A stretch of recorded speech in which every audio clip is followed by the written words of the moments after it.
favorite series, and of course the streamers, and Levy's taking the whole world with him. Everybody is playing chess, and there are more and more streamers and influencers and events and different kind of chess. And well, this freestyle Fischer random chess, actually I got familiar with back 30 years ago when Bobby Fischer himself was telling me all about it, and my sister, so it goes back in time. But it's great to see that there are so many interests from investors, from amateurs, from all sides, to see how chess can be transformed. Is it good? Is it bad? Is it different? How the top players are inspired by that. So there are a lot of to talk about and to see. Absolutely. And how about that, Peter? I mean, the idea that, Fischer Random Chess 960 is a format that has existed for some time, but just now feels like it's finally getting maybe the microscope on it that it deserves in how it creates exciting action. Yeah, I was here last year. It was a fantastic event, and I'm also very curious to see how the players are evolving. Yeah, because they are getting more and more experience playing the freestyle chess. And I think one thing people have to understand that actually all these superstars, they kind of have to little forget all their knowledge that they gather in the classical chess, because the pieces are so randomly placed. You have to create the best, the biggest harmony out of the pieces you get at the starting position. So it's a very big challenge for all of us.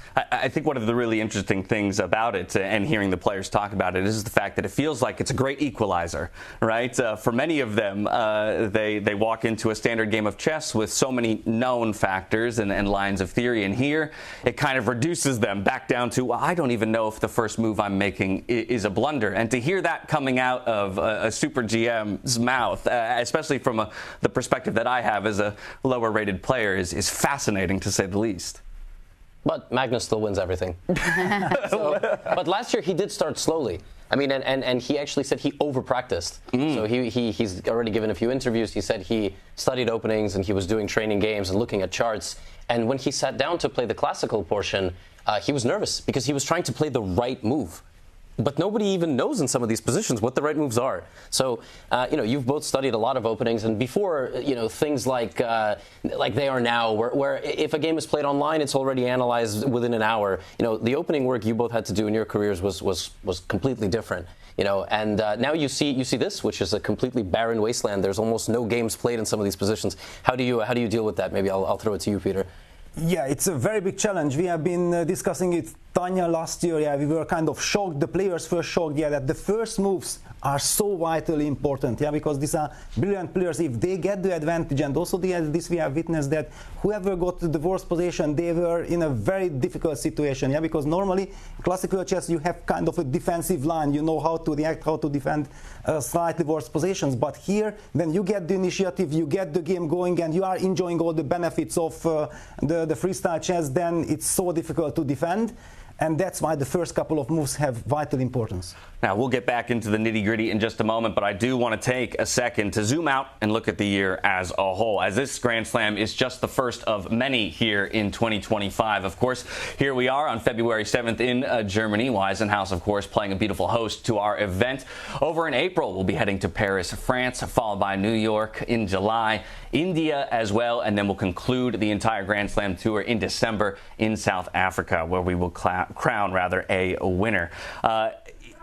Again, what a spectacular, I think, setup for us. And the idea that it is a tournament that persists throughout the year, I think will create some really interesting storylines, of course, between the players. And Peter, directly to your point, the idea of how will these players evolve and grow and learn from event to event. Jude, I'm curious from your perspective, with this kind of a format and this kind of a game, how much you think, or rather how long it will take for people to really begin to develop a mastery over this style of chess than classical? Well, first of all, I'm not sure that people want to rush to that point, that they start to understand more and think about it. I think one of the tastiest part of playing this freestyle chess is the freedom that you don't know and the other one also doesn't know what's going on. So I'm free, I can mistake, I can do whatever I want. I'm not going to be blamed, not from others and not from myself. And I think the players are really relieved by this, that they don't have to prepare on openings, they can do whatever they want. At the same time, they have to be focused from move one, which contrary to the classical chess, right? So, but I'm pretty sure that many of the players are playing quite a lot, even if they don't admit it. I have this feeling, and they prepare. Of course, it's very hard to say how to prepare on this. Like, do you have to keep yourself very fit so your mind is very sharp, or you really have just some strategies, or do they think that my king is better on which side if my bishops are on the corner or my bishop in the center? In the bottom, d1 and e1. Right. So what does that bring me? Where should I bring my bishops? I'm pretty sure that Magnus and maybe some of the other players, they have some strategies, but of course it's going to be endless. But it is very interesting for me, for example, also to see the journey of the players, how they react, how the feedback is, how much they're analyzing, what the conclusions are, so how they evolving. And that will be the benefit, of course, of freestyle chess and having this year-long circuit, as we can track that development. I also love, I've heard straight from Magnus before, that he feels in a lot of ways freestyle chess feels like a pure chess for exactly that reason, that from minute one, from move one, you really have to be at the top of your game in order to come away with a victory. Now, as this is a massive year-long endeavor, we are going to throw you to a brief video to help break down all the need-to-know info here for the Freestyle Chess Grand Slam Tour, and we'll see you right back here on the other side. The revolution of professional chess starts now. 10 world-class players, 5 unique destinations, 1 gripping and innovative format. Changing chess forever. Welcome to the 2025 Freestyle Chess Grand Slam Tour. Bringing a unique chess experience to iconic places around the world, only the world's best players will take on the Freestyle Challenge. During the 2025 season, players are awarded points based on their placement in each Grand Slam tournament. Over the course of the season, each player's points from all the tournaments are added together. And after the last Grand Slam, the player with the most points will be crowned Freestyle Chess Champion.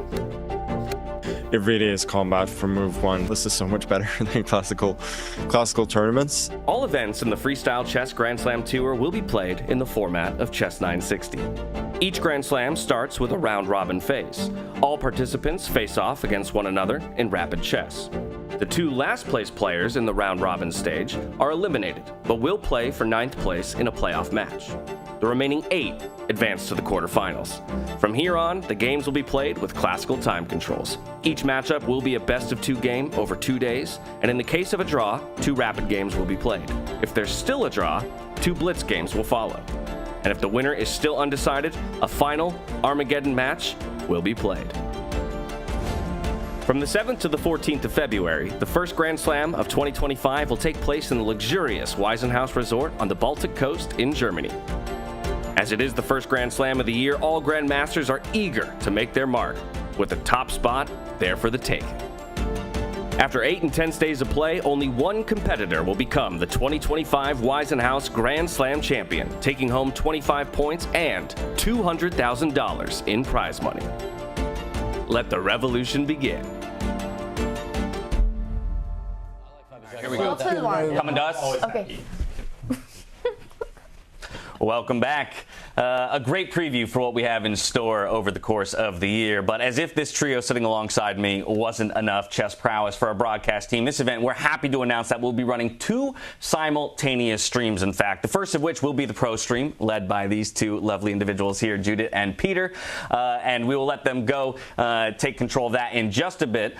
But we will also have the community stream taking place in this room where you have us now. And I will be joined by Tanya Sadstev, Daniel Naroditsky, and David Howell, of course, to join me in an effort to give all the viewers of every chess level a top-tier viewing experience. I'll be pestering these 3 with questions later, so for now I'm going to turn our attention back to day 1 and get a little bit more insight out of you guys. If we could pull those matchups up on the screen. Levy already tipped his cap towards one of the marquee matchups of the day. Of course, Magnus and Hikaru managed to draw each other as their opening match in the round robin. Important to note that every player will play each other player for 9 total matches in that round robin. But as we take a look at this schedule ahead of us, I'm curious from each of you, outside of the Hikaru Magnus game, which we will get to, are there any others that jump out to you as particularly exciting?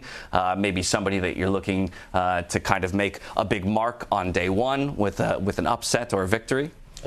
I'll just quickly say I can't believe they didn't get David Howell on camera. I mean, my goodness. It's the ghost of David Howell that's joining us, in fact. Nodirbek Gukesh is fascinating, right? That's a big rivalry now. Yeah, that's what I would say, that I'm very curious about that with the new world champion, how he's going to be playing. And also, of course, it's always very interesting for me to see the different generations, because Magnus is not from the young generation anymore.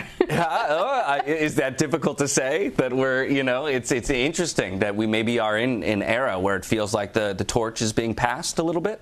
Well, I wouldn't say that the torch is going away from Magnus that much. I mean, he's still #1, and it's I don't think that many people are doubting that.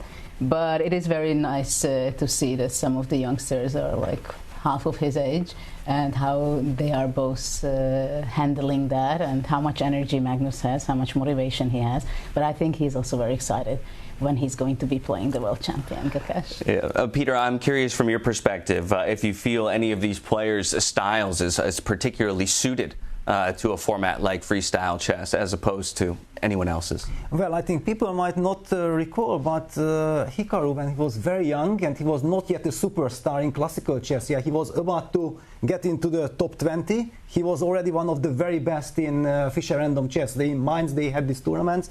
So I think his style is very suitable. But at the same time, he's not the youngest, so it's also very interesting, like Judith said, this clash of generations. For example, Alireza Firouzja against Levon Aronian, a very interesting matchup as well. Well, so, Levi, let's then use that to kind of preview even more so the Magnus versus Hikaru matchup. Obviously, Fedoseev Caruana, that's the one that That's the one you want to go to. No, I'm joking. But Fedoseev did qualify, right? There was only one qualification spot. Ultimately, we got the second one, Javokhir Sindarov, who nobody's mentioning, right? Uzbek superstar, also is like undefeated in the Bundesliga this year. Literally, he hasn't made a single draw, so he's in great form.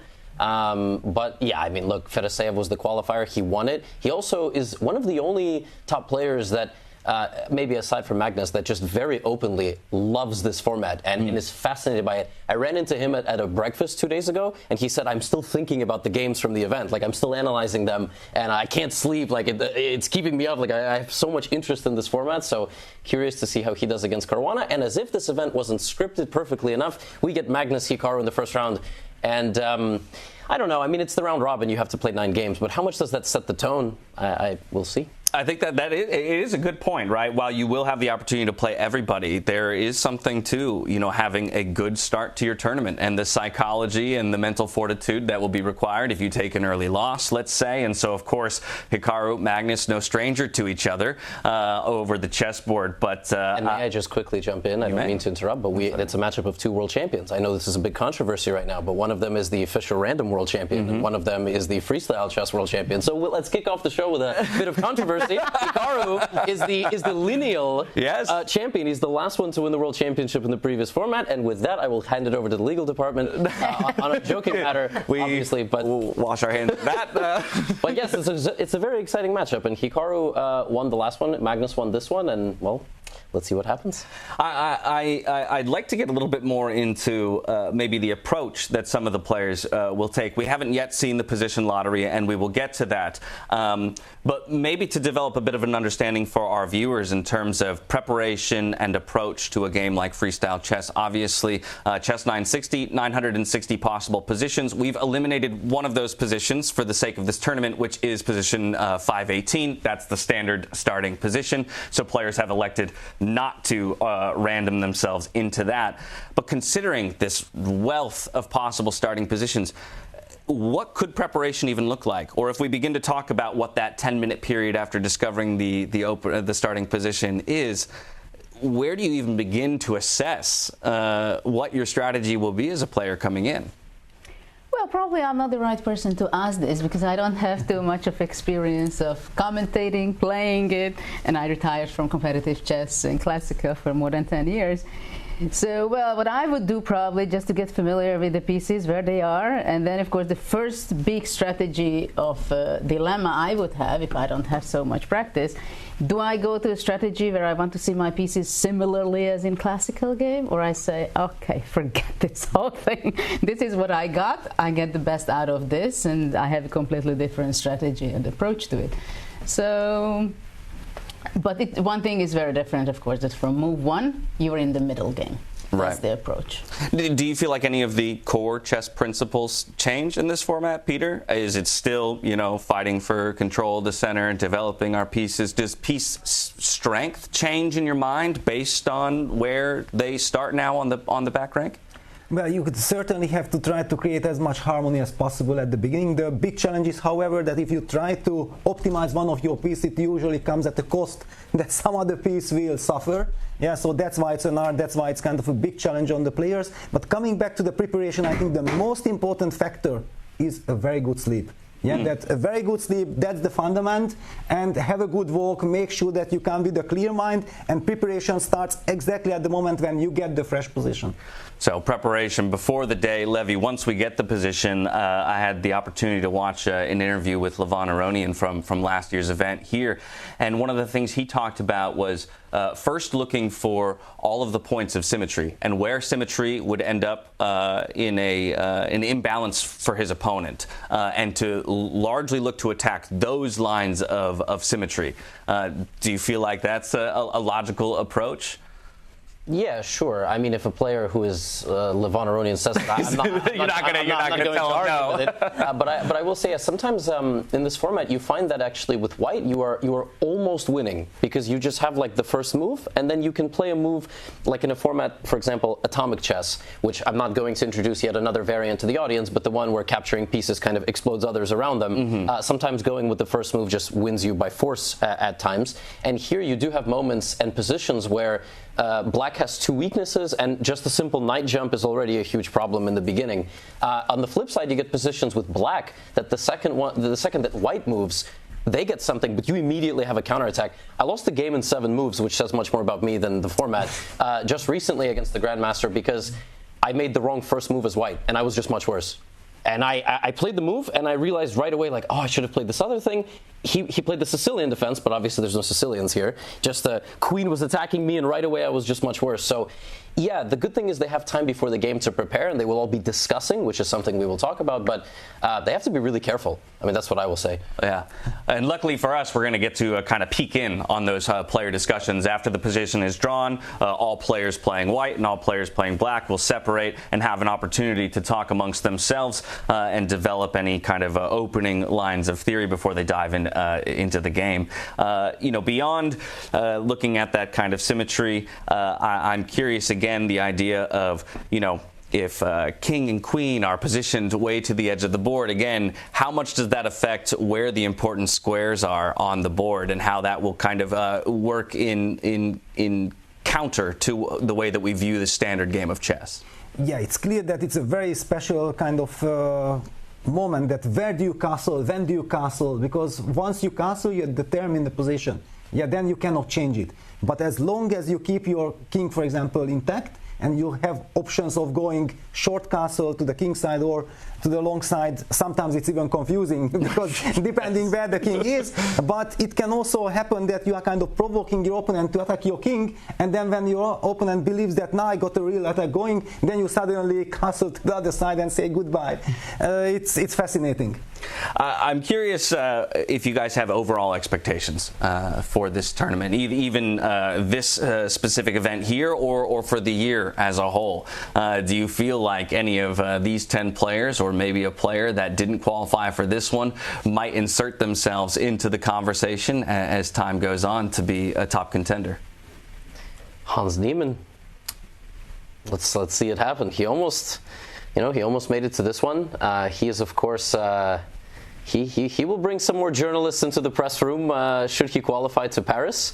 But no, I'm not interested in any let's say one particular player. Right. Like Judith said, we have a lot of young players who are eligible to play. Basically, every time you put an event like this on, you look at the fans and they say, "Where is Eric Eisy? Where's the second player? Where's the third player? Where's the fourth player?" And yeah, there's only a limited number of spots. So I'm just excited to see the tour develop more than anything else, and go all over the world and and ultimately crown a champion. That's what I'm looking forward to. I think in some ways that's the really interesting thing about the method of qualification for each of these Grand Slams, right, is we really do have the opportunity to mix things up. It's not set in stone that it'll be these 10 players every step of the way, and so things could really get mixed up. Back onto the chess conversation. Last night we had the opportunity to kind of sit in the back and listen to some of the players in their player meeting, and it was interesting. While you mentioned a lot of times the starting position can look very good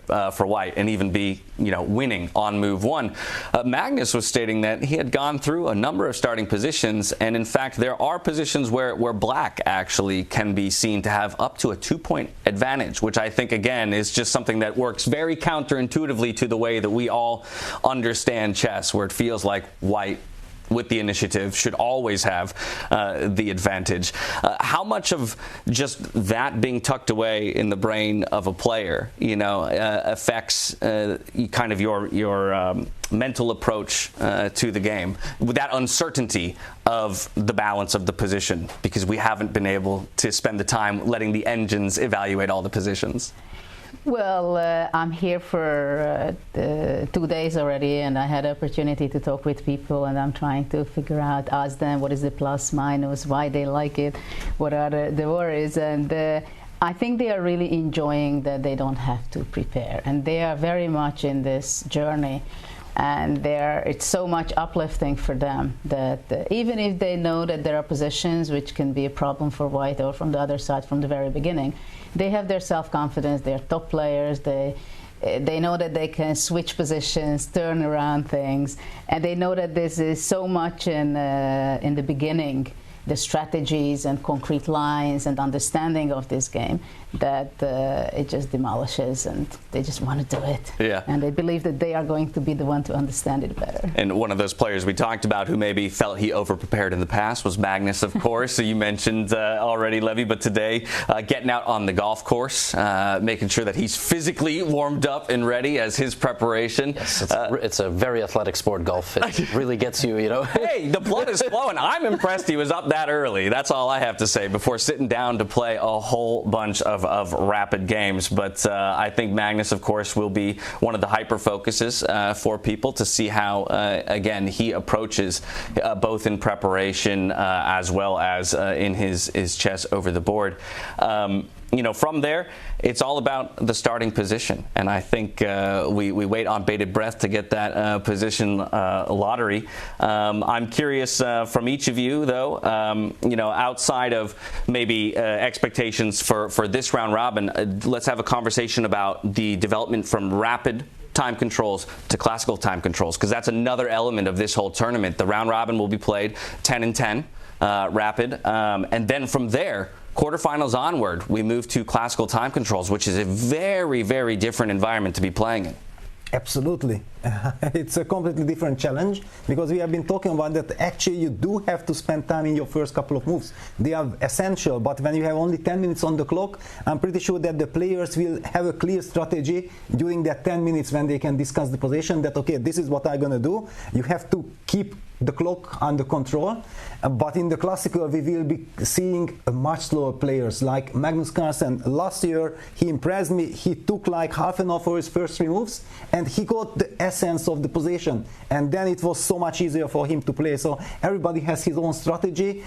It's a different game. Last year, and I'm coming back to it, the young guns were controlling the rapid portion, and then suddenly everybody was afraid, wow, is freestyle chess the youngsters' game? And then suddenly the veterans, the experienced players bounce back in the classical. So this is also very interesting to keep an eye on. Well, we're getting a peek inside. It looks like they are just about ready to draw that initial position. I will hold off on tossing it into the player hall until I get that signal. But I love the setup here. Each of those little, we'll call them bingo balls, if you will, is going to come rolling out. And one of those 959 positions will be drawn. And then pretty quickly we'll see each of the players run off into their respective corners to start debating over the board. And I will have a moment to pick your brains on what you think. Yes. How many people did they hire to put the balls back? That's like, yeah. Whose responsibility is that? Do we have to do that? Question. Yeah, actually, after this segment, I'm sending you over, Levy, and it'll be you entirely who has to put them all back together. Actually, they should check if all the balls are in there. Yeah. Some positions Maybe that's are what's taking going on. out. Yeah. Any sneaky players? I really don't like position 417. Oops, it was lost. And folks should know, and I mean, before every tournament, there's what's called a technical meeting where the players meet. And okay, I've been at a few. You go over the rules of chess just in case anybody forgot. And but here actually, like they literally were teaching the players how to castle. Yes.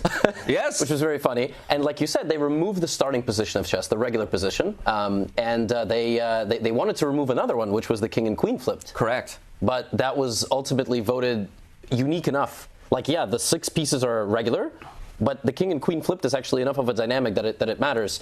It does matter, but actually if you think about it, like, okay, some Italian could end up being sort of similar, like e4, knight f3, bishop c4, and then you somehow castle kingside, and now it's an Italian. But yeah, so it is 959. It was going to be 958. Yeah, I think that's a really interesting point, though. Just the idea of the involvement of the players in the shaping of this entire event, not just this one, but the circuit itself, and how involved the players have been allowed to be in terms of, look, this is an event by the players for the players.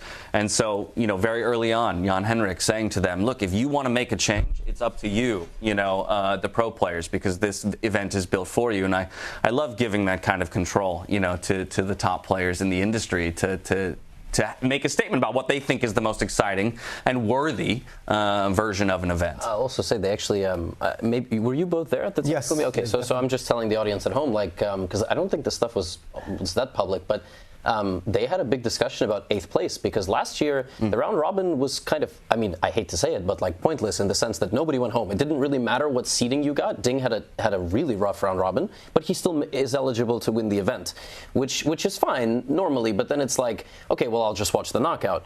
But now the knockout begins immediately. 10 players that you have to make it into the top 8. But the interesting spot is if you're tied for 8th, how do you break the tie? What if you're tied 7th, 8th, 9th, 10th? Should they all have to play?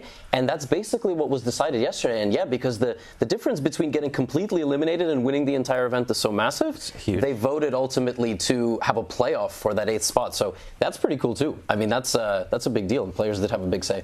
Yeah, and not just that, every position will ultimately be played for, as it's important for prize money and first circuit points. With that, though, just about ready to pull the position. Let's head inside.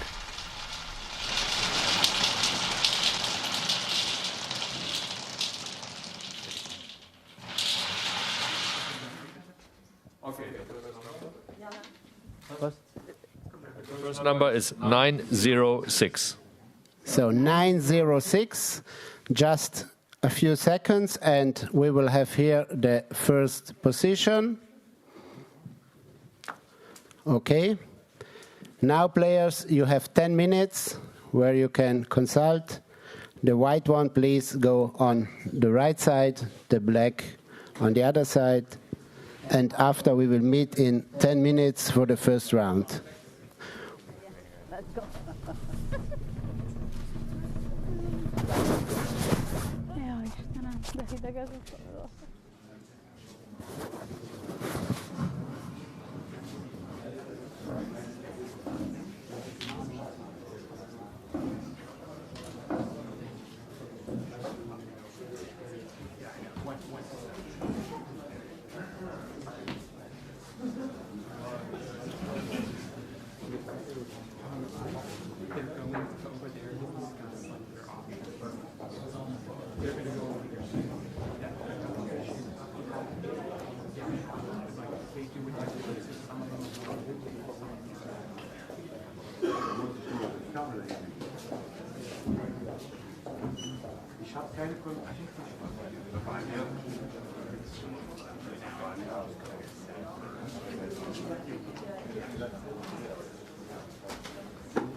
The revolution of professional chess starts now. 10 world-class players, 5 unique destinations, 1 gripping and innovative format. Changing chess forever. Welcome to the 2025 Freestyle Chess Grand Slam Tour. Bringing a unique chess experience to iconic places around the world, only the world's best players will take on the Freestyle Challenge. During the 2025 season, players are awarded points based on their placement in each Grand Slam tournament. Over the course of the season, each player's points from all the tournaments are added together.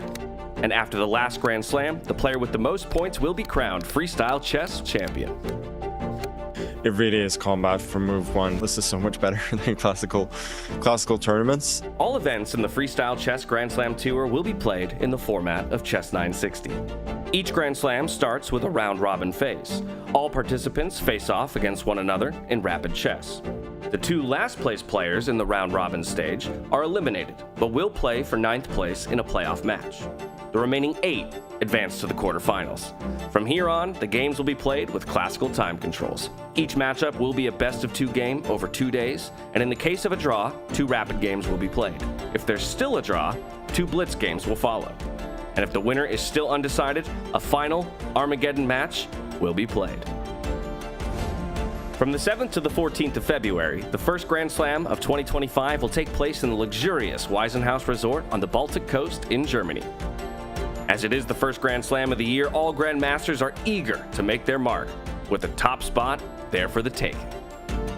After 8 intense days of play, only 1 competitor will become the 2025 Weissenhaus Grand Slam champion, taking home 25 points and $200,000 in prize money. Let the revolution begin.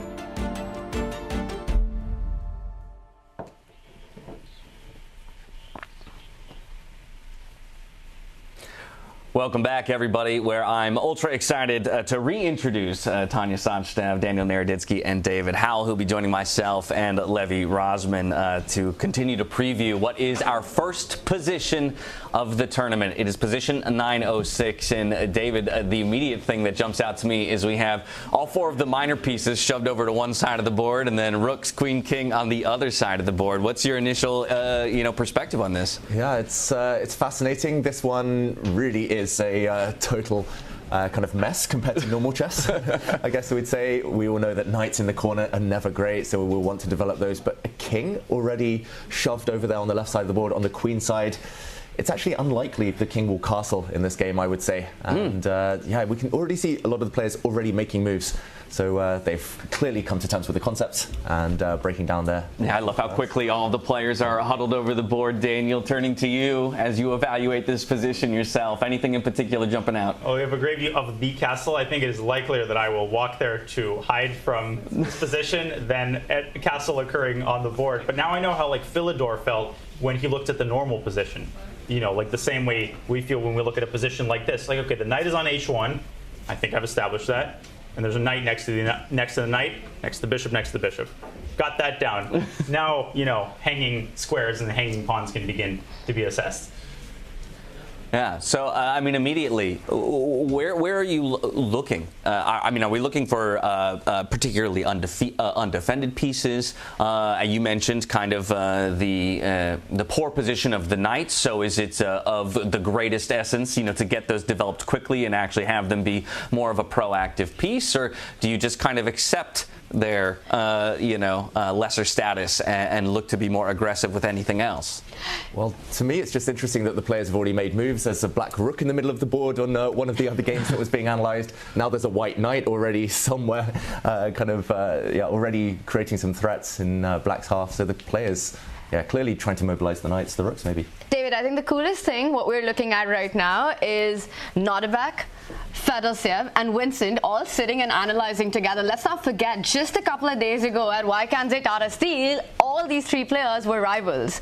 And here they are, they've got a few minutes before the start of the game. They're trying to break down to understand, and there's one player who's sitting by himself trying to work and figure things out, and that's Magnus Carlsen. With a nice new wedding ring. Yes. There we go. Shiny. It is funny, in this format, the players all have to work together. It is sort of part of it. You generally don't see this in sports. You don't see top 5, top 10 players training together, so they have to fuse their styles. The reason for this, just in case anybody's confused at home, obviously, is they're all playing the same color this round. So they're all playing white, I would imagine. Otherwise, this is kind of demented, like looking at it from the opposite side.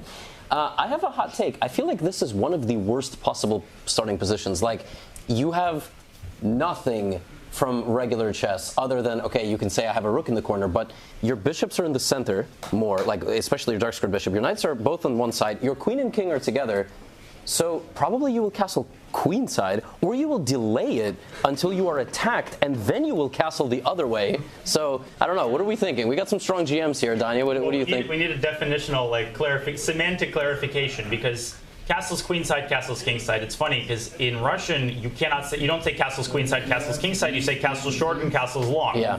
Which is a problem, because in this position is the perfect illustration. So in Russian you would say castle short. What would that mean? Of course, king comes to d1, rook comes to c1. No! Castle short means king comes to g1 and rook comes to f1. That's the same as castles kingside. In this case, castle short is longer than castles long. So I'm going to provide complimentary Advils to everybody. But I think it's better just to say so we're in Germany, you know. Castles to the east, castles to the west, but now both castles in the same direction. I mean, I think this position, I couldn't have asked for a better one to kick off the tournament, because it almost feels like we're bound to have a bloodbath. I do want to take a moment, though. As I mentioned earlier, we are going to have two different streams running. This stream that you guys are hearing right now, of course, the community stream, but Judith and Peter as well over on the pro stream. So we're going to take a brief moment to separate those streams, and if you're interested in hearing the insights of Judith and Peter, you can go find that pro stream before coming back to us. It looks like we're already diving into some moves. We are live. It would have been nice to know. You know, the screen told us, and we have d4, d5, boys and girls. We've got a queen's pawn opening, except it's a rook's pawn opening. That's what we have on the board. Well, immediately, I think this is interesting just based on the comment that I talked about earlier from Levon Aronian, where one of the things that he's definitely looking for first is how symmetry plays out in any position, right? And so immediately, you know, we have that symmetry met with the initial pawns, but I'm looking for where that symmetry might break for the first time in this game. I'm looking for a board. You know what I'm saying? Like, I'm looking for, I hope we get that one soon. We do see Hikaru now spending 30 seconds of an allotted 10 minutes on the second move, guys. Do we like that?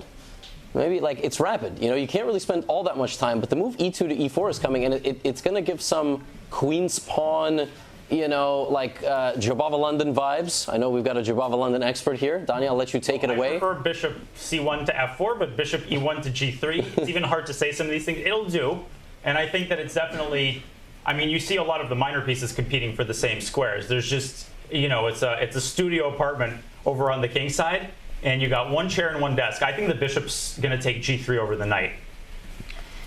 But that's the thing about this format, right? In freestyle, you've got the pieces shuffled up and rearranged at the start, but the principles, the general principles of the game still remain, where you still want to capture the center. You want to look for ways of opening up those diagonals and those lines.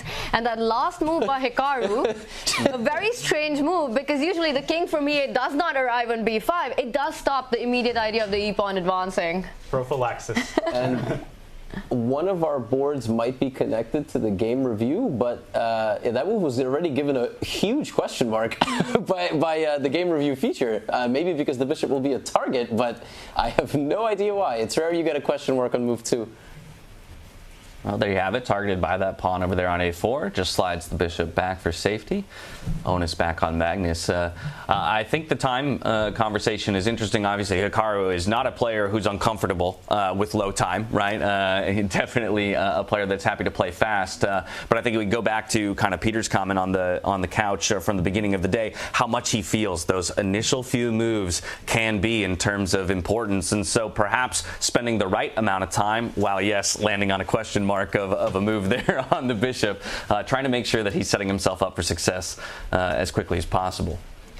And it's clear both sides have survived and are likely to survive the opening few stages, but it's just about how much of an advantage you can obtain. And I have trained a little bit with Magnus in freestyle chess, and he likes to kind of surprise his opponents by not castling, by doing something a bit odd, by maybe castling the long side as late as possible in the game.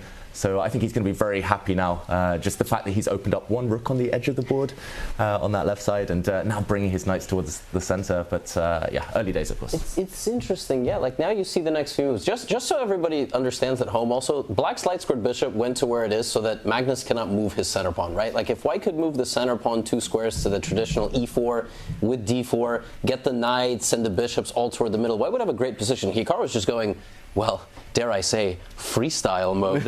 And he's like, I'm developing this bishop to an obscure diagonal, and it's actually kind of annoying for White. Like, I don't exactly know how White untangles here. Will he push his g-pawn and move his light squared bishop the other way? Is that an idea? It's possible, and I think, Daniel, you were about to highlight an idea of freeing the e-pawn, maybe planting a knight in the center. Of course, in my unskilled perception, the knight and the bishop would compete for territory, but it's like when you watch someone do something, and you think it's simple, and you try to do it, and, I mean, it doesn't work. I have some examples of that, but I think the knight might be crossing the bishop and going around to d3 and potentially hunting for the bishop on a6, and then the bishop can safely come out to g3, and then Magnus has a way of making moves that look like illegal moves because pieces reach the perfect square so quickly, you think that they flew there, probably on Lufthansa. And knight to d3 protected by the rook essentially frees up that pawn to finally push, right? Yeah, exactly. And actually, if White's rook in the middle of the board ever moves up, then you can start thinking long-term, at least, of the White king going the other way. Kind of, you switch the switch the focus.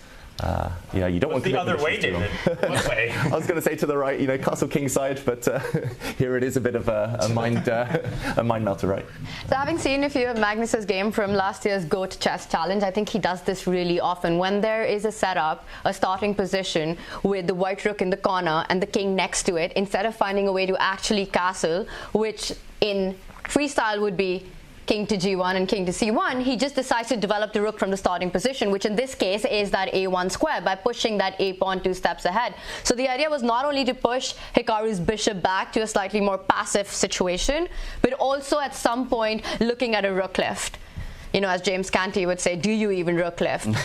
Magnus loves doing that in freestyle chess. Can James Canty bench more than all of us combined? 100%. Almost, yeah, undoubtedly. I'm at 185. I know you've been big on the I'm adding 5 to that. All right, 190. We're at 190 pounds. I feel like David, you know. 1.85, I can. That's a great suit, by the way. I'm just while we're here waiting. This is free. They're going to think for 20 minutes, so let's just all compliment each other while they. Yeah, I think that's actually the fashion at these events is going to be something to track all year long as well, right? That's because the players are being forced to wear those suits. They got zero fashion sense. Which is great. Not all call it like it is, except Levon Aronian. Yeah. Is beautiful, all right? And Alireza's not here, but I would say Alireza might have something to say about it. Who's our favorite suit color? You were saying Gukesh, right? It's got to be Gukesh with the red on. I'm going Fabiano. I love the purple. Okay. I love that deep purple. Danya has looked at no one. He has no idea. They got Magnus. I'm still thinking, will Hikaru take on d3 and play e5? Oh, and there's your answer. And I don't mean to be the party pooper who's talking about the math homework while you're talking about your after-school plan. Somebody has to keep us focused, so I appreciate you for that. I'm going to the movie theater. I'm going to my friend's house. Hey. What'd you get on the test? Well, they got Magnus in a Cuban Dawn white suit. That's what, like the ivory. You know, he's going to show up with a cigar. By the way, what is there to think about here? This is actually quite fascinating. You could take 3 different ways and imbalance the game every single way. Yeah, I mean, my gut obviously says that the rook should slide up. I mean, in essence, we're developing the piece. Your gut is right. Let's go. Your gut is right. One for me. That's it. I'm going to hang it up here, y'all. What's your rapid rating again on chess.com? 12,700. 27. Yeah, 27. Yes. Yeah. There we go. And e5. Danya, you were right. Starting to get really fun, right? Black's the one that breaks the symmetry and gets that center break in, and there we have their head-to-head, very lopsided. Wow. They're 14-1. This is what they call, no. This is what they call cherry picking. Okay, first of all, they're playing rapid. First of all, this is classical. Over the last years that Hikaru was still a full-time professional player. We need an updated graphic number 1 of Rapid and Blitz, and a second one of this format. Yeah, this was traditional chess. Okay, I'm just going to defend Hikaru here, but yes, 14-1 is. Hikaru is the reigning Fischer Random World Champion, right? We haven't had that yet, so he had a fantastic performance, and Magnus was playing in that World Championship. And the position we have right now, David, strange things happening. That rook landing on b3, lining up against the king. Hikaru striking in the center. Who's got the opening advantage right now? I've got to say, say I love Magnus's position. We should point out there is a massive threat on the board as well. So we were talking about early knockouts, which don't normally happen in classical chess, which could occur in freestyle. White bishop, the light squared bishop, if it comes out the whole way, could be lining up. There's a pin against the pawn in front of the black king. So already Hikaru on the defensive. He needs to get that king just out of the firing line as soon as possible. A lot of pressure being applied on that side. Of course, there's still a decent amount of tension in the middle of the board as well, with the pawns looking at each other. Obviously, that move stops what you just described because the rook protects the pawn. The rook was not protecting the square through the pawn, but it defends the pawn itself. So that is good defense, and the position's balanced, which I find absurd. Yeah, the rules of Chinese chess don't apply. There is no piece that jumps over another other flank. Now, in so many ways, this goes against kind of my thinking of the principles of chess in terms of pawn structure, because we're now leaving two pawns, kind of isolated behind and in an attackable position. No, but G4 has two reasons. I would say, and you can disagree because you're much stronger players. Like I actually G4 is less of an attacking move, but more just controlling that whole side of the board, because the black knight on f6 now can't go anywhere, and also the corresponding dark squares next to that pawn are also controlled by white because the bishop is in the center, and that's quite interesting. But I would say the second reason is that if now Hikaru castles the king that way, I already have an attack going. So I actually really like white's position. I don't know, do you think the attack is actually above positional play here? Oh, yeah, it's difficult, right? I mean, when it comes to Magnus, he likes to keep kind of his options open, so attacking on either flank is a possibility. Who knows? He's just trying to scare Hikaru, make him look both ways, right?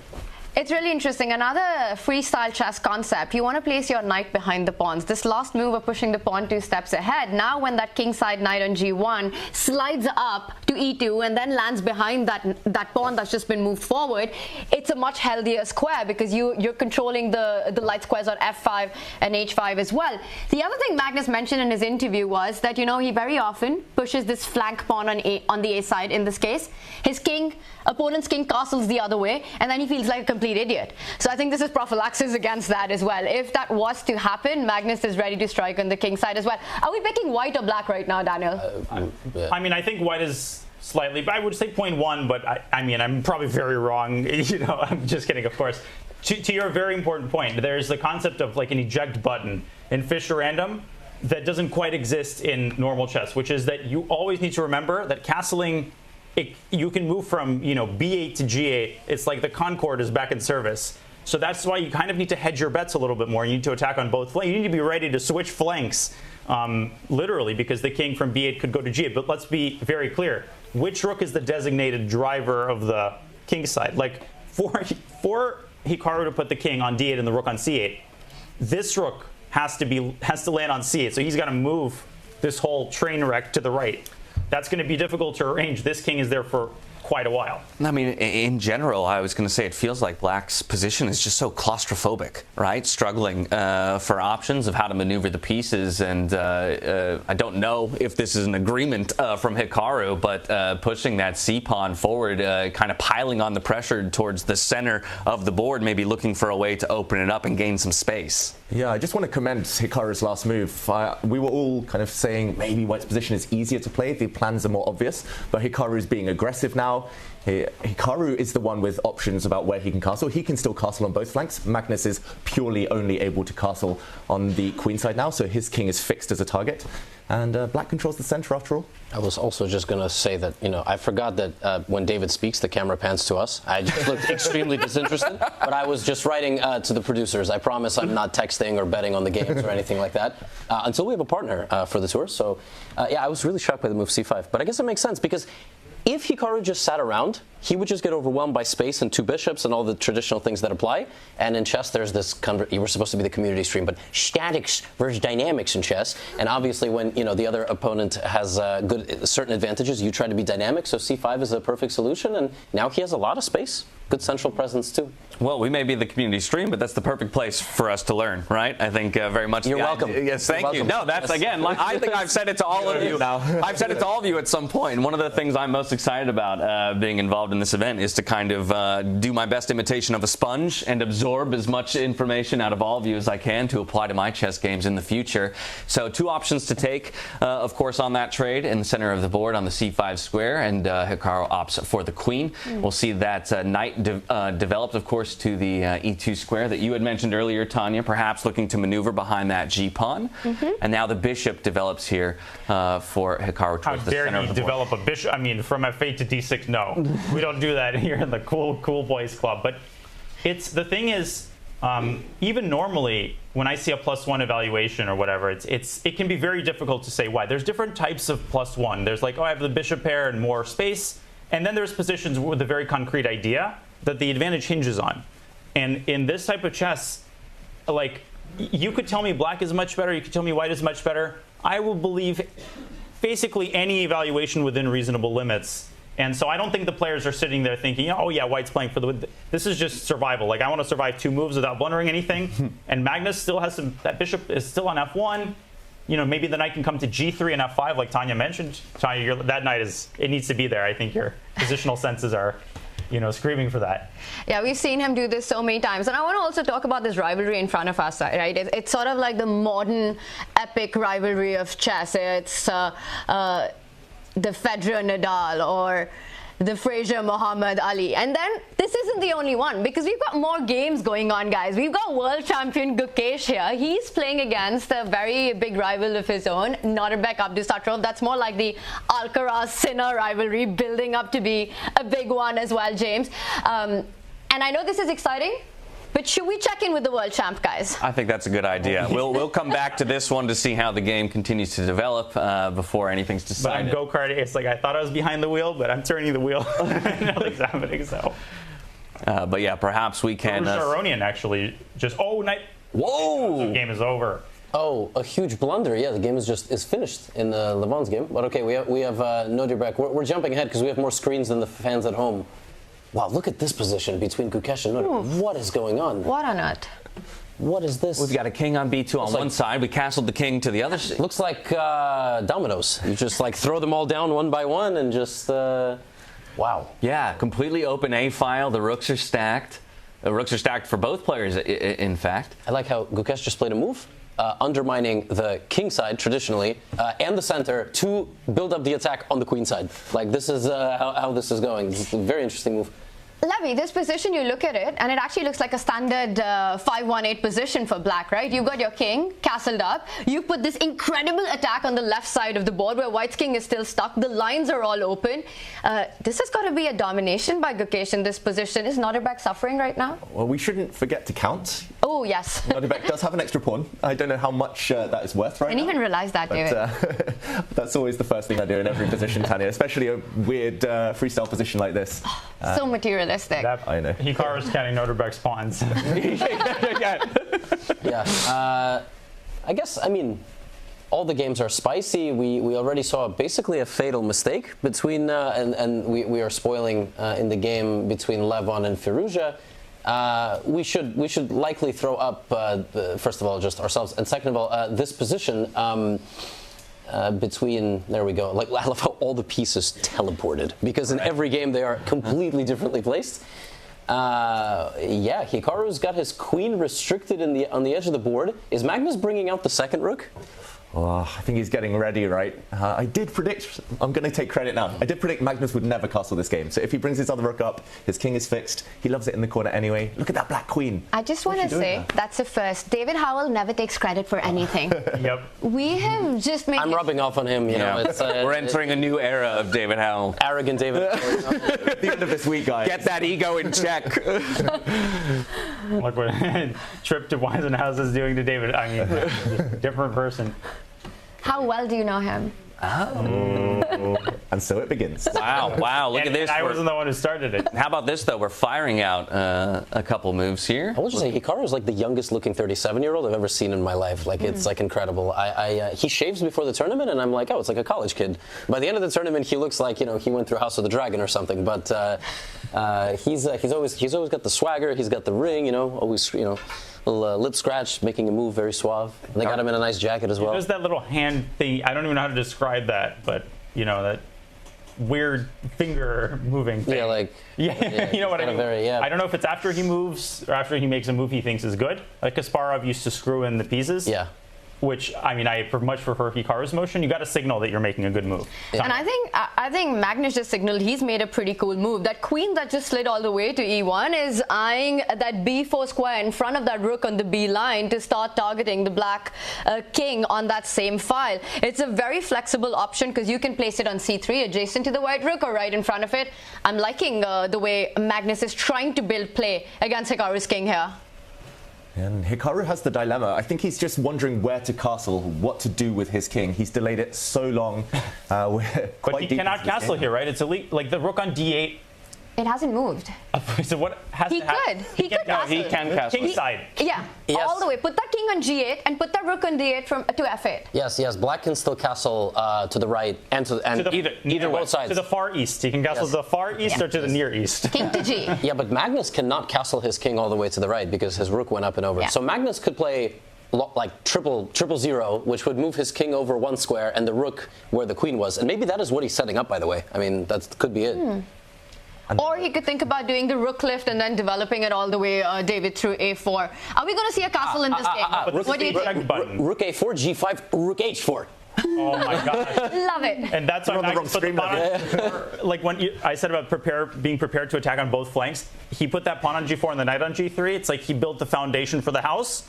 And now he's like, I got the launch pad, and I'm coming after you no matter where you. I'll find you. Heated tiles in the toilet. But really, rook a4, rook h4, and bishop d3, and incredible. And rook a4, rook b4, doubling down, tripling down maybe on that b pawn.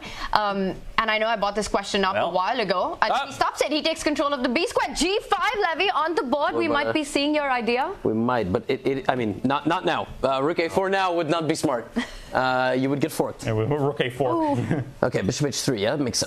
He's going to take and play rook a4, rook h4. So that might be rook b6. Yeah. Yeah. But that rook right there is, I mean, that rook will be screwed in for a while. But and you can't castle with the bishop on h3. Ooh. c8 squared. That still applies. King can't go through check at all. You could do it now, but you'd lose the d7 knight after bishop h3. Yeah, and if you move it, then you can't castle at all. Fantastic. I mean, tomato, tomato. Okay, same question, guys. Same question. Are we picking white or black here? Now. Levy, I'll start with you. For winning chances? Who's pushing here? I mean, probably still white, right? Not just because it's Magnus, but because I don't exactly see a plan for black. Like, it feels like any move black makes forward into white's position, it's going to be a bad move. Maybe king c7, rook like some kind of manual castle? Yeah, maybe. But so look at the clock. Hikaru is under 2 minutes. Ooh. He's been thinking now for ages. And, I mean, if it comes down to a time scramble, it doesn't even matter who's objectively better, right? The goalkeeper needs to come out to kick the corner. Like, all hands on deck, king c7, rook c8. Perfect country to do it. Neuer used to run out the full pitch. So we got 14-1 was the Brazil-Germany score. But that queen's just come out. It's eyeing the a5 pawn. Right now defended by two majors that white has, that queen on e1 and the rook on a1. I also want to point out the g7 tender spot that's there for Hikaru, right? And white's knight, if it jumps in, which it just has, you've got to watch out. And you know, Daniel, you can also think about grabbing that d7 knight and planting your own knight to that f6 square if a g-pawn was to move one step ahead. I think this is big pressure. F6. He's only got 2 minor pieces left, putting themselves to full use, Levy. I'm going to go a little bit meta here and say that Hikaru has talked about the fact that as he's getting on, he's talked about the fact that he's getting older for a while, but like especially recently after the World Rapid and Blitz, he hasn't been as sharp in over-the-board time scrambles. And he's about to have a minute versus 3 and 47 seconds. And this is just about the worst player to probably be in a time scramble with. So we could see him get into a significant disadvantage in the next 5-6 moves because he just doesn't have time. I like you getting meta, but you're invading my space. Oh, wow. No, but Danya, pun count. We need one. I'm a marked man. Yeah, 40 seconds on the clock here for Hikaru. Obviously, we do have increment. So as long as moves are made, he'll be okay. Bringing the queen back to defend. Not a happy retreat.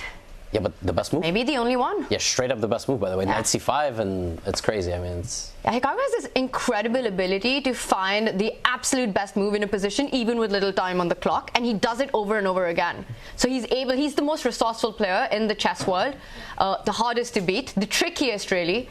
Except the guy he's playing. Like, I mean, probably the only player to do it better is. It's true. Like, even Magnus, really resourceful defender. But yeah, that's how you get good. I mean, it's amazing. And we'll see if Magnus can get. Does Hikaru save this one? I mean, I think not. Yeah, I think probably it's not. the clock. I think it's going to cause a blunder later on. Magnus, he's going to pause. He always does this just before he senses the flurry coming, like the hands, the bashing of the clock. He pauses and then speeds up. So he kind of keeps his opponent's heart rate going up and down. Queen c3, very tempting to threaten the knight on c6, but Magnus has this extra. He just slow down, look for the best move, and he'll often find the counter to him, but maybe he'll go to g3, and he'll throw his opponent this wrinkle. Do you allow the black knight that the bishop is targeting right now do you just let it move? I mean, like, your bishop's fantastic, but if that knight goes to c5 and then black starts unwinding, it's coming. I don't know. How do you even stop that idea of that knight getting active and hitting that white rook? You take it, but maybe you basically are like, I don't care. Like, I don't care if the knight is on c5. And also, like, what do you do with your center pawns? Do you play f4? Like, just to keep the tension? He's going to lift the other rook. I mean, knight on d7. David knows Magnus best. Bishop d7. Oh, okay. He played f4. That's what I said. I mean, it's just a move. Like, it doesn't do anything special. It's just like making black think. It's a little massage on the dark. Before queen c3 will attack g7, just letting you know. Taking that back, I think Levy knows Magnus best and not David. After all the millions of videos, Levy knows his mind. Parasocial relationship, and David has a personal relationship, so which one is more impactful? We can swap. Knight c5. Oh. Yeah, there we go. Draw. Knight d7. Ooh, a repetition. I think then he takes. Oh, yeah. Then he definitely takes. Wow. Oof, brave. Ooh.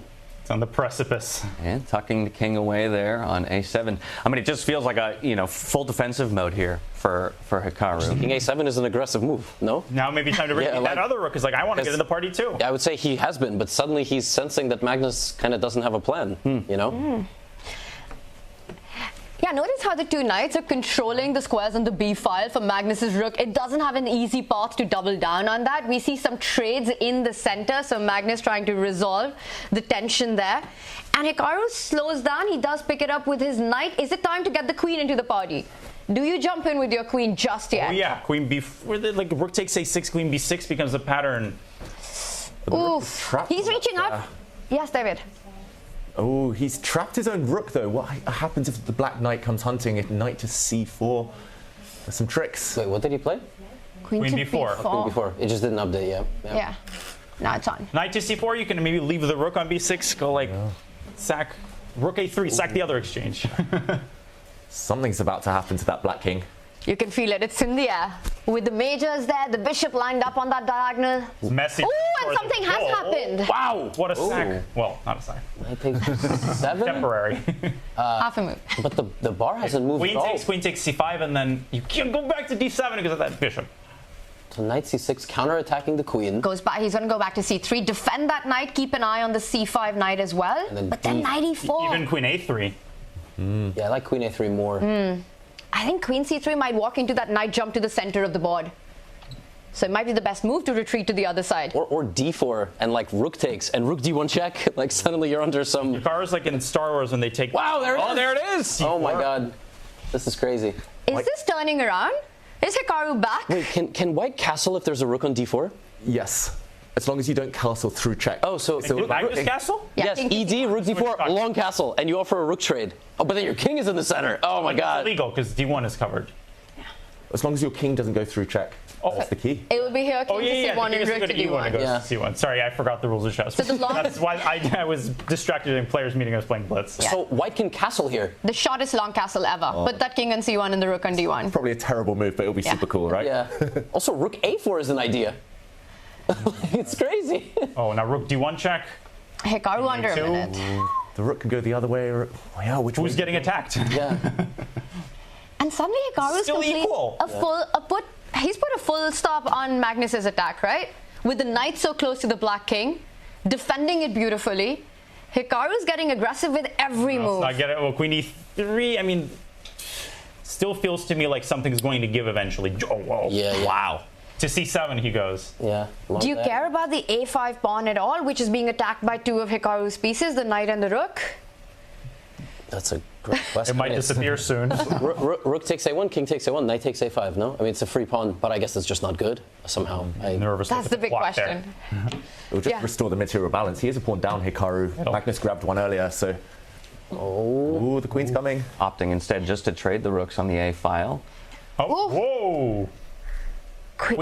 Last move. Wait, there's a potential discovered check, like queen e3, queen g1 maybe hit that knight? Yeah, I think you go queen g1. You just defend everything, and you have this really aggressive plan to hit the king. Queen g1, knight takes a5, and then rook d6 and b4. That's winning for white. Yeah. No, too much fireworks going on. Yeah. Queen g1's got to be the winning move. Line up the queen against the black king on that diagonal, and then you're looking at the pins and discover checks. Is Magnus? He still hasn't made the move though. He's touching the 1 minute mark. And let's remind everyone, 10 seconds get added with every move. But that's just straightforward, and we will get arrows shortly. There it is. There that's it is. Yeah, that's beautiful retreat. He's just winning. Oh, but queen d5. Is b4 absolutely nuts here? Queen e5 check. No, before you probably have to play. Like, it's probably just winning on the spot. It's either winning on the spot or losing on the spot. One of the two. Yeah, but there's only one check. Queen e5, king b1. Okay, like knight a4, rook b5 check. Like and you just win the queen. He's calculating it. Or rook a6, double check, king a6, queen b6 mate. Like depending on where the knight is. Like knight e4, I was about to suggest, and then it might be the only move. Oh my god. Yeah, knight e4, Magnus, rook a6. But sometimes he gets he had this huge time cushion, and sometimes psychologically now the time equalizes, and you feel like you're in bigger time pressure. Daniel, are we gonna see b4?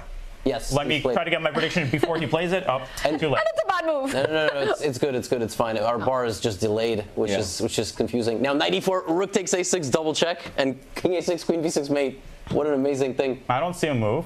Okay, that's a stall. That's like you go to grad school. Okay, now what? Oh, Magnus is going to play queen d5, king a3. Or b1, yeah. Yeah, but a3. Queen f3. Okay, repeat once. Looks like the clock won't play a factor, actually. I think it's just beyond that point for Hikaru.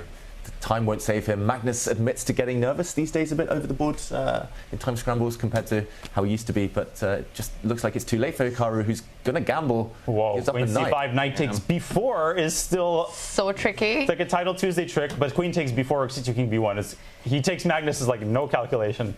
Give me knight. Much safer. That is a fork, by the way. The bishop is hanging. I didn't like BC at all by Magnus. And now it gets a bit tricky, right? Because you've got this threat on the A pawn coming in with check. The black queen looks a bit dangerously close to Magnus's king. David? Bring the rook back. Good move. His king's going to go up the board. I think Levy predicted it. King a3. Small breath of life, though, here for Hikaru with some counterattack. Whoa. What is he nodding at? Yeah, did you see that? It's the nod that, hey, I'm back in this game. There are some tricks that you got to handle. That's the message. It's the invisible music that. And apparently that's a mistake. And takes a5, c6 check. King where? King b8. Maybe just we push the pawn for check here. King slides back. Oh, b6 as well. You're right. b8, absolutely. King Rook b8. takes b7, knight takes b7. Anyone's game. Oh, Magnus he's down on time. How? Check. Stops. Wow, incredible. Anyone's game. What a game. He's down a piece, but Magnus's bishop on h3 not playing a role. It's all about that white king, right? This is what happens when you allow the queen and the knight to combine and do a bit of a dance against your king. You can go queen b1, b5, b4. This is the degenerate chess I really love. I'm in my element, you know? There's queen b1. Maybe. Step one. Wait a second. Queen takes c7 almost works. It's a draw, I think. Queen takes c7, cb, knight d6. Yeah, anyways. Wow. Perpetual. He's reaching for the knight. I don't think he's about to take the rook. And he comes back to defend his own king. Get that knight close to the king. b5? Oh, what a move. What I'm saying. All hands on deck. b5 is insane. Queen d6. Like, this is how the game is going to go. That was the nod of head. Hikaru had calculated 10 moves ahead. It's like the Gukesh thing that he did, right? When Ding blundered. Like guys. motion. b5, queen d6, b4, queen b4, queen a1 mate. Well, queen b4 is a check. Queen b4 queen b4 is a check. Oh, David said it. We're all mic'd up. 20 seconds. So then what do you do? b5, queen d6. You're absolutely right. That's the problem. So that nod is queen a1 check is always a move. Oh, that's down below 20 seconds. Hikaru makes a move. He's going to go for b6. That's not the most aggressive move in the position for sure. Oh, queen d6. What's wrong with queen d6 here? It's queen a1 and queen b2 zigzag. Hikaru reacts. Oh, no, queen d6, not like some knight b7, and you have like queen a1, queen c3. He does. There it is. We're going to find out. Hikaru will find his way. He's down to 20 seconds. Knight b7 is so heinous. White is threatening a check on the back rank. Queen takes rook, yeah. King takes. Yeah. It was still a game there. What's the move here, David? For Hikaru, what does he have to find? And he's got 10 seconds. I'm not sure any move. A check. Wow. A1 King b4. There we go. And the problem with Knight b7, Queen c7, you can sack the queen here. And you deliver a check on f8. Yeah. And Knight b5, Rook a3. Queen f8, Knight b5, Rook a3. Is that just winning? Win the queen. And there it is. Magnus, it's a handshake. And that's it. Wow. What a crazy game and a crazy finish. You take that knight, you lose your queen. Every that was square is filled monstrous. on the king. Look, there's a piece on every square there. It's like Sudoku. tic-tac-toe. Okay, you chose the more sophisticated game. Yeah, we end the game with a brilliant. I wish our board was showing it, and it's an amazing win for Magnus. Yeah, what a fascinating endgame there. Just in terms of, obviously, we had the benefit of seeing the evaluation bar, a couple opportunities with a breath of new life there for Hikaru. At a moment there, David, it almost looked like Magnus had spread himself too thin by kind of getting pieces on both sides of the board, and where he had some attacking chances earlier. Perhaps he was going to give Hikaru a way back in, but in the end, he finds a way to finish it. Yeah, in the end, momentum shifts all over the place. But Magnus, with that extra time, I think initially just held his nerve a bit better. Hikaru going down. We will break that one down later, but in the meantime, still 3 games underway. Exactly. You can see there in the top right, Firouzja, Aronian also complete as of yet, and so we have 3 more matches that we can peek into. Anyone got one that they want to dive into? We gotta go to Gukesh. We gotta go to Gukesh. It's the end game, and it does appear that Nodirbek he doesn't have a rook on the board. It's too far for me to see, but let's do a deep dive into it. It's an exchange. Yeah, it's a king, 2 knights, and 3 pawns for Gukesh, and a king, a rook, and a knight, and 0 pawns. Ooh. Okay, no, yeah. Or the other way. The other way. Endgame. Sorry, the other way. Nodirbek is the one with the knights, and Gukesh is the one with no pawns. Does this give you their vibes of their like endgame and Tata Steel? It's like weird. It wasn't exactly the same, but very similar. Very similar. But in the meantime, I think normal circumstances, Gukesh cannot really win. His lack of pawns. It feels like he's fighting for the draw. But it should be getting close now. Neither side has enough checkmating material. If all the pawns disappear, a draw almost guaranteed. Yeah, it's kind of wicked. Black can trade a rook and a knight for just 3 pawns, and the game is a draw. Like, this is so messed up. That and now you can just take 1, knight takes b4, and then you can just go sacrifice your pieces for the other. You can assign like a defender to each one. You take that one, I'll take that one. Yeah, and you can. The greatest thing is you can just give up a piece. Yeah, which is, in case anybody doesn't know, king and 2 knights, you cannot win unless the opponent tries to lose. Yeah, you have to play into your hands. Yes. Makes 0 sense, right? You have 2 extra knights, you've done all the hard work, and you still cannot win. But it looks likely that might be the end of this game. It makes even less sense that 1 pawn for the opponent added will give you winning chances. But we won't. This is the community stream, all right? This is not the legend stream. You got the check on the board, and Nodirbek, he's always trying to find ideas, trying to trick his opponent. He's always hungry for a win, and he's looking for ways to combine those 2 knights with the 2G and the H pawn. They're still alive. So does Gukesh still need to be careful? Because absolutely. That pawn gets on G6, the H pawn arrives on H6, and Nodirbek, he tries to find chances everywhere. Yeah. He just fights and fights, and sometimes he overpresses. Don't remember too many examples. Sometimes it like works to perfection, and this is ambition. This is what we sign up to see. And look at there are some mates there. Knight f5, knight e7. Knight f5, knight e7, H pawn joining the party. I think this is still dangerous for the world champion. For Gukesh, he has to be very careful. Notice how the c6 square right now is controlled by that white center knight, so you don't have a check there. Yeah, we're kind of looking at 2 different positions on the screen. And the third one. We're looking bottom right for the bottom right is the current position, it looks like. There we go. And white's pieces are a bit loose though. The knights aren't anchored. They aren't on outposts, not protected by pawns. So Nodirbek, I could see a world in which he takes a bit too much risk and blunders something himself, giving some checks now. But as we say, fighting, trying to eke out a win here.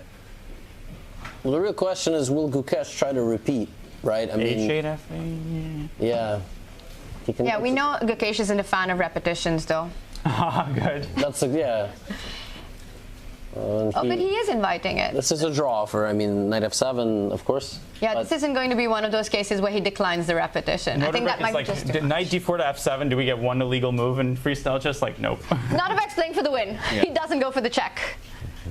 I love it. I can relate. Yeah. Nodirbek is a gangster. Yesterday, the players were discussing a rule change in the technical meeting, and he was just shaking his head and cracking up to himself. Like he was the only one who was objecting to it. It was a 1 second bonus on move 60 of the Armageddon. He just didn't want it. He just wanted to fight to the death. And I was like, my man, that is what we call an Uzbek tiger. You know, like what a beast. And both of these guys is awesome. They want to play for a win. I'm not sure this position quite justifies it. I think the guy with the pawns is going to only has the winning chances, but. There we go. Knight g7 ideas, like block any check. It's crazy. White's making. There's an illusion of progress. Yes. But it is. I think it's still an illusion for now. Like rook g8. What's wrong with rook g8 check? Knight g7. Of course, it's a a pass. But knight g7 maybe like rook f8. I mean, what do you want me to do? Not play for a win? I mean, what actually, yes. White could get mated. Like knight f5, g5, knight f4. But again, look at the clock. Gukeshi's we laugh, for 5 seconds. Ooh, yeah, let's show that. You know who won't be laughing. Oh wait, this has happened. Yeah. So show the idea. You got to show it. Rook f8. I haven't passed my proverbial driver's license. Oh. I actually have. Rook f8 played? Done in rook f8. g5, knight f4. g5 is checkmate in 1. Yeah, but this assumes that Nodirbek will miss mate in 1, which is a rare occurrence. Well, anything in g5. I don't know if it's ever happened. Yeah. He set it up though. He's taken away some squares from the white king. Okay. A knight move has been made. There will be no mate in 1, sadly. But knight f4, he's got only move. David? Yeah, and the board again, there's let's refresh the big board, but we have the small board. Let's see. No, it's not bad. There we go. Or no. Live position. I might be able to. Yeah, okay. I really wish you could play rook takes h6 here, but you can't. I have a feeling. Now you can. You can, and knight f6 now. Oh. Ooh, what is happening here? I have a feeling we're still in for some turns and twists in this game. It's not over yet, the drama in this one. Rook g6? Rook g6, yeah. It's such a precarious rook g6, knight h4, still no mate. Unfortunately. I mean, there's so many ways to eliminate these 2 pawns. Yeah, knight h4, knight f6 takes, you take both pawns, and then you play for a win, maybe. Okay, it's obviously a draw, but... Oh, that's a forcing line. That's a really nice spot, actually. Yeah, Let me see if I can actually... We'll start with an arrow, but no. So the knight goes back right now, attacking the rook from the h4 square, and then Levy's idea of just giving up the knight from f6, disconnecting the 2 pawns. It's a draw. Knight h4, you can even play rook h6. Pawn takes knight f6, king g5, knight e4. Levy, we get it. You found one fancy way of doing it. Well, I want 2. Like when, I see a third. Yeah, you see it? What's the third? Just knight f4 and then rook takes h6. Right, yeah. You can take all my pieces. It doesn't really matter. Knight e8. I think knight e8 could be tried actually. Knight e8 does some keep teeth the game actually. I'm like trying to find the clean force draw for knight e8, and I can't quite. I mean, I'm also just trying to give up the knight and the rook. Maybe I should try like playing a move that doesn't sack the knight. Point is, if Gukesh finds a way to lose, it's more impressive than all of us. So I don't think it's that simple to make a draw. But we're not sitting inside. He's not really good under pressure, though. It's like, I mean, maybe he should try the World Championship, but I don't think he's ready yet. No. Oh, it's the clock situation that I'm a bit worried about. We're just under 20 seconds. So many knights on the board. You can walk into a fork so easily. Allow that G pawn 1 step forward. Big trouble. So the defensive task isn't over for Gukesh. It just feels like Abdusattorov's trying to set the tone for his own tournament. He knows this is going to be a draw no matter what, most likely, and he just wants to play himself into form. Often having a long game at the beginning of a long day is the best way to warm up. Oh, that's epic. What a move. Yeah, I was actually about to say you can sack the knight and play rook h6, just like you said. I can sack the rook. And this is playing into the idea you talked about, right? Happy to trade both minor pieces as long as I get both pawns off the board. He's going to sacrifice. If knight takes knight, rook takes h6, you give up. You know, it's like it's like good hotels take care of all the small things. Gukesh, he draws with grace. But Nodirbek, he's so desperate to keep the game going. He doesn't pick up that knight. He instead moves the king. So at least it's on. The fight is still on. The other is Big Tiger. I can just spot him from our room. He's walking around still some time in the middle of the 2 games. White's not winning. White can't even give a check in 3 moves. Like, how do you... I wouldn't say he's desperate to let's say, but yeah, he's just annoying Gukesh. I mean, I think this is actually like a very intense rivalry. They just don't talk about it that much. I mean, they played at 2 Olympiads. They played in Tata. Like, I think Nodirbek really wants to beat Gukesh. All the time. He And did that's right the at the same Olympiad to with stop his streak. Yeah. That's where it started. That's where the rivalry started. 22 Chennai Olympiad, and that's the win that decided the podium finish. Yeah, we need to get both these guys on camera saying that at least 20% of the stuff Hans Niemann says, and they will be superstars. Like like Gukesh needs to get on. I mean, I really hate this guy. He's always playing on against me. He doesn't respect me. Nodirbek, I just want to beat him. But no, they're very respectful. They stick to the chess, and okay, maybe we will get a checkmate. There it is. There it is. Sacrificing everything. Like King G4. Woo! No. Now, is you this blame a draw? Yeah, Wait. you can. I have a story about. Is Nodirbek going to play this for the 50 But I had a rule? moment in the World Team Championship. Next to me, Alexander Onishuk was playing this GM, and he was he asked his opponent, "Is this a draw?" And it was Knight Bishop. No, they have to stop the clock. This is a draw. Wait, this is a. Wait, did you see that? Gukesh just looked at him. He was like, "What? Are we really doing this?" What he's going to do is he's going to wait for Gukesh to call the arbiter. No, but it's I'm sort sorry. of like this power. But if you get this on, if you get this on chess.com, the game ends automatically. After 50 moves, right? Not instantly. To cooperate? Can you set up a mate with cooperation? I actually don't know. Yeah, let's say let's say it was the last round of a tournament and you needed someone to win, so you just lost on purpose. But they're not calling the arbiter. I mean, Gukesh is the one who has to do it. But is there a hypothetical way to lose this? I actually don't know the answer to that question. I guess no, because. You mean if you walk into a one-move checkmate? Yeah, you'll always have an option. Like Knight versus Bishop, you can do that. There has been some major arguments. There is a way you can lose, but you okay, it's a draw. It's a draw. Thank God. No, but this is what a rivalry. You kind of feel the collective panic in the room there around why are we still playing? So confident, I have found the win in Knight versus Knight. Right? Yeah. He must know something we don't. And did you see Abdusattorov? He just marched off. He didn't even set the pieces up. He stormed out of his chair. He was almost not one Knight and Knight versus King. There we got Gukesh. He's doing it for Nodirbek right now. Regardless of what the result is, this is Gukesh every single game of his life. Wins, loses at any stage, he always sets the pieces before he leaves. This is also great PR, right? Because you already know the Chess Base India clip is going to be legendary. It's going to be tough game for Gukesh. Opponent storms off. Gukesh, what a gentleman, always setting up the pieces. I love that about him, by the way. He's probably the nicest of the next generation. He's very humble, very, very nice. But you see Nodirbek, Nodirbek just wants to kill. It's crazy. I don't know who made him upset, but. Well, I don't want to read into it too much, but to me it indicates that he felt he had winning chances there and perhaps let those winning chances go. And so maybe some frustration in ending up with a draw. Yeah. Or maybe he's just being practical. It is freestyle chess. You don't know how the next game's going to be set up, so why set up the pieces in the first place? That's a very good point. That's very clever. And you definitely don't remember the starting position of that game. No. So, yeah, dear Lord, if I put a board in front of any of you and ask you to do it. All the games, bases are loaded. And there we have it. All the handshakes. Okay. So round one complete here into our round robin. We've got 8 more rounds to go. What a fabulous start. We had some wins. We had some draws.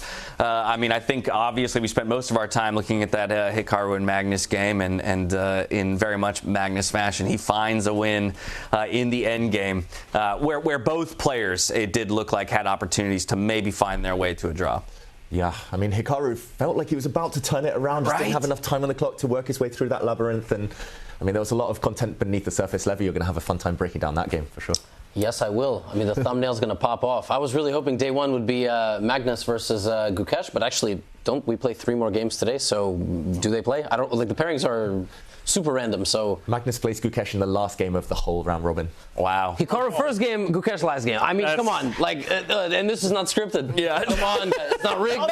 Ending. Yeah. Wow. Oh my goodness. Yeah, it couldn't have ended up better for us in that sense. I believe we do have the results of this first round, so we can go ahead and get them up on the screen, give you all a refresher on how each of the matchups ended up. So in fact, only one of our games ending in a draw, and if that's not a good precursor to what freestyle chess has for us, no action. Then I don't. Just agree to a quick Berlin draw. You want blood? We're going to give you blood here at Freestyle Chess. 4 decisive game, 2 wins by black, 2 by white, and Gukesh and Nodirbek. What a fight that was, as it always is when these two play against each other. We had an interview with Nodirbek earlier, and he said he loves playing against the Indians. He loves playing against Gukesh and Pragg and Arjun because he knows exactly their style and how to counter it.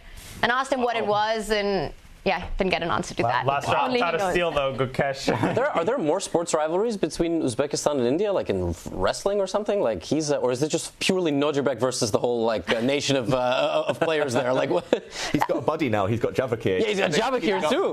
Yeah, Gukesh is somehow outnumbered here, right? Like it's It's that whole storyline, right, Levy, with the India B team at the Olympiad, all the youngsters against the Uzbekistan team that eventually won the gold, all the youngsters again, and now every time they play, we get awesome chess. Yeah, it's not. I mean, there's nothing to make out of it other than the fact that it's competitive spirit. Like that's really all. It was Nodirbekistan. I mean, all the games and the players, they talk about how much they enjoy this format. They don't feel as much pressure, and I think there's some fear. Oh, that means they're just going to start blundering pieces. No, that means they're not going to blunder pieces, and they're going to take it obviously as seriously.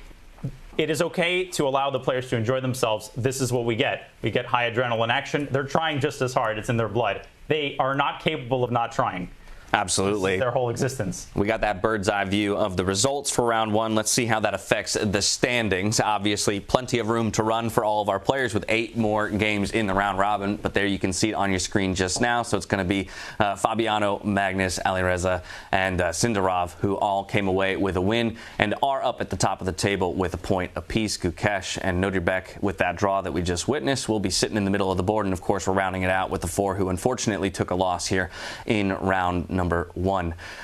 Any key pivotal moments? Obviously, it's hard to track all the games, especially in a 10-10 increment, right, when we're firing around. And so perhaps later, the Olympiad, we'll have an opportunity maybe later to dive back into some of those results. But of the games that we saw, any key moments, any pivotal moves that we felt, either brought the victory into the corner of one of our players, or as an example for Gukesh, keeping him alive just to get to that draw?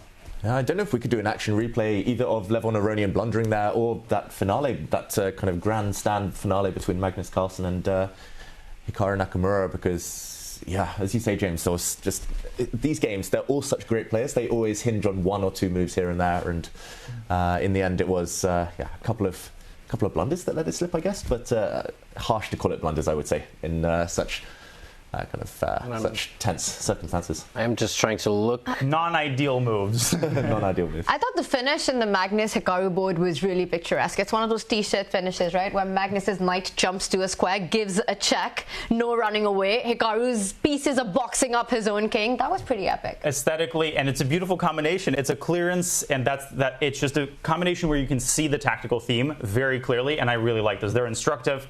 They're just lovely to see, and when it's the last move, it's especially impactful.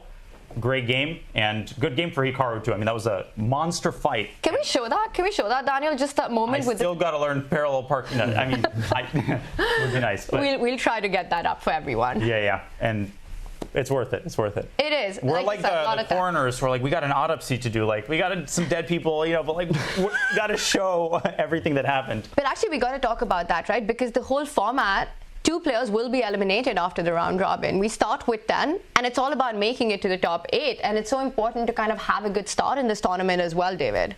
Yeah, a good start is essential. Even if you do take a loss like Hikaru, you want to feel like you played well. I don't think he'll be too downbeat. He's got the hardest game out of the way. But yeah, of course, those 4 who did get the first win, they're the ones to watch. Despite Hikaru losing, I think we all want to see him make it through to the quarterfinals. We want this action more, right? So do the sponsors. So maybe somebody can throw a point or two. Hikaru, if Magnus played Gukesh in the last round. I'll just jump in real quick because we're going to head into stage because we got to keep the ball rolling here as we learn what our next position will be here. Uh-oh. Quick reset. As all of the count the M&Ms in the jar. Yeah, bingo balls didn't all release. We'll get that sorted momentarily, and then we'll dive in. But I mean, from position 906, I mean, again, just recalling the starting position, I feel like almost nothing can catch us as off guard as that one. There we have the release, and soon enough we'll learn what we're starting with. By the way, that position doesn't go back in the bucket. Correct. So now it's only 958 positions. Yes. Yep. For those of you keeping track at home. Yeah. 55. 55. 55, and Levy has that memorized, so he'll go ahead and just go ahead and name the pieces on each of their respective squares for us. That's actually knight on A1, queen on B1, 55. bishop on C1, king on D1, rook on E1. I have no idea what I'm saying. That would be crazy. But I wanted you to do it because just imagine a world where you nailed that, man. That could have been brilliant. No, but you have to, like, people are already doing this. I mean, this is tough. Chess in 2025 is hard. I mean, you already have, like, regular folks at home writing programs and saying which positions are good, which are bad, how the engines are playing all these things, and is Fabi the only player here who's with a trainer, with a second? We've got Miguel with him from Spain. Fedoseev also got, yeah. So they're taking this very seriously, yeah? They've got their seconds, their trainers on, they've got these 10 minutes to analyze. Well, the point I was going to make is we discussed this before the show, right? All the players here are happy not to prepare any openings, right? But all top players say 90% of their current training is opening preparation and opening ideas using computers and their own brains. So you're minimizing the workload of the players by 90% and like tripling their overall prize money. Yeah, of course they're happy. Who would do 90% less work for 3 times the pay? Of course, like they're all in great moods. You feed them great food, like you pamper them, and yeah, hopefully they fight. And so far, we're seeing exactly that. That's fantastic. Yeah, but that's where I think, again, it'll be interesting, as we've talked about, the development of freestyle chess over the coming years, right? How do the players maybe shift their focus in training, right? If the game becomes less about, having an engine decipher for you, the known lines of theory, then, what am I focusing on in my preparation? Because Lord knows we can't memorize 959 different positions and any effective, or a couple lines of effective openings for them. Yeah, you're right, but I don't know how you guys feel about this. Like, I've played maybe 30, 40 games in Fischer Random Freestyle, whatever you want to call it, and you can already get some strategy quite easily. Like if my queen is on a certain starting square, my king is in a certain spot, like I either play for the center, I play flank chess. I don't know if you feel the same, but... Levy, knight on A1, you called it. I knew it. Yeah, that too. There you have it. Yeah, I think he said a bishop on C1 and H1. Yeah, I actually... At least partial credit on this one. I said king on 4 and 5. Whatever. You make sure my professors are watching this. Yeah. Again, 2 knights in the corner. Exactly. I was about to mention that. So kind of, of course, they're on the opposite side of the board this time around. But we have a more centralized king, queen, rooks as well, not shoved as far over. Can we hear in on what the players are saying? Is that possible? Because I really want to hear how they're breaking this position down. We do have audio. They're just talking rather quietly. I would have been able to tell you what Wesley's saying, but he's not playing. You have to be very rich to be in there with them right now. I think the VIP ticket is... I think they do allow spectators to watch these discussions. Yes. But, how much is the VIP ticket? $25,000 or something. I don't know. No, I don't know, of course. But you see like famous people on the racetrack at Formula 1, so it would be quite cool. Is D4 the best first move? Because you can do the same thing they did last game: C3, knight C2, bring the knight to the middle. It opens the line of the bishop and the queen as well, very nicely. White can castle on the first move. Oh, that was my favorite part of the players' meeting. The arbiter set up a position where you can castle on the first move, but then he added, you can do that, but it's not forced. And it's actually usually a mistake.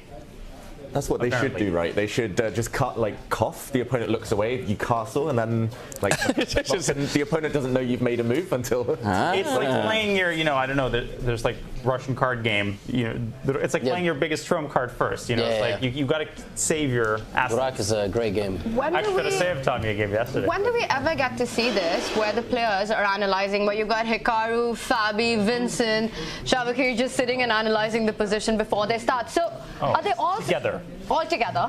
I guess individually. Good point. Yes, we see that a lot.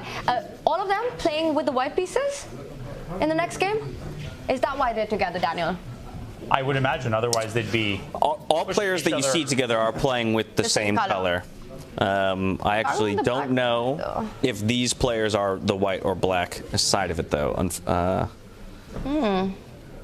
But interestingly, it looks like, at least as of yet, they're not exploring the D4. I haven't seen the D4 opening yet in their discussions. And well, the idea, okay, there's a D4. On the second move... Whoa. Had to be Lev. They're trying to take it into King's Indian defense, one of the most popular openings in chess. They're trying to normalize. Vincent is going to put a bishop on g2 because he can't look at a King's Indian without a fianchetto. Okay, so the table with Hikaru are playing white. This group here playing with the black pieces. Playing the black pieces, just so everybody has some understanding of which side they're trying to prepare for. Best friend. It's like college orientation day one. It's like, you know, Levon, you mentioned, right, that he really believes in breaking the symmetry early on. And look at the move he keeps pointing out to, the c-pawn moving 2 steps forward, so that if black plays copycat chess, then white's the one that strikes in the center first, with the d-pawn moving forward, not allowing the symmetry anymore. We might be seeing 1c4 in some of the games. I like it. Yeah. He also talked a lot about getting the pawns in front of the rooks and then the adjacent pawn forward in the interview that I saw with him. So yeah, first identifying symmetry and where symmetry is bad for his opponent and forces an imbalance, and then of course opening lines for those diagonal pieces and allowing the rooks opportunities to come up and lift. Well, fascinating. As they're analyzed, they're about 30 moves deep already. I'll just add quickly that something that has happened to me when I lose quickly in freestyle, I can blunder, of course, but also you can underestimate very easily how quickly you can get attacked. You might think, well, the knight's on A1, B1, I'm not in a big hurry, I can like fortify my pawn structure, and suddenly, Fedoseev has opened the center and all his pieces are attacking your king. So it can come really fast, and the fact that you can castle and rearrange the king and the rook, it's sort of a futile, it's a pro forma. Oh, I'm making my king safer. No. One of the things about freestyle chess that you need to notice early on is which are the undefended pawns in the position. And I can spot two, right? To your point, just to follow that up, Daniel, you've got the A pawns that don't have a defender and the H pawn. And very often, the knights can actually jump really quickly and start targeting those pawns. In this case, that B1 knight landing on B5 could actually come in with a double attack. Knight C3, knight B6, knight B5, 1-0. Yeah. And while, perhaps not an early opening idea, but it just feels, I'm looking at the king position, it just feels like such a natural fianchetto for that, white squared bishop, right? And then you can castle the king and the rook, and you've basically created a nice little pocket for your king, very, akin to a standard game. Yeah, I think I would start that way, but these players are much more creative. They do kind of hate the symmetry and kind of double fianchettos where both sides fianchetto their pieces. They just, as an analogy to normal chess, they do become a bit drier, a bit more dull, and I think especially in the rapid, we're going to see the players try to be a bit more creative here. So, yeah, interesting to see them go for these complicated positions already 3-4 moves in, judging from what we've seen on the camera. Yeah, really interesting stuff, right? Levy, you know Hikaru really well, and he's just out of this really complicated, crazy game against Magnus, getting ready. What do you think is going on in his mind right now, and how's he feeling about this position and his just the next game coming up? No, I think David knows Magnus on a much better level than I know Hikaru. I would just say that losing to Magnus is not like. It's not sounding the alarm bells, and losing one game to start an event definitely sucks, but okay, 3 other people just had to do it. The most important thing is just to continue to score some points. You can draw games, but you just can't keep losing. If you start 0 out of 2 or 0 out of 3, it very quickly spirals out of control. I would know, it's happened twice to me in tournaments now, and somehow you just can't play your way back into it. And the problem here is, in traditional chess, let's say you lose the first game, game 2 you just make a draw with white. Stop the bleeding. Yeah, and here it's nonsense. You could be just dealt complete nonsense every round and keep losing.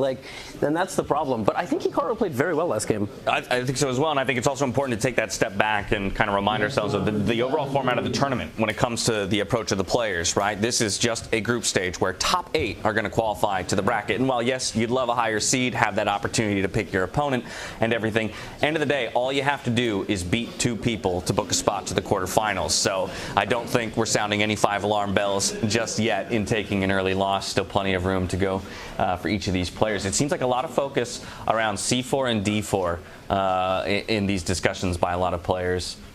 Yep, that's how it happens in normal chess too. English or D4 are usually same thing eventually. Speaking of alarm bells, absolutely, just 1 game down, but he is playing Nodirbek in the next round. And that's a great matchup, and not an easy one to face as well for, both these players. Again, what do we make of that? Hikaru versus Nodirbek. I mean, what I make of it is just the way that the Nodirbek game ended, and it feels like he's out for blood, right? He always is, James. Yeah, but that's what I'm saying. He sensed blood in the water, maybe felt like he had that win, and so even more, maybe, you know, he's going to come in with some aggression. Especially really rapid chess. He really goes after you. I give you my moment. I'll stop, I promise. I had a funny story. So rapid chess used to be called, when it was introduced in the time of like Kasparov, quite recently, it was called active chess. It still has that, you can call it that in Russian, like aktivные шахматы. It's like my old coach would refer to it that way, and I remember it's like, I don't know what to compare it to, some old name for something. Don't they call it быстрое, like fast? That's the modern, yeah, but like Sakis would say like, oh, можно в активные шахматы. Like, what? Oh. Are you speaking Middle English? Like, is there even a word for rapid? Homework, I promise. Is there a word for rapid? I guess rapid. That's that's what the young guns say. That's the cognate, like literal, yeah. What could that be? So Kasparov had a famous saying, like he was initially skeptical of that name. So he said, "What? Like, well, you know, active chess? You know, does that mean I play passive chess?" Like, and everybody had to laugh because Kasparov like, okay, this is play the laugh track. Play the laugh track.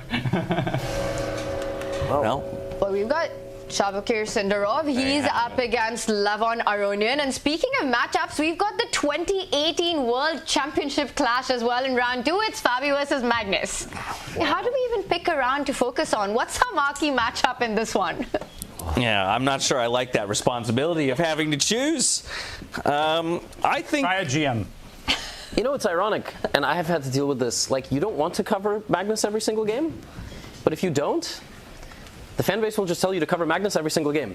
It's a community. Why are you covering? You know what? Community stream levy. Community decides. Yeah. How about that? Yeah. Let our chat Let's pick. make them vote.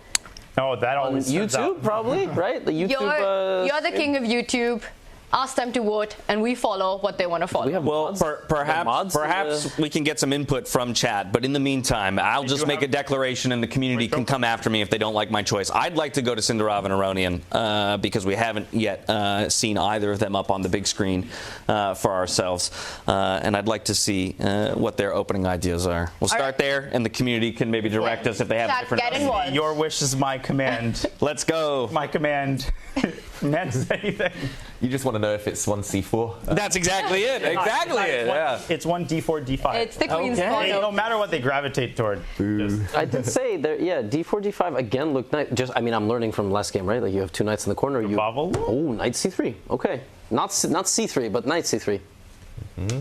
Okay, knight c3, knight b3 is pretty standard when there's knights on a1 and b1. Yeah. And bishop f4, g3. So it's here. I think it's quite easy to get your minor pieces out. And then e4, but then you'll have to deal with the center. Do you open it, not? Yeah. Yeah, we're going to get our boards updated really quickly. We've got the players, their live cams, but the games from the previous round. So let's have that up, and then we can jump into deep dive into the board, our community picks. Who looks happier on camera? They do. They all look pretty content for now. But, yeah, it's tough to know. It's tough to predict. I know we don't like to predict in general, but my only prediction is there's going to be more decisive games, more blood on the board. Okay, we've got some action here. There we have it. Okay. Interesting. This one also symmetry, also normally a queen's pawn opening. Default. Bishop f4, Java London coming up. Surely, Tanya. Position 518, and that's what we'd call it in that. But this is freestyle chess as we get it all set up. Are we going to see a central break? Yeah, that was the first time they ever showed up. Yes, we have it, Daniel. They were not. Okay. Fantastic. Yeah, we're in. We're taking a look at Magnus and Fabiano, also electing to go for that d4, d5 opening. V6. Very odd move. There it is. Yeah, we see the setup for the fianchetto on the black side, and now the bishop slides out in development, putting pressure onto that pawn that's undefended on c7. Or no, it is defended by the knight. See, there you go. Already. It's tough. Piece placement is going to play tricks on us. Knights in the corner do have a purpose. They do have a purpose. It might never move again the rest of this game. Magnus's knight, but bishop a6. Yeah. I was going to say b6 is an odd move if he's going to fianchetto that bishop behind his central pawn, but clearly this was his idea, Magnus. And okay, I just realised that both sides have indeed castled. We missed that one. Yeah. Pin count. So the kings, they're fixed where they are. We don't need to worry, at least as opposed to the previous round. Don't need to worry about all those long Wait, why not? castles. Wait, can't white castle? No, white did castle. They have castled already. King on G. Oh, I was inverting the king to F1 and the rook to G1. Yeah, I guess Imagine if you could do that forever. I guess they both castled on move 1 for the memes. G3, yeah. So our community has G3 feels spoken. so- Long cloud of freestyle. Sorry, go on. No. It's like the equivalent meme move, Yes. which they know is not good, but you know. It's funny, Have to do it. speaking of the long cloud of freestyle, if the king and queen switch up in the starting position, we might see that, the e-pawn moving. But we'll get to that when we do. Right now, the community wants us to get to the Hikaru board as well. No surprises there. All right. Everyone's... that was Are we allowed to say everyone's favorite streamer with Levy, you being around him? I'm not a streamer. The same way Hikaru says he's not a chess player, I say I'm not a streamer. He's a streamer and I'm a YouTuber. You know, that's... I don't stream at all. I don't know like where I... This jargon is like incorrect. Danya's a streamer. I feel like he streams like every day. You know, I'm sorry I have to demote you to such a professional title, but you know. I mean, I did stream yesterday the last time, and then It's always 5 a.m. in New York, and I'm like, is Danya streaming? What's going on? But I feel like you've had like a lot of battles late at night. There's a rook on d4. What is happening? Yeah, I was going to say, the community's wish is our command. We're over to the Hikaru and Nodirbek game. Important to note, again, on this board, both players have castled as well, so their kings are now in those fixed positions. But sorry, but doesn't this look dreadful for what? What is the idea? Exactly. Well, you gotta move some pawns. Yeah. Do you have the power to do an action replay for us? I do. Okay. Should we see how we got here? Yeah, absolutely. Let's do it. Yeah. Okay, so we started here. I have no idea what move we're on. That's the thing. It's like it could be 20 moves. So let's go. It was d4. So far normal. Okay, so you're not moving the castles as expected. Yes. Yep. Okay. E5 makes perfect sense. And this is the thing, right? You open the center up. Looks like black's not developing, but sometimes the order of operations is most important. White's develop more pieces, but Philidor, told us that something's the soul of chess. Okay, but knight b6 defends the pawn. Black's next move is knight c6, and that rook is getting demoted to, the basement floor. Yeah. What? E4 will still be met with knight c6. I don't know. I'm a skeptic for now. Yeah, and I want chat to fill in the blanks for us. Something's the soul of chess is what you said. Let's see how many people actually know about that. What is the soul of chess? Don't answer it. Chat will tell us. Oh. Can you play bishop? Philidor, but if you play bishop g5, does black play f6 blocking the bishop, or rook d6 to play rook g6? Like, this is the absurd thing. Bishop g5 is just a nice tempo-winning move, but what I've learned in this format is sometimes bishops are worth as much as rooks. Like, you can just give them away and launch counterattacks. Bishop f4, c6, bishop takes b8. Yeah, like a6, bishop c7. Just like making shashlik out of the h2 b8 diagonal. But that's the thing, right? If you rook lift, bring that rook to that d6 square, the bishop can slide back one square and start putting more pressure. There's your F1, G5 good job. Good call, Levy. We're going to make a compilation of all. I mean, what I always say is if they make the same moves I think of, it's either a good sign for me or a terrible sign for them. Well, and as Magnus considers his next 14 move, wins is like he just has it against everybody. Yeah. That's his marker against everybody. I don't think it'll surprise anybody that Magnus comes out on the winning side of these head-to-head graphics. Judging by the smirk, it certainly doesn't surprise Magnus. He's like, I know what's going to be displayed. Yeah. It's another question: rook d6 or f6? The rook d6, bishop slides back, hits the rook again. C7 stender as well. But same with f6, bishop f4. Yeah, that was sort of my question. And then that bishop on h8, by the way, let's not forget. But then sinking deeper. I have a feeling you can play f6, and then later you can play g5 and f5 maybe, and just go completely control white's center with your advanced pawns. I don't know. Nodirbek going for ambitious ideas. No, knight b8, by the way, can also come out to a6 to protect c7, and then that would also prepare c5. So I've been fixated on the knight coming to c6 hitting the rook, but also knight a6. Also, I just realized we've got the wrong players in front of us. I want to see Hikaru and Nodirbek. We've got that position on. If we switch up our cameras to them, maybe we can get a body language read. Who is the body language expert in the house right now? Definitely not me. Chat. Chat will tell us who's sweating and who's not. There's an account on Twitter that I really enjoy. which always shows face-offs of UFC fighters, and then writes a detailed breakdown of everything they did as they looked each other in the face. And it's always complete. Like, it's sometimes nonsense, and sometimes I'm like, do they like know what they're talking about? So, yeah, guys, I don't know. Body language. What are we thinking? And where they're looking. I mean, and we still need updated boards on this screen, please. All the games are over. Like, this is. But that's not even the big. Like, yeah. It's a beautiful display, but all the games are the wrong games. Not spoiling any results there. Those are the previous matches. We live in the moment. Back into the. We can also. There we have it. The game and the players. Yes. Okay. This is what we love. Yes. Oh wow, they're twinning each other, by the way. Mirroring. Head and hands. Lot of head and hands. That's a rare pose. David, what's your pose? Should be that one. I mean, I realised if they're doing it, it must be working for them, right? I realised a few minutes ago I was sitting the same as you, so I had to switch it up. Yeah. I don't know. I really like what Hikaru's done, actually. Like, despite the fact he's not playing with pawns in the center, which we were saying maybe is the recommendation, especially for those new to freestyle chess, try and find some landmarks. Here, he's at least trying to play actively, trying to kind of force himself to get some juice going after that defeat against Magnus. And F6. There we go. Ooh, wait, did someone say a bishop? What bishop? That H8 piece? It's dead for a while. Just wait. It's cryogenically frozen. It'll G5 and F5. It'll eventually have its moment in the sun. Yeah, that's true. He did kind of lock that H8. I don't think E4 is going to happen anymore. Maybe G3, and it's in Hikaru's interest to keep the center closed. Just because Nodirbek's pieces have a lot of spring potential energy. Like the knight comes out quick, D4 can happen. It's still precarious for White, but I mean, maybe White shouldn't even engage in a fight. Like maybe White can play somehow E3, but you know Black's knight is going to come to C4, and how do you defend your pawn? Back it up, bishop back to C4. Maybe you just don't defend it. Maybe you just give it up. Like maybe it doesn't matter. Bishop C1. Yeah, bishop C1 maybe. Mention, yeah. but don't play it. Yeah. I mean, wow. Like look at this. Just looks absurd. Well, he's playing against that knight C6 jump, and maybe wants his own knight to land on the square, which has just been vacated by the rook. Levy also, yeah, E3. Bishop just control the square. Bishop F5.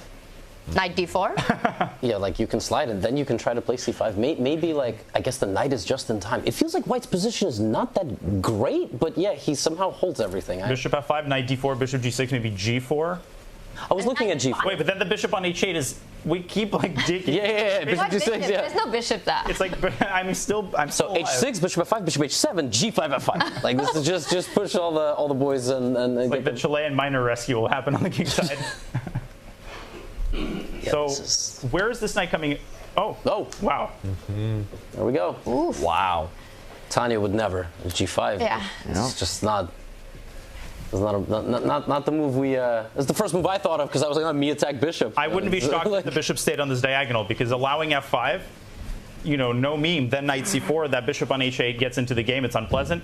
Bishop C1 to me is the most natural move. And then Knight A1 and Knight B1. Or even Bishop E3, by the way, is not that dumb because Knight C4 still maybe Hikaru will calculate. I'll let him do the hard part, but D5 will hang. I will say just how incredible it is to me that we have 7 pawns on the white position still sitting in their original positions while black is just flinging all of their pawns down in the frontal assault. Yeah, but that's a great point because White's bishop, the rook, no open lines right now. He's got to start moving those pawns. The bishop does fall back to E3, so also be careful of that A7 corner pawn that black has, which is kind of X-raying. This last move by Nodirbek, it takes away a key square for his own knight to jump to. Yeah, I don't know if I'd rather be white or black here. Levy, you said I would never play G5, and that's true because it's a pawn in front of my king. I want to keep everything safe and solid. I don't know how many of you know, but Levy destroyed me in a match many, well, I now want to say years ago. It was like 5 years ago, I feel like. Went all out with the attack. I tried to stay solid and nothing worked. I think I beat you in bullet. It's nothing impressive. Like I think I was probably losing in the blitz. I think I got flagged in the few games where I had a decent position. It's fine, Levy. I'm over it. But you don't have to make me feel better about that. You lost like the equivalent of just like some practice session, and should we ever play classical, I'm sure I will lose like 80% of the games. So, it's just my style of chess is conducive to there being no time for the opponent to think, and in this format, it's amen. Yeah, like amen. This is 2,600 feet, like just. Have you and Daniel ever had a face-off? Like in a, like fighting or chess or what? Both. On the grounds of this hotel outside. Like, yeah. I mean, I wasn't. So, but okay. A chess boxing match, who wins between you and Daniel? I don't know. Like I've had some training. He's bigger than me. I don't know. Yeah. Who's gonna bite? Who's got the reach advantage? Yeah, he's got a crazy reach. I might have to dirty box. You know. I mean, I actually got an entire studio to train, but I forgot to pay my rent the first month. I got evicted. Well, while the jury's out on the head-to-head between these two guys, let's maybe check in on the head-to-head between Nodirbek and Hikaru. For the record, we did not pick that fight. Like, no, it was thrust upon you. Wow, both of these guys just can't win against each other, huh? I know, it's a struggle. Yeah. Searching for that first victory. I think they've played like 3 games against each other. I think they'll find Bobby Fischer before their first win. Yeah. Just shows different generations, right? Yeah, but they've never played? Yeah, they've never played. Or maybe draws. Do we have any? Draws. We didn't have any. Because we don't care about that. Draws. Yeah, we don't care. Who cares about draws? I mean, if we had draws, it'd be like 14 wins for Magnus, 6 for Fabi, 36 draws. Like, it would be some insane number. Levy, if these two played against each other, I wouldn't be surprised if draw is like the least likely result, just given their style of play. Maybe they haven't faced each other in this format. The generations, it's totally possible. This happens often now. It's classical. And let's not forget, Hikaru hasn't played much classical. So the only place they can play is like Norway chess. I don't know if they've ever been paired there. Nodirbek didn't make it to the candidates. Yeah, no candidates, Grand Swiss, and maybe Title Tuesday. Yeah, Title Tuesday, Bullet sure. Brawl, Freestyle Friday. So I only want to jump in here because there's a lot of time being chewed off of the clock here as Hikaru is considering his next move following the c6. What are maybe the considerations here? I think without getting too chessy, it's just pawn breaks. He lacks any pawn breaks at all. He cannot open the position up. I mean, his bishop in the corner, that white light square bishop still trapped. There we go. He does open it, but there's pros and cons to this. The black light square bishop can now zoom out the whole way in the diagonal and force an exchange. I mean, he's just... And you're staring into a pawn chain with that. But maybe not for too long. Because what if the idea is to put that bishop on f3 and land it on h5? Yeah, but actually now knight c8, I really like the idea. Knight c8 and put that knight on d6. And somehow, yeah, first we do all of this stuff, but I really like the prospect of black just bringing all the knights slowly to the right side of the board. This is a big maneuvering game, this one. It's like very Anatoly Karpovian. Wow, you know, just back to c1. Yeah, now knight c8. Knight c8. I really love this idea. But is that just? Are we preparing for an e4 push? Yeah, I think that's the only essence. I mean, no pawn breaks, no plan, right, for Hikaru Nakamura. So I wouldn't be surprised to see Nodirbek try and clamp down on that square, maybe bring one of his rooks across to line up with the white queen. Something to try and h6 and f5. So nice. I was going to say, if black had the pawn on h6 and could play f5, black is like... In Washington Square Park, you can, but... Yeah, just 2 moves at the same time. But yeah, it's all about e4, guys, right? Like, this is the move. If it happens, it will maybe... It can happen anyway. I mean, the point is not necessarily to recapture, it's to open files. So some pawn break is very tempting. Rook h1 and h4, I wouldn't be shocked. But he's reacting. He's stopping that e-pawn from moving forward. He might even stop it forever with the f-pawn moving 1 step ahead for Nodirbek in this position. Yeah, Go f5 square is what Hikaru's looking. I played him enough in Title Tuesday. No, before I even blink, there will be a knight on f5 and a pawn on g4. By the way, you get that in time. Sorry, Lev. No, I was just going to say, yeah, knight d4. And that'll be like a C5? cockroach, you know, just... Knight f5? Yeah. Aha, knight f5, rook e5, g4. Is that what you want? Yeah. Hikaru did that thing again, like that weird... It's coming. The knight on f5, like you said. And by the way, then g4 to like f4, g4, h4? Like somehow white is doing very well. Okay, queen g6, like black... g4. Knight e5. No. I'll hit that. Rookie, I think... Knight f5 is the tempo, and then h3.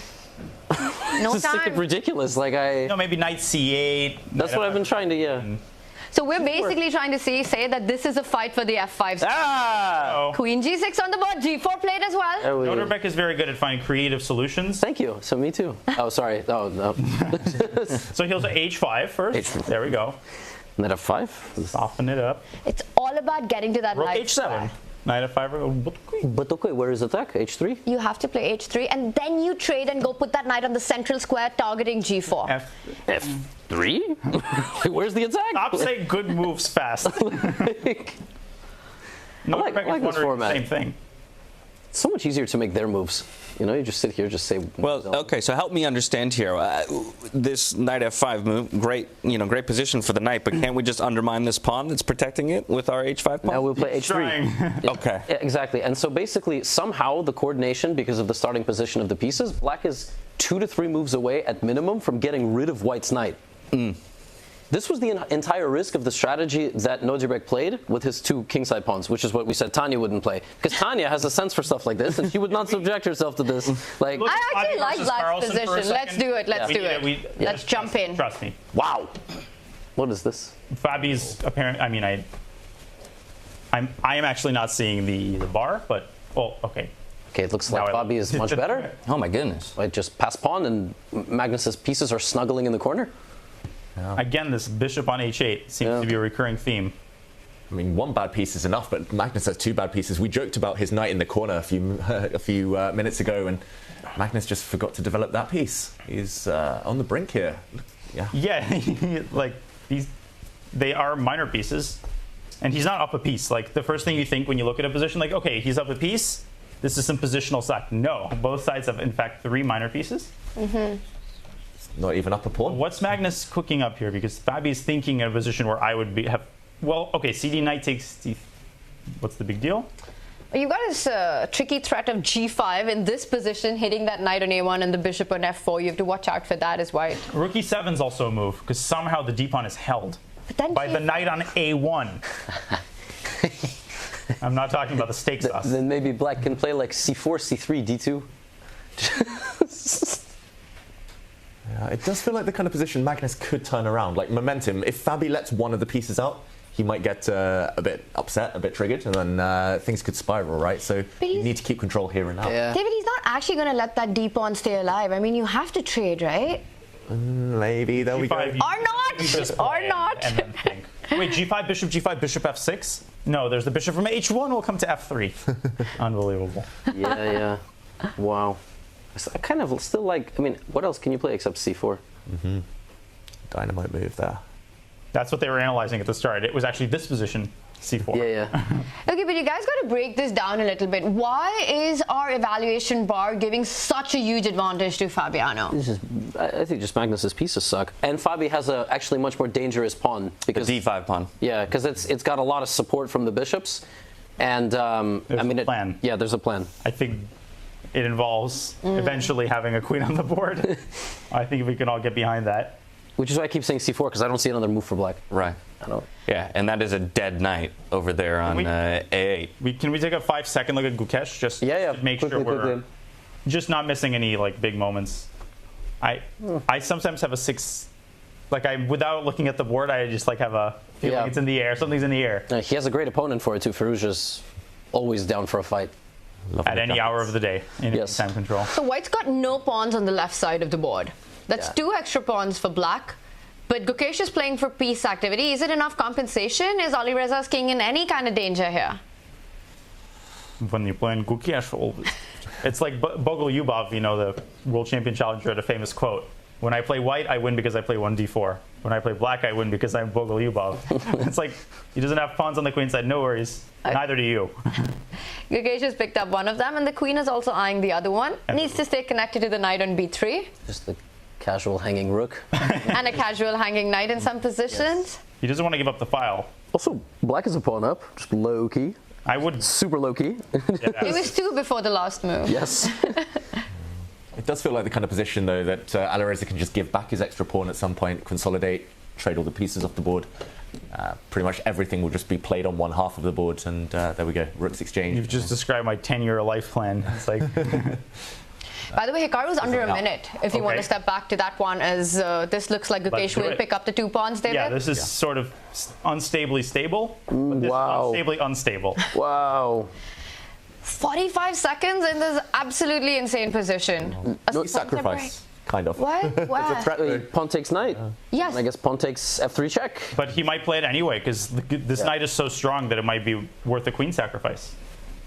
Or not. Oh, and then you get, okay. No, he's going to just, he takes the central pawn. Somehow Nodirbek, again, he's done this thing, knight d7, knight e5, and he's like, I got 1 too. Or knight c4, knight e5. Okay, big trades. H-file's open. A queen and a rook line up there, then there are ideas of checks. No, but I think white is still. Just slide the rook on f1 over and look for the trade on h1? No, you don't have to. There's no threat.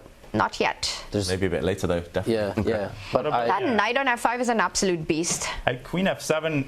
Oh, whoa. Okay. There it is. Bishop takes. No.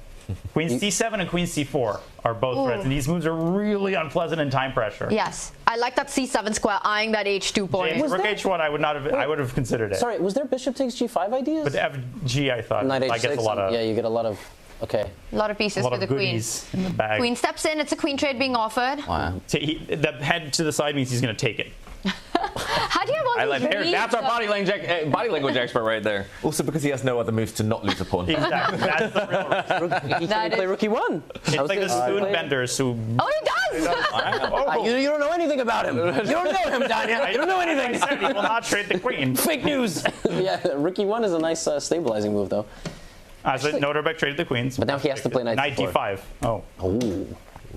You're right. Okay, well. Well, knight comes in. That e5 square is a juicy one to get to the g4 weakness. What do you play? But now the white knight is actually just doing nothing. It looks nice and pretty. It's like a nice statue, but it's in the middle of a park where loads of stuff's going on around it. And a healthier pawn structure for black as well. You know, white's weaknesses on e4, g4 are easier to get to for Nodirbek. Yeah. Huge turnaround here. I think it's equal. Guys, it's time to leave. Clock as well. Knight g3, knight h5. It's time to get out. You go to the other outpost and try to target something. But Hikaru's just not in top form. Against Magnus, he was low on time really early. You can see how thrilled he is. Yeah. 30 seconds here against 4 minutes. Oof. You shouldn't lose the king g3 unless you blunder something big. And also Nodirbek's, he'll press. He will try to light the fireworks, especially after the last game. Yeah. By the way, we're in for something good. If you put the black knight on e5 and white plays king g3, white can play bishop e3, bishop d4 and take the knight. And then actually I'm not even convinced white is any worse at all. No, but I would take white here, just in a regular game, I think still. And Hikaru's like, actually, this is not so even against Bogolyubov? Not so bad. Well, I mean, if he's black, I have no chance because he's Bogolyubov. But Nodirbek, he's trying to create chaos on both sides of the board. With just 40 seconds on the clock, now the A file opening up. A3 might be a tender spot as well. Okay, 7. Very quick check-in in Fabiano, 5 seconds just to see. Ooh, let's go. I may. Oh, Fabi won. Fabi beat Magnus. Wow, that's a big one. Okay, but we got to go back to a game that's ongoing. While I'm clicking on different games, time scramble here. Okay. Okay, on to Gukesh and Alireza. 20 seconds on the clock. Gukesh, what it is. Guys, I think we can hear Fabi and Magnus. Oh, I like that Magnus chatted after he lost, but not after he won. No giving away secrets. Actually, I think they chatted a little bit, but when you lose in this format, you kind of want to learn. Okay, Firouzja, Gukesh. I think Firouzja's in control. Yeah, Gukesh, 10 seconds on the clock here to make a move. Tries to be pragmatic. That white king is just trapped on the back rank, right? There's going to be so many tricks. Queen lands on d1. He's going to say, ta-ta, see you next round. F. There's no stopping Daniel. It's the wrong tournament. Some knight c4, like... Wake up! How are white's pieces not just all falling? For now, there's a pawn hanging. The white queen can grab on g5, but it's hanging by a thread. Maybe just defend that one and... You get your queen back then? How do you defend it? Wait, queen b4? Ooh, threatening a back rank. I saw made in one threat. Nice. Can the queen go to c5, a more active square, try to get in? He's threatening knight c4, just game over. So you have to make a move here. No, knight c4, knight d3. Yeah, knight d3. But you're right. Knight, which will by the way, think. knight c4, knight. We might see it. We might see knight c4. Knight d3 is calculating this. And at the end you have some f5, and like the bishop is somehow trapped. Which very tricky. It's happening. Knight c4 is a nice find. The knight on c1 is loose. And now if you have a check, the queen slides back to block the check. Queen b6 check and queen, not f2. Don't blunder. The queen c2 is also nice. No, I think queen. Okay, yeah. Oh, watch it, queen He's d1. just encircling him like a queen f2. There's even knight e3. But you can't go to c1 anymore because the e2 pawn is falling. When they see the inroads and the avenues, it's like 10 seconds, Daniel. Firouzja is so good at this. Just the pressure is unreal, and it's coming from all sides. F5, the bishop's going to get trapped. A5. Yeah. I got a passer. Forgot about that pawn. Yeah, don't do anything. A5. How's Hikaru doing in the meantime? Well, no, we got to finish this game. Yeah. Don't worry, I'm not. Yeah, 18 seconds on the clock for Gukesh. Yeah, you really want to knock out here with black, right? You want to mate, but just a5. White doesn't have a move. I guess bishop e4 and just try something. Tricks. Pray for a blunder. He's looking for the forcing win. You can play like e3. Or knight, as white. Even knight d6 and king g7 positional. But maybe this is the moment we see f5 on the board to just block that bishop out from the rest of the game. Instead, he falls back with the knight. Has he given Gukesh a chance to turn around? I hate this move. What? Yeah. A retreating move? I mean, I thought it was pretty decent, but king g7 Yeah, that was is the idea. extreme. Queen takes a7, queen d1, king f2, queen f1, king e3, queen g1, knight f2, queen c1. Everybody got that? Now there's mate. Queen d1, queen f1. Oh my god, he's blundered. That is a Oh my goodness. checkmate in 2. Okay. Wow. But he's deadlocked. I mean, he's Whoa. yeah, he's completely lost. Wow, given an opportunity there with the retreating knight, and unfortunately gives it away in the end. Yeah, that's a massive start there. On fire. Let's go quickly back jump over.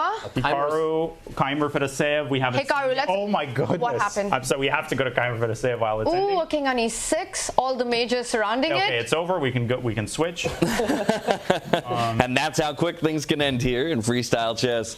Oops. All right, let's go to Hikaru. Can we go to Hikaru? Yeah, let's go to I haven't played a Hikaru. bullet brawl in a while. Sorry. Oh no, I have gone to. Yeah, there we go. This one's equal, as predicted. Yeah. The knight is no longer on f5. I mean, the pawns just feel so ugly for white here. Look how the roles have changed. The pawn was defending the knight. Now the hunter has become the hunted. The knight now defends You that the pawn. boss now. Whoa. Rook takes G. Oh. No. 4. Yeah, he probably will try it. But then you bring the king up, you hit the rook, forcing it to the 6th rank. Black to is playing defend for a win, f6. no question. Yeah. Only black. Yeah, because you'll have those two connected passes. What? Bishop C1. Around the Incredible. cape. Wow. You drop the rook back. Just kidding. Oh my gosh. Great full board awareness there from Abdusattorov. What a move, right? Just bringing in the bishop. All the toys to the nursery. Bishop C1, a huge threat. I don't see a move. Whoa. Hikaru sees a move. Okay, there's still rook. That's never happened before. But you could also go. Do you want? Anyway. Yeah. Do you anyway ain't want to go stopping bishop me. C1? Yes. It's like that white gate outside our. Yeah. Takes the bishop, takes the knight. The pawns are all hanging. You could go rook to b4, then rook takes pawn. C3, but that's a draw, Rook right? takes f4. Yeah. And that's precisely what is. Ooh, this is what is happening. But rook takes b4, rook e4, I would try. Yes. And in case there was any question about how good these players actually are, you can see at the bottom of your screens just the accuracy popping up for the game so far. A reminder, this is a chess 960 position that these guys are playing with 90% plus accuracy. Chess 959. You're right. So many names on Forgive me. 958. Yeah, Yes, 958. Now it's 958. We're counting down. By the way, Repetition. Nodirbek is not setting up the board after this game. He is. But he's still, I mean, this is very dangerous for white. No, for sure. The double rook end games are underrated how dangerous it is for your king. This could be mate very quickly. In fact, it could be mate for either side. White is 3 moves away. Rook c4. Rook g3. Somewhere. Who's yeah. King h2, king g.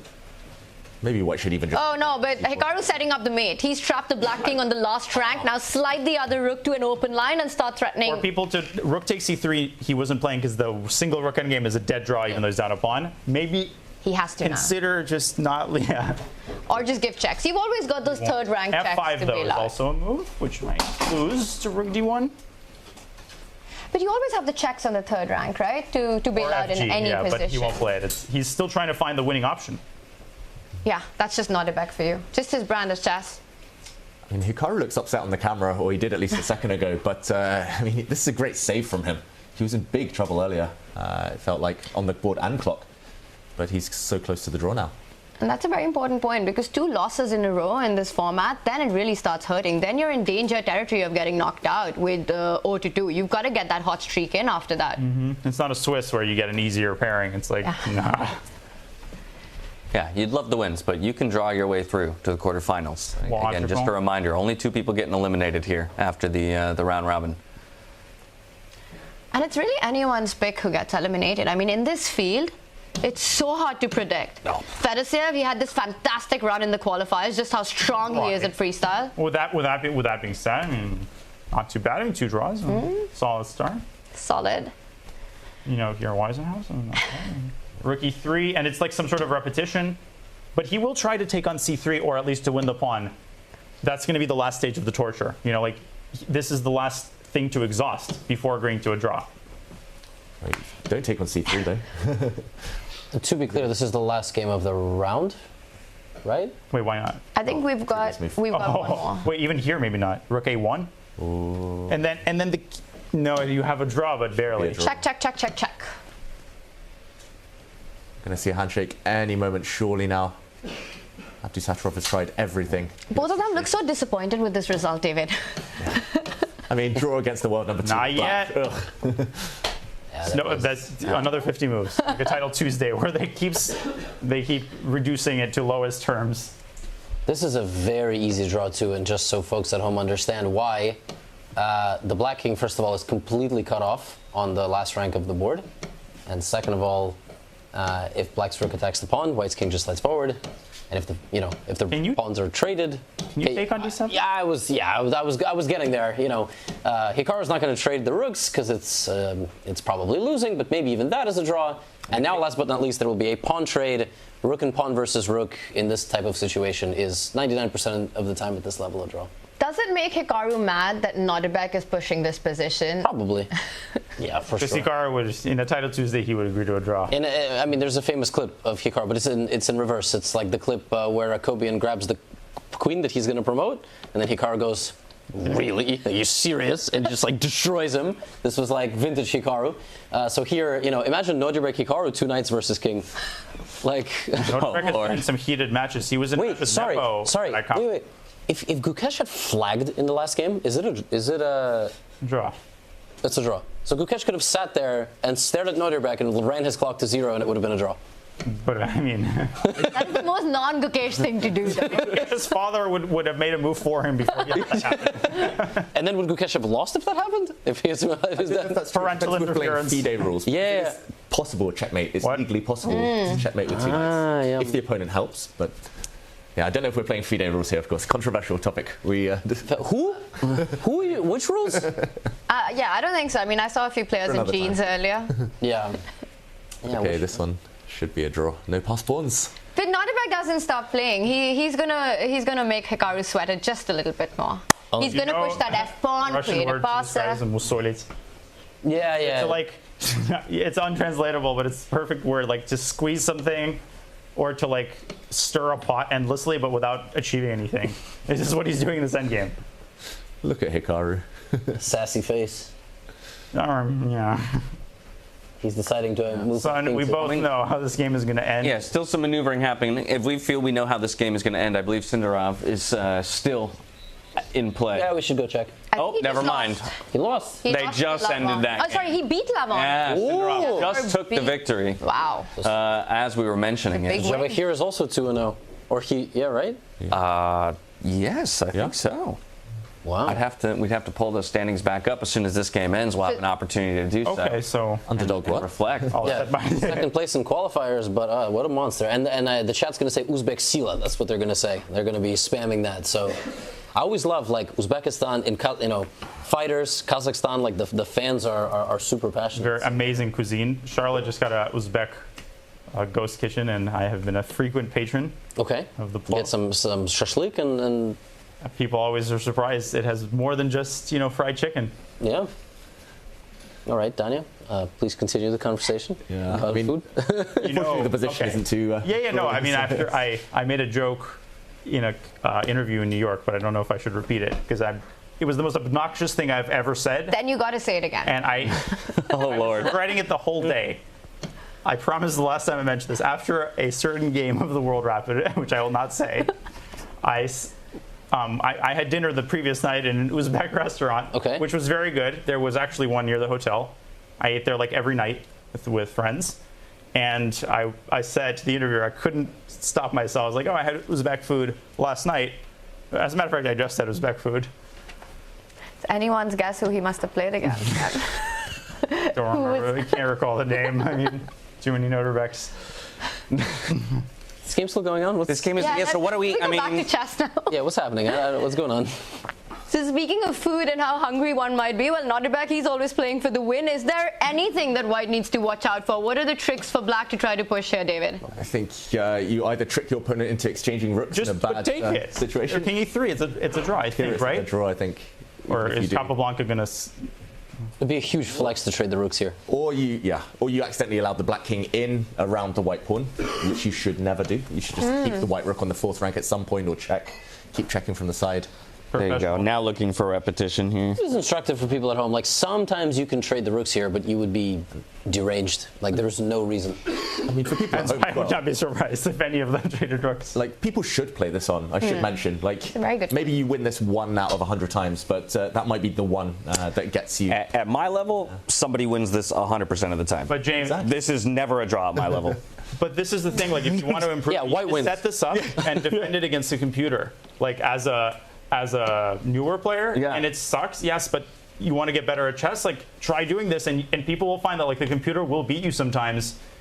Even, like, I will lose this sometimes to the computer. It'll find the one trick, some crazy maneuver, and you'll at least learn how many rich resources there are. But this is why we love chess. This is a nice defensive resource. This is not happening here, however. Yes, this is a nice defensive resource because black's king is now completely cut off from the defense of the f6 pawn, which means that it is now, like, completely a draw because the black rook has to play defense, and this is completely happening here. So I'll need a couple. Hikaru's moving his king for the rest of the game. Hikaru just grabs the coffee cup. Hikaru's ready to go. The best and the most instructive way to hold this position now. The king steps on the right side of the board, so it's cut off and far away from the black king. No way to set up checkmating ideas. The rook on f5 planted on that light square is beautifully placed, stopping any creation of a passed pawn. How about the other pieces?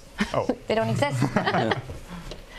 And Hikaru actually put his badge back on. He was like, yeah, I'm done with this. Time to go. It's the Kasparov watch situation where you signal to your opponent. Or against Sevian, Kasparov extended his hand, but he wasn't resigning. He was nearly... That was legendary. David, you said, you know, how everyone should continue playing these positions. There's so much to learn. But at this level, does it start feeling somewhat disrespectful for Hikaru that Nodirbek, he's still pushing? How angry is he getting? I think he'll pretend he's calm, but inside Hikaru, he has to call the arbiter to count the 50 moves, right? You don't just get to stop the clock randomly. Or you make 80 moves until you're sure. Yeah. No, but I think inside they added screens so the players can see the move count. So Hikaru, if he was sharp, probably looked, but I don't know. He doesn't care. I think he doesn't care. He's just like, I'm not going to claim a draw. At this point, it feels like the black king is swimming laps in a pool. Just touched the other side, now heading back. I really don't see Hikaru offering a draw or claiming a draw in this one. No. I don't think it's going to happen. Here it is. Yeah, he might just do it right now.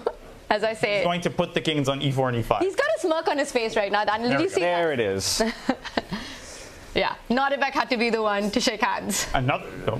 Hikaru should have declined the draw. That would be hilarious. In round 1 of a I'd title love to Tuesday, see he it. would. Yeah. White. That would be amazing. Let's analyze the rook in game. Well, that's 10 minutes of our lives. We're sorry. They're doing the rest of the players a favor and giving them a moment to breathe before they have to dive into a third rapid game of the day in a brand new position. In no other sport do we have situations like this, which makes chess very unique. You know, like in all sports, right? Your prediction. How many moves was this game? I think we can hear them. I see. Wasn't so sure, but I also had no time. Okay, well, here's a bit of a look back. Player faces, interesting perspectives, all of them toiling over what their decisions will be.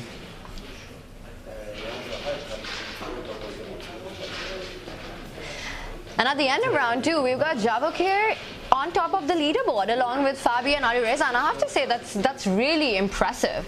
You know, getting that win against Levon, one of the very strong players. He loves this format, Aronian does. Also because of his creativity, I think he really enjoys it. So a big show by Javokhir so far. And we should mention as well, for Javokhir, who came through the playoffs, he came in 2nd place, got this last-minute entry. There is this kind of historical precedent of people kind of coming in last minute, doing surprisingly well, even winning tournaments. And I think we'll see that throughout this whole year, this whole season. Just playing these kind of play-ins is going to give you extra practice. The likes of Magnus, he doesn't actually play too much freestyle, we shouldn't forget. It's only these tournaments, but Javokhir, he's got the extra match fitness now compared to the others. Dude, speaking of play-ins, guys, guess what? Today is Freestyle Friday, so I think this is the perfect warm-up for everyone watching to actually sign up for that later on chess.com. That's a really good point. Yes, you can get some practice in yourselves at home by loading into those Freestyle Fridays. With they're like, don't let us spoil, all the GMs of V. Pranav and Bordnik. They're like, no, it's okay. You can keep analyzing. You can late join, Just making sure I have the time time right so I could join later. How about this? In so many ways, we kind of mirror the results of round one, where once again we have 4 decisive games and 1 draw. And so, again, lots of bloodshed here out on the boards. Again, Nodirbek the one drawing. No fighting chess from him. Let's kick him out. Yeah, he's not trying hard enough. Yeah. Well, but as we mentioned, right, in a lot of ways, Hikaru should be happy with that draw, getting half a point on the board after taking the loss in round one. Soon we can get an updated leaderboard. You already mentioned that we have Sindarov sharing the top position currently, which is a fantastic start for our most recent addition to the tournament. Here they are now. Of course, now we've reduced ourselves to 3 players here holding the top position in a tie. You've got Caruana, Sindarov, and Alireza Firouzja, Magnus Carlsen, Vincent Keymer, as well with 1 win apiece and a point. Of course, Nodirbek with 2 draws also shares that 1 point before we close things out with the final 4. Still 7 rounds to go. A few more today, and we'll close out that round robin tomorrow. And 2 players not with 0 points. No wins, no draws. They got to start getting those points in if they want their hope. How important is this next round for Levon and Firouzja, right, to keep chances alive? It's still only game 3, Levi, but time slowly and surely starts running out.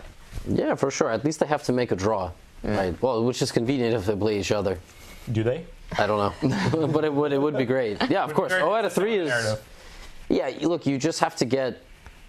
Not last. I mean, you have to be in the running, and then ultimately, if you tie for 8th, we know that there's a crazy playoff for it. So it's not the end of the world yet. They still have a lot of games. I mean, 7 games is a lot of games to score points, but you were right. I mean, you get into this here we go again mode, and it cannot be underestimated because you think these players have supreme confidence, and they do, but they're also human. I mean, we recently found out Magnus was human. He said he starts getting nervous.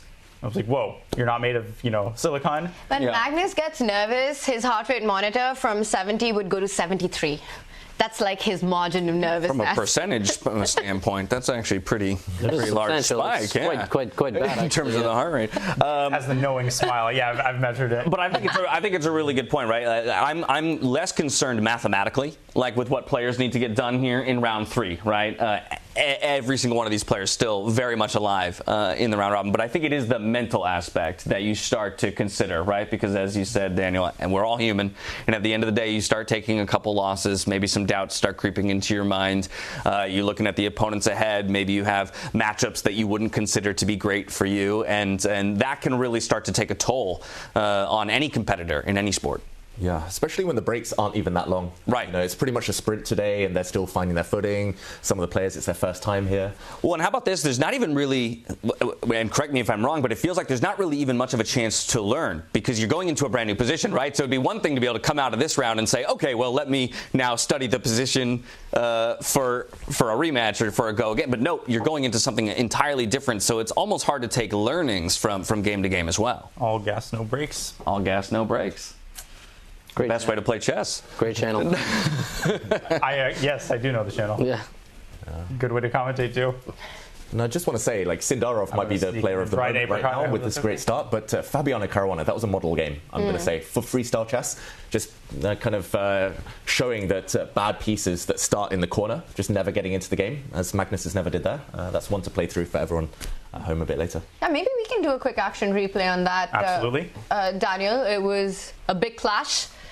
World number 1 against now world number 3, James? It was a big clash, but I do believe we might be setting up on stage to receive that 3rd position for the day. You can see the players taking their seats and waiting for the... Magnus looks very unhappy right now. It's almost like he lost to Fabio last round. Yeah. He is... Wow, he is really... He's very grumpy right now. It's also, it was mood lighting in there. It's giving him a darker look here, but soon enough... And the last year's GOAT Chess Challenge had Magnus versus Fabi for the finals. Yes, I was going to say, there's so much focus on Magnus, but we should not forget that Fabiano has been nipping at his heels in the format of freestyle chess in 2024. 903. 2016. 903. It's going to appear so just on the 3 board less right than our now, first position of the day. Is that a prime number? Every year. Wide no, over there. I'm not doing that. It's divisible by 3. It is, yes. And all the I best. think we can hear... Oh, wow. 903. Position reveal. Drum rolls.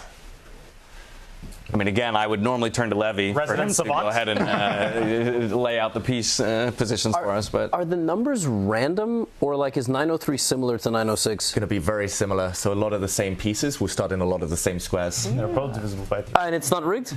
Like, well, then maybe I need to eat my words from just a minute ago where I say there's not much to learn from game to game. But if there is relative similarity between this position, which we'll see in just a moment, and position 906, then maybe there are a few they things. ordered? Like, I actually have never thought about that. I'm sure it's like the knight is on B1, then on C1, but I've never seen the full arrangement with the numberings. Yeah, I just, I let it generate the number and tell me what position it is. So the closer the number is, the more similar the position That's right. gets. Yeah. And it's normally the pieces that start on the queen side, so for white, so the left side of the board that are more similar, and they move along. I only know that because I write a newspaper column and I had to research what number certain positions were, and there we go. White king, white rook in the corner. Just where they were earlier. Yeah.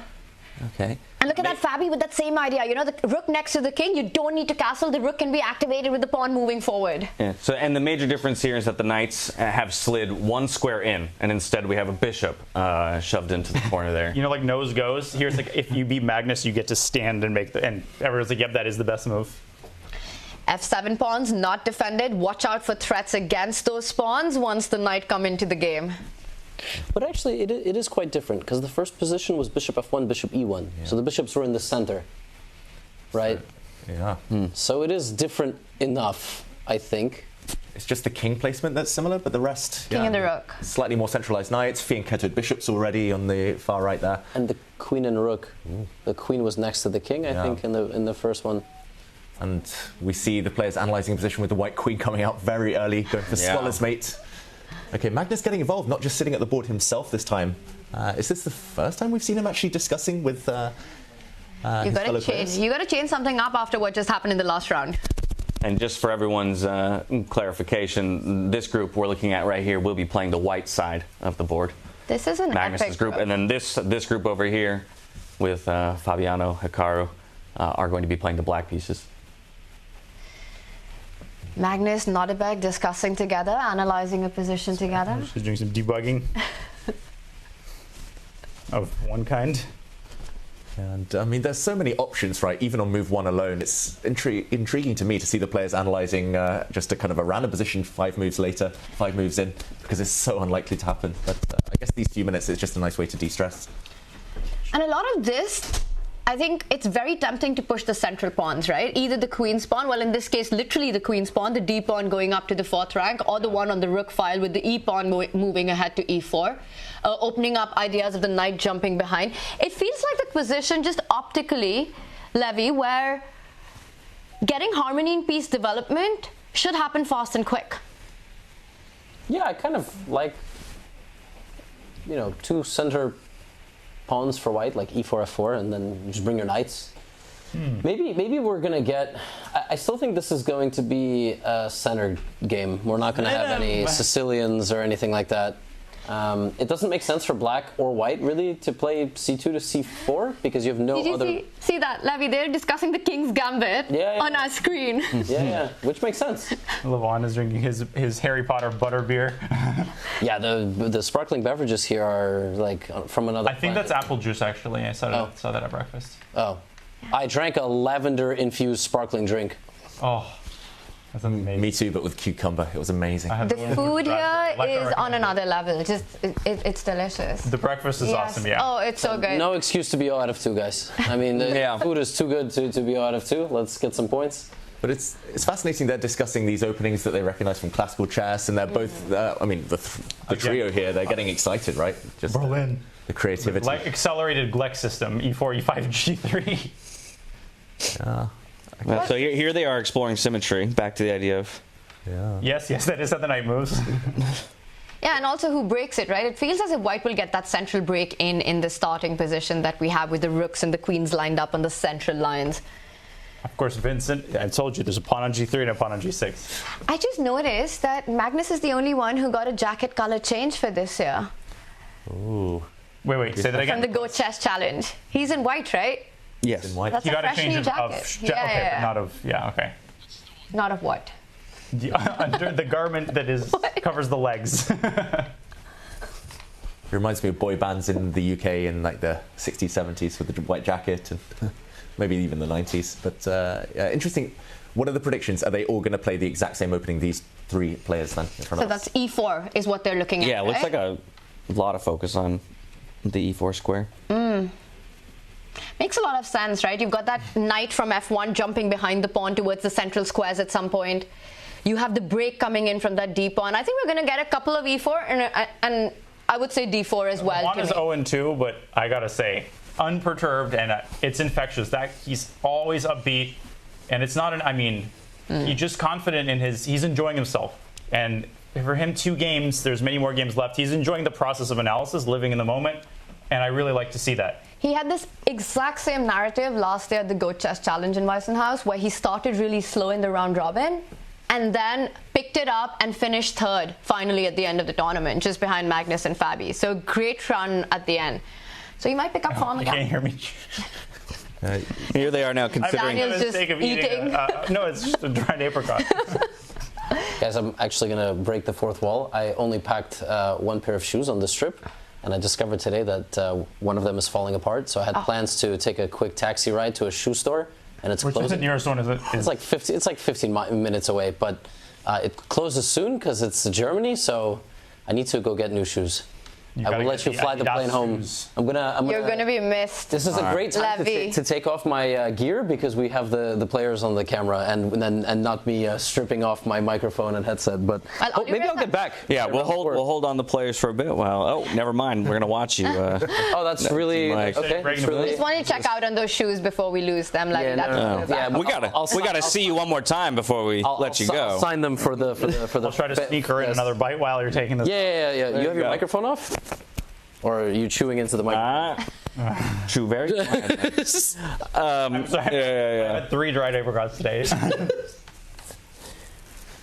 Oh, and they're still analyzing. Is there a first move on that board? I don't. Not at the moment. They've reset all the pieces. They went through a whole combination here where it was like 8 to 10 moves of only pawn pushes they were considering. Not a single minor piece coming out. First move mathematically? Are we about to lose Levy? Yes, there are. I think. Okay. Well, chat, this is your time to say bye to Levy. He'll be back. But Levy, you're going to join us soon, hopefully? I hope so, once I have my new shoes on. There you go. He'll look nice and fresh. No jeans. New kicks. Is that a theory code? I have a very similar one. I think it's a Hugo Boss. No, it's All Saints. It's All Saints. But yeah, we don't need to have our wardrobe discussions on here right now. There's no theory shirts here at the Freestyle Challenge. There's no theory. But there are shirts. And we've got the king spawn here as well. So I think E4 might, well, I have to stop saying the king spawn, the rook spawn here. Yeah. E4, I think we're going to see that on a lot of board. And look at that, what Magnus just did there. David, did you catch that? He always wants to place the knight behind a pawn at once. Always. Hikaru is on record that saying actually bringing your knight out too early in front of your pawns is a big mistake. Not just a small strategic thing, because if you develop your knights before pawns, then a knight on your 3rd rank can be dominated by an opponent's pawn on their 6th rank. Ooh, so, more so in regular chess, bishop comes out to the 3rd rank. It's bad here more so the knight. Sorry. Well, no, I was going to say, I imagine made all that much worse in this position because that knight's not only blockading your own pawn, but the rook behind it, right? You know, and so now you've got 2 pieces that are going to struggle to get out if you do bring that knight out early. You lose a lot of flexibility. Speaking of flexibility, did you see Fabi there getting a leg day in, the way he was sitting and analyzing? You need to work out.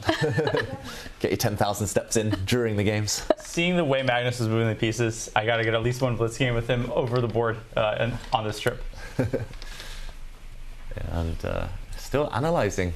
You know, getting really into it here. You're like, nah, that's not going to happen. Well, so we've put, we as well as the players, putting a lot of focus on E4 initially. But how and when does the D pawn come into play then, if E4 is the way that we open up? Because obviously we still want to find a way for our bishop to get involved.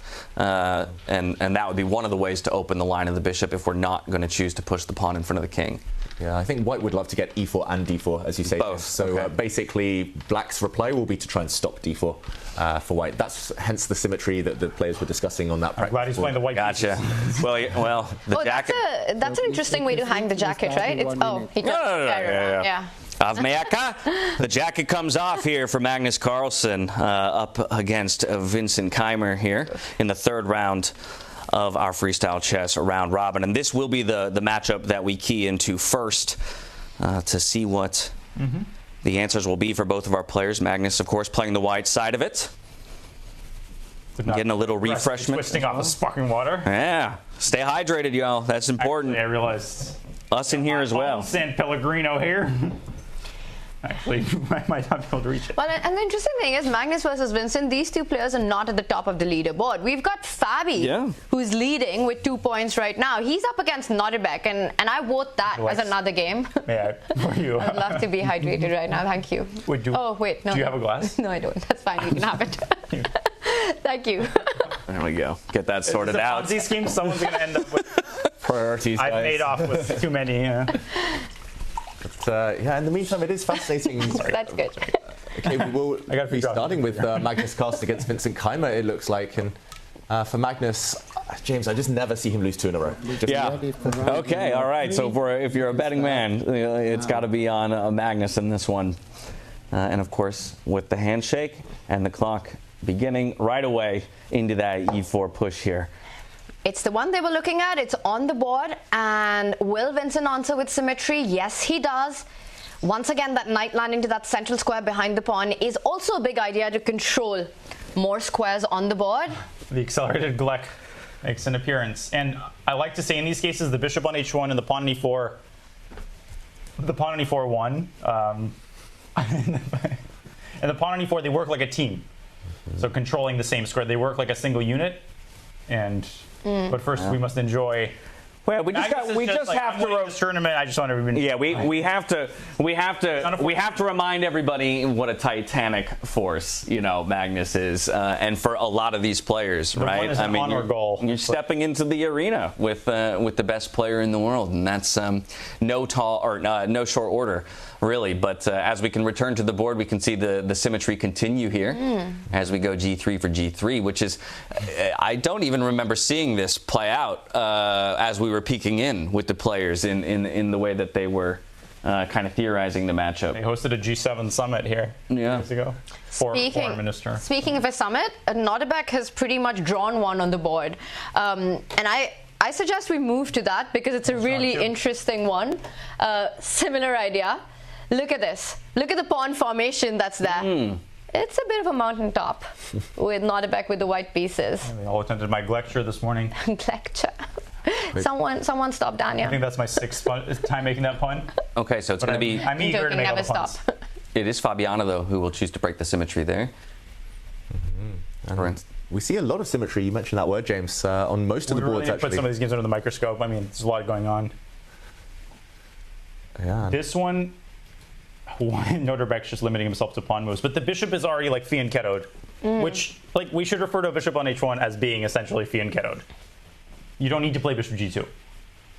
Yeah, I think it looks peculiar to see only pawn see pawn moves, but as you mentioned, the bishop is kind of already nicely set up, and now you have 2 beautiful squares where the knights can tuck in behind those pawns, right? Big threat. That's a threat. It's exactly what they tell you in battle strategy, right? The infantry goes first, the cavalry comes in behind, pawns first, knights then coming next. Fabiano trying to do the same. He's stacked up his knights like that, and Abdusattorov. Around the time you decide to play a4. Well, chess is a game of war, and each of these folks here playing the role of general, right? Commanding their forces forward. Exactly. Katana has been settled on the king side. All right, we need to move this affair over. I wouldn't be surprised at a4. We've discussed a4, rook a3. It's not a troll maneuver in freestyle chess at all. You need the space, again, in case the battle transitions to the queen side, which it might, which is, of course, in this case, the king side. We should just the west. East-west. Castles to the east. Yeah, I mean, either way, the last time, so back in game 1 of today, we should mention Magnus Carlsen, Hikaru Nakamura, we were following their game. They also started with rooks in the corner, the kings next to it on this flank, and neither side castled then. So I don't expect us to have to worry about castling the kings anytime soon, but you never know. Still very flexible. But now, after a trade of pawns in the center, it's very blocked. That means it's going to be very much about maneuvering. Yeah. 2 semi-open files, right? The D and the F file. All right, well, this one, it's developing the way we had predicted with the knights behind the pawns and still no big break yet. Is it a good moment to check in with Alireza and Hikaru? Because that one's exploded. For 1 second. Let's do it. People that a45. It sometimes is played. It doesn't mean the players are screwing around, they're activating their rooks. But yes, let's check into Hikaru Firouzja. That is the marquee matchup. It's a really fun one as well. Wow. And only a half joke there from you, Daniel, because the queens are already off the board here. But we need to take this from the start. Pawn on e5. Yeah, let's do an action replay. Okay. If that's okay, of course. Absolutely. Back it all up. Oh, so we had the d4 start here. The only d4. Everyone else is e4. And it's crazy how different the landscape can be based just like on 2 moves. This position already looks. I would never think it's the same starting position, but it is. Bishop, again, this bishop e6 move. David, you're right. And the bishop comes out to the 6th rank very often, not the knights. E4. How did they trade queens? Probably a trade on e5. Off the board, attacks the pawn, defends the pawn, breaks the center. Big trades. I mean, to my untrained eye, this looks like a solid position for white. A really nice pawn chain controlling a lot of space, and obviously we have that rook just staring down the d file. Connect 4, James, my favorite. Even to my trained eye, it does also look nice for white. Okay. The real trained eye thinks it's equal. Yeah. I mean, it must just be the king placement. The fact that the black king is ready to castle, that means the black rook in the top left corner ready to get into the game, whereas white still needs to do some organization around with his king still a few pieces asleep. Other than that, I think long term very much favouring white, as you mentioned, James. But short term, Hikaru with his last move, creating some tension, fighting back. Yeah, also just feels like nice opportunities to utilize both bishops, right? You slide that bishop out to like e3, and now you have great sight lines towards the king side of the board. There's more combinations in freestyle involving castling as an integral part of them. In classical chess, it happens, but rare. Yeah. In freestyle, like you could see, for instance, let's say this bishop comes out. You could envision a scenario where you play rook takes d7, and bishop takes d7, and then long castle and get the rook to d1. So it's a little bit more common. I saw it a lot in Freestyle Friday. And I could also think about putting that king on c8 and going, well, long castle in this case, sort of the castle on the c square by getting the king on c8 and the rook on d8 and just defending everything in the center. Castle. Wow, we're going to see something like that for sure at some point. All right, so this is sort of the queens traded off. It's going to be a bit of a grindy position and a long game. Should we zoom out, get our bird's eye view up? Let's do an overview of everything and then choose and pick a position we want to go to. I like that idea. Yeah, we can pull back, see all of the boards here. Look for anything jumping out at us. Of course, the other 4 boards that we're looking at were those e4 starts as compared to the d4 starts. All of them. I mean, Fedoseev Sindarov is interesting. You know why? Because it's 0-2 against 2-0. Can we maybe... Let's go there. Let's go there. Or not. It is... Total symmetry. Copycat chess. We just need to look at this position because it is a spectacle on its own, but... I mean, is Rook F8 really going to be played? Yeah, that's full-on mirror copycat chess, right? If he goes Rook F8. But it might be time to stop doing that because white's the one that strikes with F4 first. That's what he's setting F5. up. Where FE, but then eventually something's going to be a check. The rules of chess will interfere. Well, you take on d6. And then I take on d3, you take on c7, check. Yes, the first to check. I eat you first, yeah. First move advantage here. So somewhere the symmetry gets broken, and I think he has to think about F4 now. Wait. It's coming up. Fabiano is apparently doing really well. Can we look? Yeah. We'll come back to this one when someone stops copying the other. Let's go, because apparently something has happened. Oh, fun. Intel. Yes. Knights ahead of that. Look at those. Sorry. Who's on which side of the board? That white knight looks nice, but it's about to get kicked back and it's almost trapped. So I'm not really liking what Nodirbek has done, I've got to say. G5, A5, and then C6. Also, actually, though, the black knight on an outpost can never be challenged by a pawn. The white knight retreating. Yeah. Oh, this just looks fantastic for Fabi. He's going to push his A pawn. He's going to do, he's going to do all sorts of things. White has no plan, no pawn breaks, no life, no dynamism to his position. Caruana. Wow, just has to be. He's bullying that knight with pawns right now. It's like, I didn't volunteer for that, says the bishop. I was happy doing nothing on h1. But knight h5, we should show. I'm actually going to put this on the board. I will put this on the board, not they. Knight h5, bishop g4, bishop g fork. because this bishop cannot block. On f3, it's square is defended twice. You lose the knight, which honestly doesn't sound too bad because this knight is an insult. I mean, still bishop g4, knight f3, Tanya. It's been played, knight g2, and it looks awful because you're not only with a dead knight, you're with a dead bishop as well. And the thing about Fabi is, right, he's just so good at this format, at Fisher Random, at Freestyle Chess. He's also been the winner of Chess 9LX in St. Louis. He's won that a couple of times. Last year, he was runners-up, only lost to Magnus in the finals. And he's showing domination so far on this day one. Not just the scoreline, but also the way he's been winning. It just feels very strong chess, a very strong freestyle chess. He had a bad Tata Steel, but chess fans love to. If one tournament erases like 2 years, you can be in good form tournament after tournament. One bad tournament, yep, Fabi's not the same. It's just not the same Fabi. I think he's washed up. No. He's very confident. He's done all the diagnosis that he needs. He's in a good mood this tournament. He's just feeling the vibe. He's locked in. Look at that, 95% accuracy through this point in the game. Not too bad. Not too bad. I mean, it was a statement as well, beating Magnus, getting revenge for, last year, but also getting revenge for that Singapore match, Tanya. There's no bigger confidence boost than beating Magnus, right? And like you said, we were there in Singapore, and that felt like a Magnus Carlsen show. Just a month ago, the match against Fabi. It was sort of the announcement of the Grand Slam tour. And Fabi gets his revenge very quickly. But look at what we've got on the board. This looks fantastic for black. He's actually taunting him, just showing how bad the knight is. I'm going to go back to live position. I apologize. H6 was played to illustrate that this knight... What do I say about this knight? Rook f1, knight e1. You have to... Right, but even then... H3 now. F5. There's so many choices. You trying to reroute e1 to f3? Because otherwise you have to push the c-pawn to try and get the knight out the other direction. I feel claustrophobic. I feel like I've been g4 and then go back around somehow. Claustrophobic's the perfect word here, Jay. Yeah. But even after black puts a pawn on g4, when the white knight has to yo-yo back and forth, the white bishop on h1, that is stuck for life, pretty much. So this is really, really terrible. Oh, look at that. You pin. You don't win, but you at least rub it in. And, right. That knight is there for good. Stuck in the mud. Oh, beautiful. This is kind of, again, just like that Magnus game, the kind of the definition of great freestyle chess strategy. Just tie down your opponent's pieces, fix them in the corner. Yeah, getting a quick bird's eye view of the other boards, and back we go into the Nodirbek and Caruana game. Looking for Caruana to find a way to put an end to it.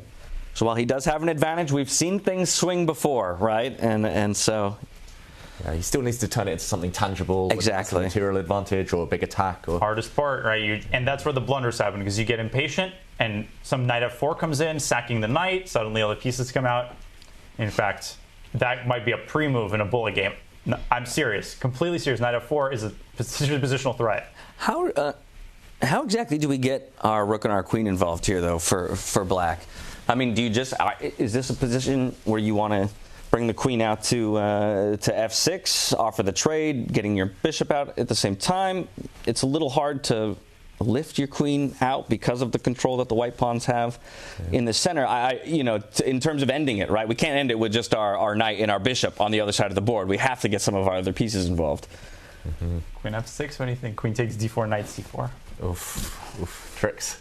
Yeah, the black queen can just move 1-2 squares down, d7, d6, and then just castle. Just get the black rook in the corner into the game. Everything's mobilized then, and then you decide what to do later. Gotcha. But yeah, Fabi, he's a more direct queens, player. One of the most difficult skills. The trade can be a weapon when used in the right hands. Yeah. Or a great folly. Depends who's doing the trading. I would trade just because I'm boring and I like my endgames, but you do have more space. They tell you not to trade pieces when your opponent's cramped and claustrophobic. Right, usually general rule, defending player is happy to trade off those powerful pieces, right, to reduce the threats. Just to free up space in their own camp. If it's also the kind of position that Nodirbek hates playing, right? He's always looking for counterplay and counteractivity. And with the white pieces, where is he going to find it? That last move does hint at him trying to free up that knight. He wants to reroute it to that f3 square. Will he have enough time to get that piece activity before Fabi can, like you guys are talking about, get the queen into the game, get the rook into the game? Because Nodirbek right now is not enjoying life. I think that's why Fabi's gone into a long think now. He's just trying to come up with that kind of 5-step plan. Knight F4.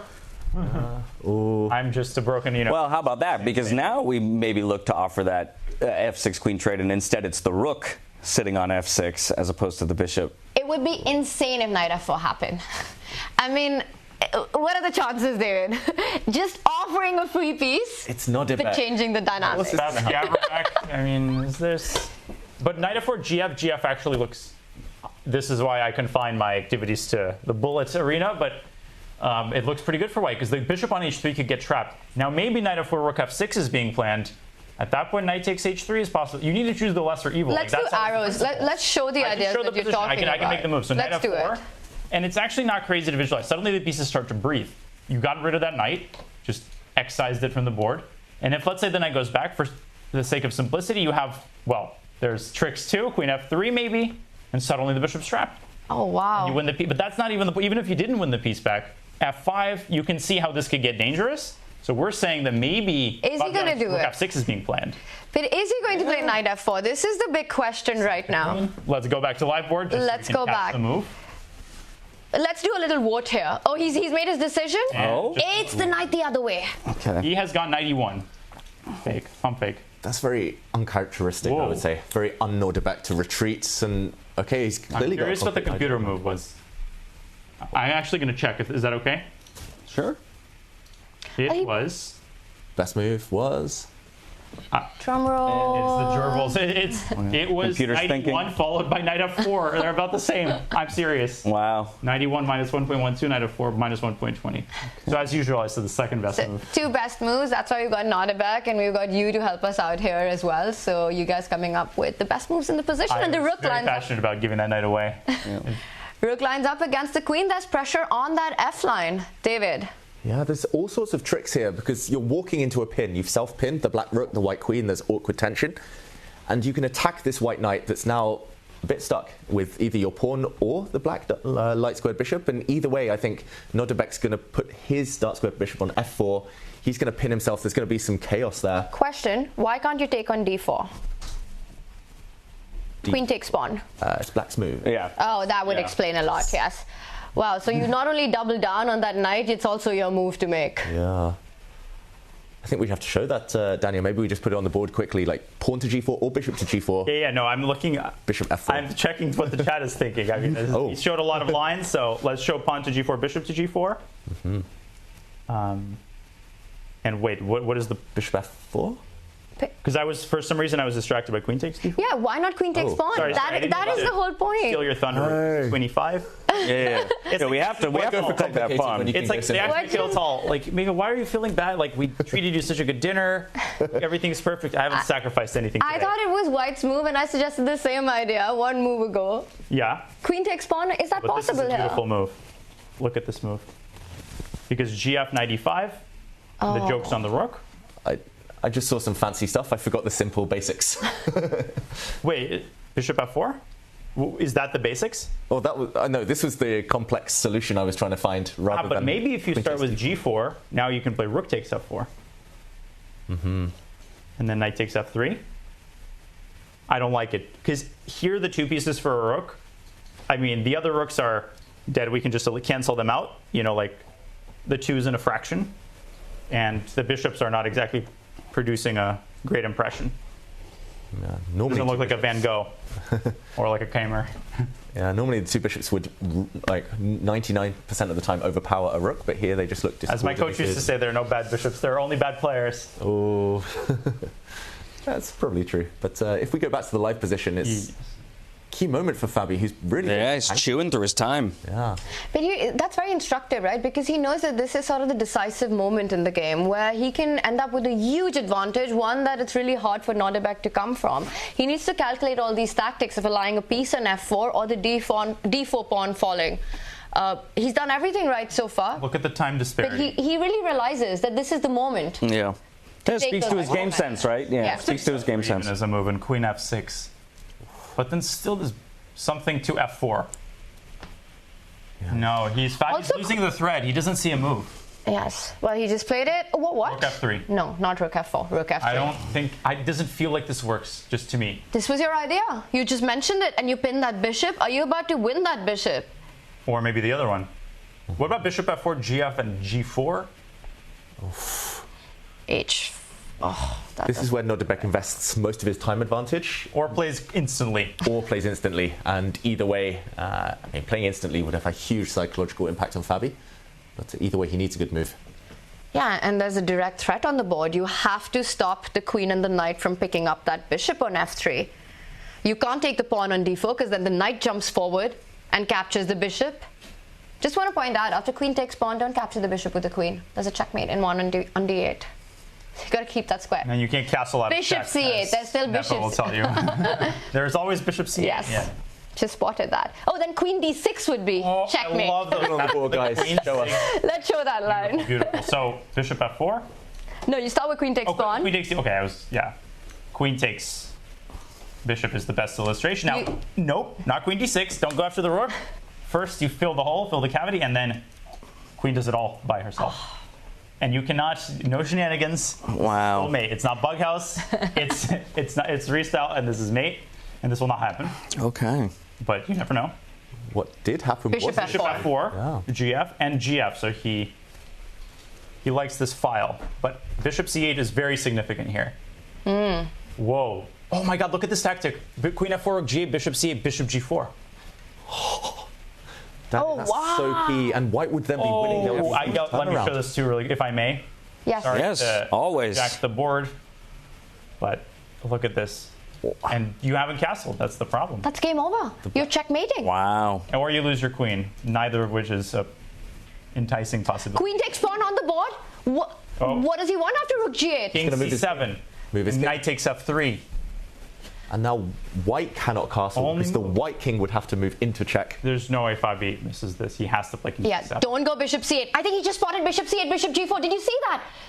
But king C7 and he pauses. Great for black. Then he paused. His idea was to go back with the bishop. Did you see that? I think black is winning here. This is the cruel joke because knight F3 threatens knight D2 and black's going for mate.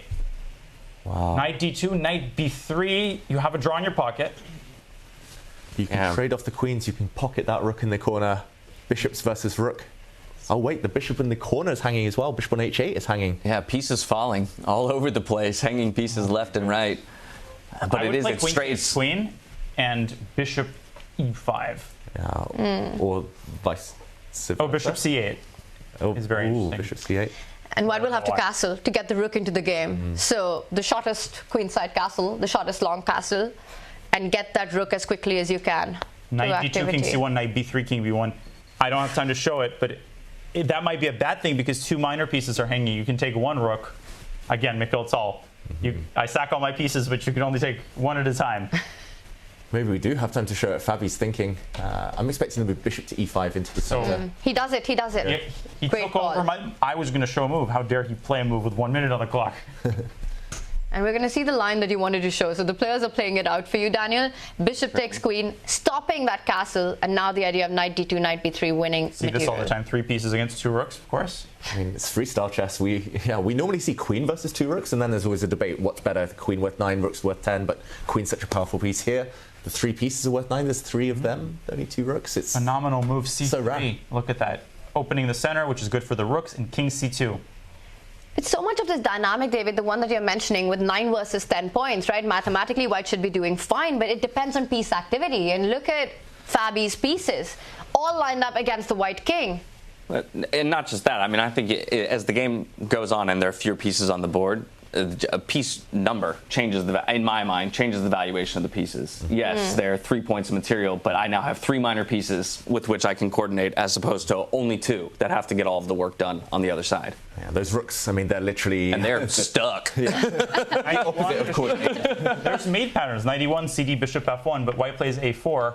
And rooks have a property where they always come in at the right moment and spoil the party. Like once they're in the game, they're sweeping all the pawns. It's far away though, right? And quality over quantity. Look at the quality of the 2 rooks and look at the quality of the minor pieces. Compare that and it's easy to see that Fabi's pushing, but he doesn't have all the time in the world. Now. I don't know why. King goes up, the rook comes into the game, and maybe it's not all that bad for white. Do you have enough time to put more pressure here is the big question. Fabi, he has to find a way. Or Nodirbek equalizes. Not enough time on the clock, but he jumps in deep behind enemy lines here. He's going pawn hunting Fabi. He's going to try and at least win 1 or 2 pawns before the white rooks get out, into the beautiful tactics here. I mean, 3 pieces like d4. There's all sorts of moves you'd love to consider if you had more than 24 seconds. d4, maybe we will find out what the players are considering. Check or maybe we can see if there's any new results. Well, we got 18 seconds on the clock here for Fabi. I'm just looking to update anybody, but no, this is the most interesting game. Also, that knight just stopped the white king from coming to a very important square on c2. He does grab a pawn. Does this give Nodirbek time to step up with the king to b2 and get that rook on the h line? Yeah, that's an odd pawn to grab. I thought he would go hunting for others, more relevant pawns. Yeah, because b2 also effectively threatens the knight on e1, right? With the rook. So you activate the rook at the same time. Can white go castle here? White can still castle. I completely forgot about that. I think the players have forgotten about it. Otherwise, that's a great move, Tanya. Isn't it? Put that king on c1, the rook on d1. No, I'm still, you don't understand where my brain is. I'm still like playing this move in my head, and I keep convincing it is legal. Yeah. There is still a bishop to f4 check, and it's still complicated, but are we going to see long castle here? Well, I keep calling it long castle. Are we going to see king to c castle here? No, it is long castle. Like, in Russian, you say long castle is the only way to refer to it. Yeah, I think the thing is you're asking these players in a fairly intense moment to even remember that as a possibility. So easy to right? forget. And I think that it would be very easy. It's on the board! See, on chess.com, let's go! We could put the king on the rook, and nobody will know you made an illegal move. Here. Wow. Unbelievable. Tanya, that was that was a great moment. That's going to be in the highlights today. Phenomenal. Yeah, knight now having to retreat. Obviously, the game is not over. No, it's not. Now that the rook is out, it's far from over. Nodirbek is back in this game. How do we get we got to get the A8 rook involved, though, right? At H. Well, and there you have it. Gets involved. Nice call.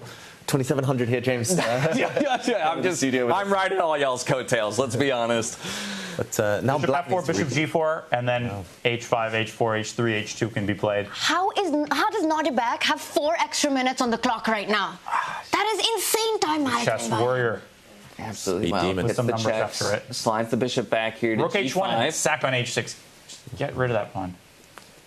Okay, he pushes. Oh no, he brings his rook back. Ooh, Bishop E6 cannot play D5. There's a fork. Oh, Fabi's let this one slip. Wow. This is turning. Whoa, Rook F1. Oh my gosh. It really feels like right? Yeah, he's issued the retreat orders. Everybody's returning to base at this point. And White's pass pawns will prevail, I think. So if the knight moves back, are you expecting him to give up an exchange? Depends where the knight goes. Well, let's say H4. If knight H4, maybe first king D3, and then rook at some point, Rook F7. It's an idea in the air, and it does go to H4. Will Nodirbek rush with rook takes pawn? I don't think it's the time just yet. Get that king into the game. Fabi, you can tell he's feeling the pressure right now on the board and the clock. Good call on the D5 and only now. Well, the A2 pawn is hanging as well. Completely forgot about that one. But now he's C4, then I think would have blocked the bishop out. No, this is check. Now the white E pawn will start running. The only pass pawn. Still. Wow. I wouldn't put A4 past Nodirbek. Or rook to G7, maybe. Either way, okay, he pushes his pawn. Fabi, just no time to think. I mean, he's still coordinating really nicely. Okay, he lost his initiative, shaking his head. 44 seconds. But that E-pawn, right, it's going to stop at on the 6th rank. You can't cross over just yet. You need that king to march closer towards the black pieces. And what's he worried about? King E4, Knight E7 is some sort of... Imagine, yes, quote-unquote. We know someone who doesn't believe in them also in this tournament. Whoa, what a beautiful view. Yeah. Sorry, the idea there, King E4, Knight E7, is just that the king can no longer advance any further after that because protected by the knight. Okay. Yeah, very instructive there. A drink of water, you know, things are stable. Yeah, and Nodirbek thinking up to 44 seconds on the clock now for Fabiano. Is there a sense that Nodirbek might have rushed a little bit too much, like at least on the clock? The last few moves, he did have options. I didn't see that E7 is blockaded. Yeah. Tanya, you mentioned that possibility. Looked very tempting, but what now? To push the pawn forward, but you don't have enough time to do that. He first gets the rook behind the black pawn, now coming in with the king. Wait, did he just slide back? He did. Defending that C pawn. Fabi had the option there to repeat the position. He could have gone back and forth, checking the white king, back to the center. Fabi is the one playing for a win. Yet again now. David, you put that a-pawn on a4, that knight stays on d5. You're stopping the e-pawn from moving anywhere further. I think Fabi, once again, has found the balance. If anything, he can be the one pushing for the win now. Well, and this is where you're kind of hurting for an extra minor piece, right? On the side. On the save, I think, yeah. Can I check for 5 seconds? Let's do it. Absolutely. Let's do it. Oh, there we go. And he's 3-0, and Pedasev's 0-3. Wow. And very quickly, just around the horn so that everybody can know what the position. This is Gukesh Aronian. It's an endgame complicated, but not as interesting as Fabi. And then Magnus versus Keymer. Magnus versus Keymer is very interesting. Where should we go? What was the clock situation on the Magnus board? Vincent has no time, and Magnus has...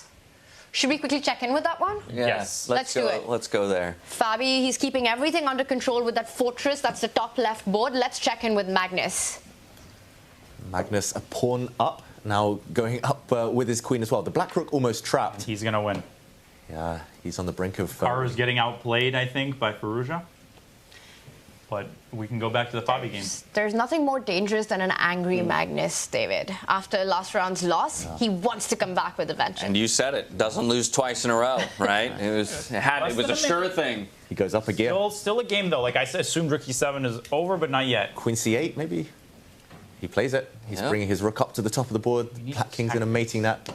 Rook e8. Queen c6, queen b... No. Where are the checks? Where are the checks for Vincent? Rook e8, queen c6. There's no mate yet. Great move by Vincent. Only defensive move. He keeps finding the only way to cling on. Nodirbek's game 2 is... they're all interesting. But even in endgame, even if Magnus gets the queens off, he's winning because he has an extra 2 pawns on the king side. They're just going to walk up the board. Tighten the screws just a little bit. Oh, yeah, he's locking his opponent's pieces here in a defensive position, right? Always threatening that queen over to a8. Does he now just simply start pushing that g-pawn? What's the winning idea here? They are there. 2 pawns. Pass pawns are there to be pushed, as they say. Push them, maybe. I'm looking for sacks. Queen b... I think Magnus is as well. g4, g5. Wait, queen b8 and then rook e6. Not as stylish. No. Queen b8. Wait, queen b8 and rook e6.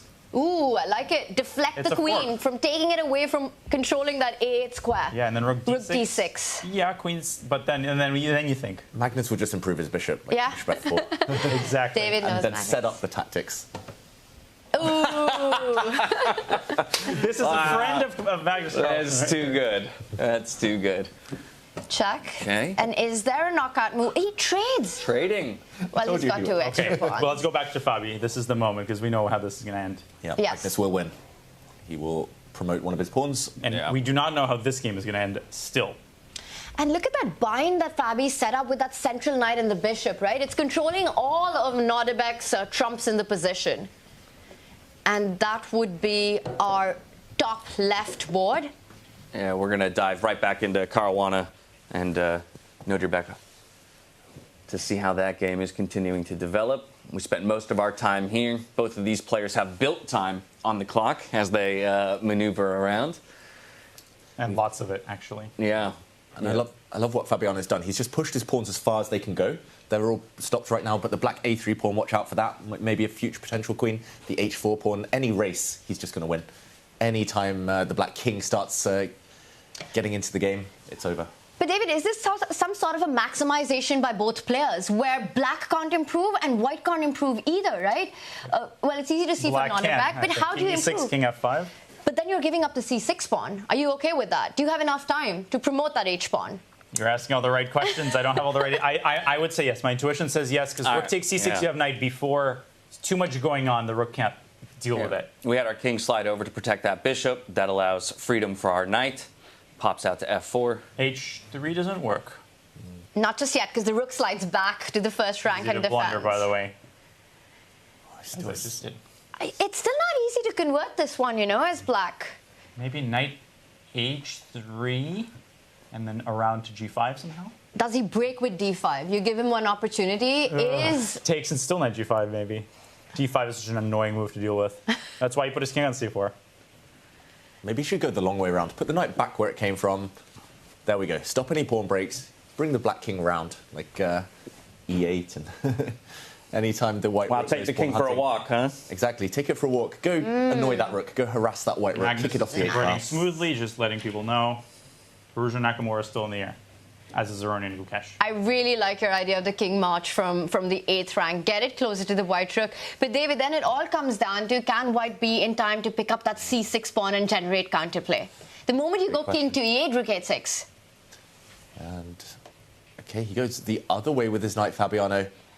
Definitely feels like he's floundering a bit for a plan. The clock clearly at the forefront of his mind. It's like standing on the diving board into the pool, and you don't know exactly when to press the button. And personally, for me, I always do it at the wrong moment. Like, when do you go king f5 and sack the c6 pawn? Tanya, you mentioned this. When you mistime it, you can lose. But he's not going to sack the c6 pawn. He wants to put the king on d5, I think. I opposition that motion. But Nodirbek doesn't. Like he wants to mate him on d6 or something? It's a bit scary, right? I don't like the way he looked at me. I said that, David.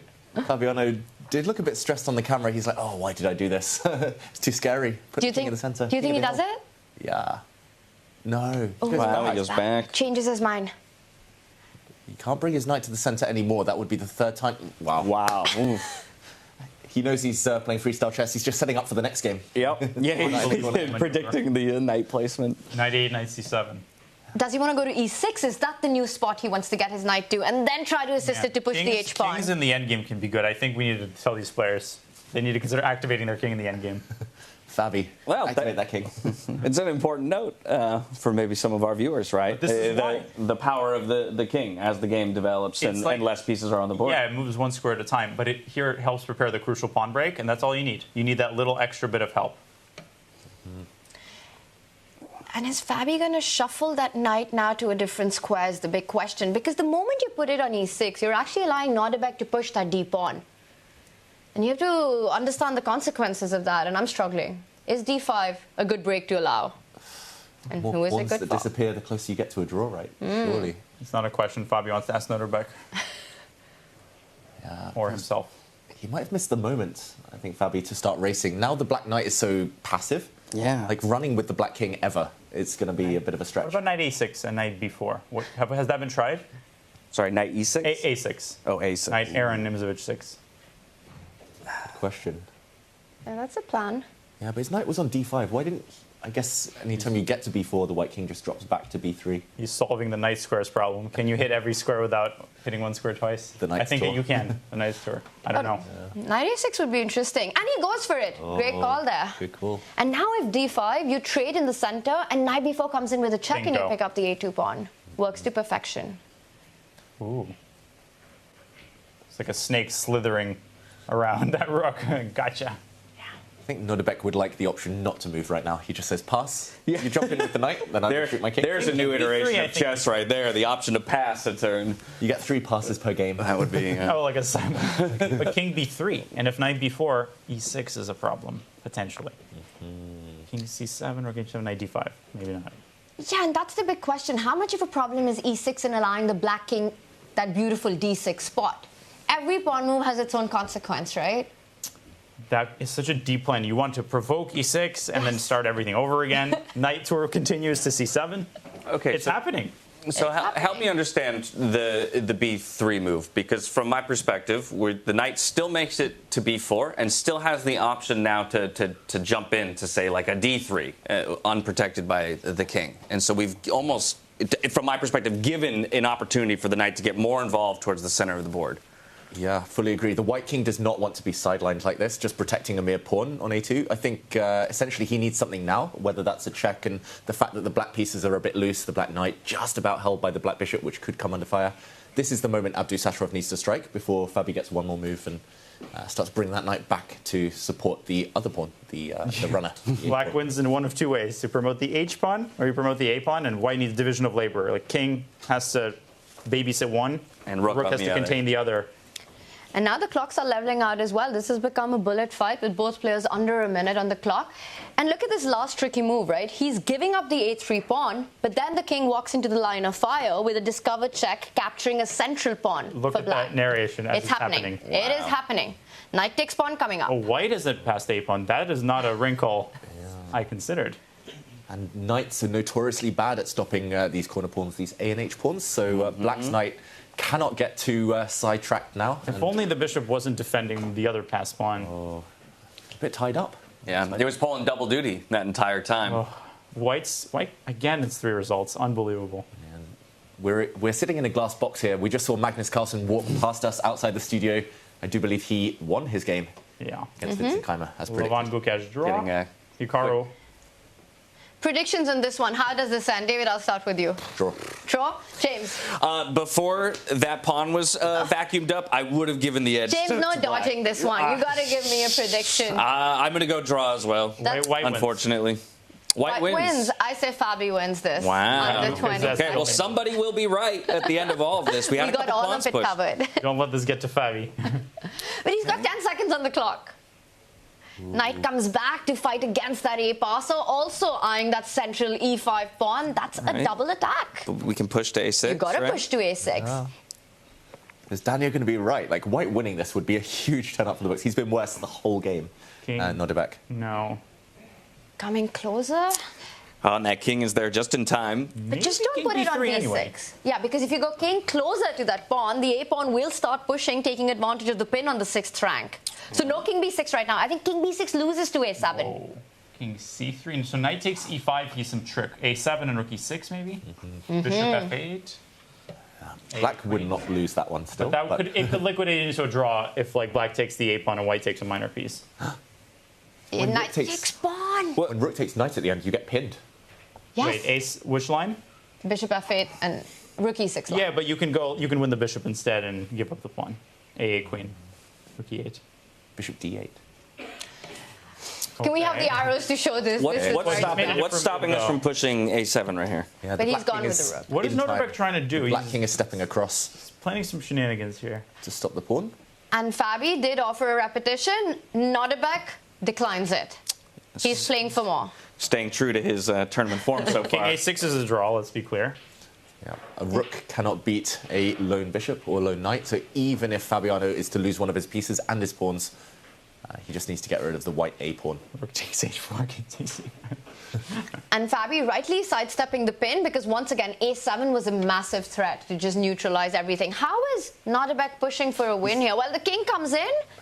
This is getting tricky. He's playing for the win. He is. For the win, Nodirbek. C6 under pretty dire threat. At A7, you can repeat, but using that as a weapon against Fabi, it's like that indecision. It's excruciating. Like you don't know, and then you make a rash decision. It feels like they're both playing for a win, right? But it should be a draw, but they're both so wanting to win. someone's playing for a loss. The rook can pin the bishop. Well, Nodirbek comes back with the king, so he is offering a repetition. Will Fabi take it or will Fabi play for more? C8. With just 15 seconds on the clock. Not many options for Fabi. He has to move his knight. His bishop's tied down. His king cannot go anywhere. His king B5, knight D6. There are tricks still. Maybe rook H8. Yeah, White needs to win one of the pieces, the black pieces, for the A pawn. Still hard to imagine Nodirbek winning this one. How calm does he look on the screen, though? It's just, it's crazy to watch him. Just so in control. Scary. Both of these players, scary opponents. Very terrifying. He does pin the bishop. The black king can move forward closer to the white pawn. Uh-oh. And you can give a check, but then knight checks. Yeah, it's king. I think it's still a draw, but suddenly it's getting a little uncomfortable for Nodirbek. He cannot just lose the A pawn for nothing. Okay, so H6 now the knight defends while checking. Even king A5 is a move. Ambition? In fact, it might not be such a bad one. Brave move. In fact, I think he might play it. Yeah, being brave and ambitious in chess, it's like a double-edged sword, right? It can backfire. You can just push too but hard. He might play it now. He gave himself another 10. He does it. Game on. Fabi playing for the win. Yeah, the problem is if the black king now grabs the white pawn, then black's pawn on C5 drops. Also falling, and it's going to be a draw. Very, very count of knight F5 check, rook takes A6, taking the king. That will not happen. It's illegal. Yeah, the black knight pinned. So pushing the c-pawn looks like the only way to try and win this game, but your pieces are hanging. Oh, okay, everything fizzling out now. Nodirbek once more. Whoa, but this is looking very dangerous rook F6, now. Just rook F6, rook E6. And black is not in time to push the H-pawn and give up the bishop. Precisely what he wants Fabi to try. He's chasing that bishop. It's going to be a draw, handshake. There it is. Let's go to Alireza. Wow. Oh, never mind. Draw. What a game, though.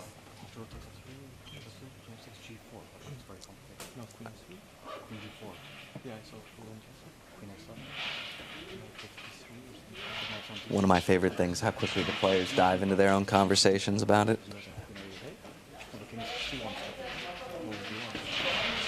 I think we're analyzing the endgame. I think it's quite a lot analysing the earlier stages of the game. When the knight came forward to threaten a3. Well, there was that flurry, the 3 pieces versus the 2 rooks was the result, but interesting. The players, I mean, freestyle chess, blindfold chess, they're doing it all there, showing off their understanding of the game. Nodirbek has to be the more relieved one, though. I mean, if you look at the start of the game, those 2 rooks versus those deadly 3 pieces, it looked extremely dangerous for white. Seeing, but that castle, by the way, because seeing a rook on A1 and A8 and locked behind a king, it looked really dire, but finding a way. Draws, tisk, tisk, tisk. For a player who barely ever draws in a tournament, right? Nodirbek's the one who gives us all the decisive action. Yeah, well, through 3 rounds now, we'll get another quick look at the players' reactions as they fight for life here in the round robin. One Uzbek is 3-0, 3 wins, the other 3 draws. Wow. And Sindarov, I think so far, probably the surprise, if we're going to call anything, of the tournament, now sitting at 3 victories. And we'll refresh the standings as we always do following this replay so we can get a good picture of the standings. Still 6 rounds to go before any players are eliminated, and a couple of those rounds will be played out today. Second day of the round robin to follow tomorrow. You see head and hands, but of course always the handshakes and the discussions to follow.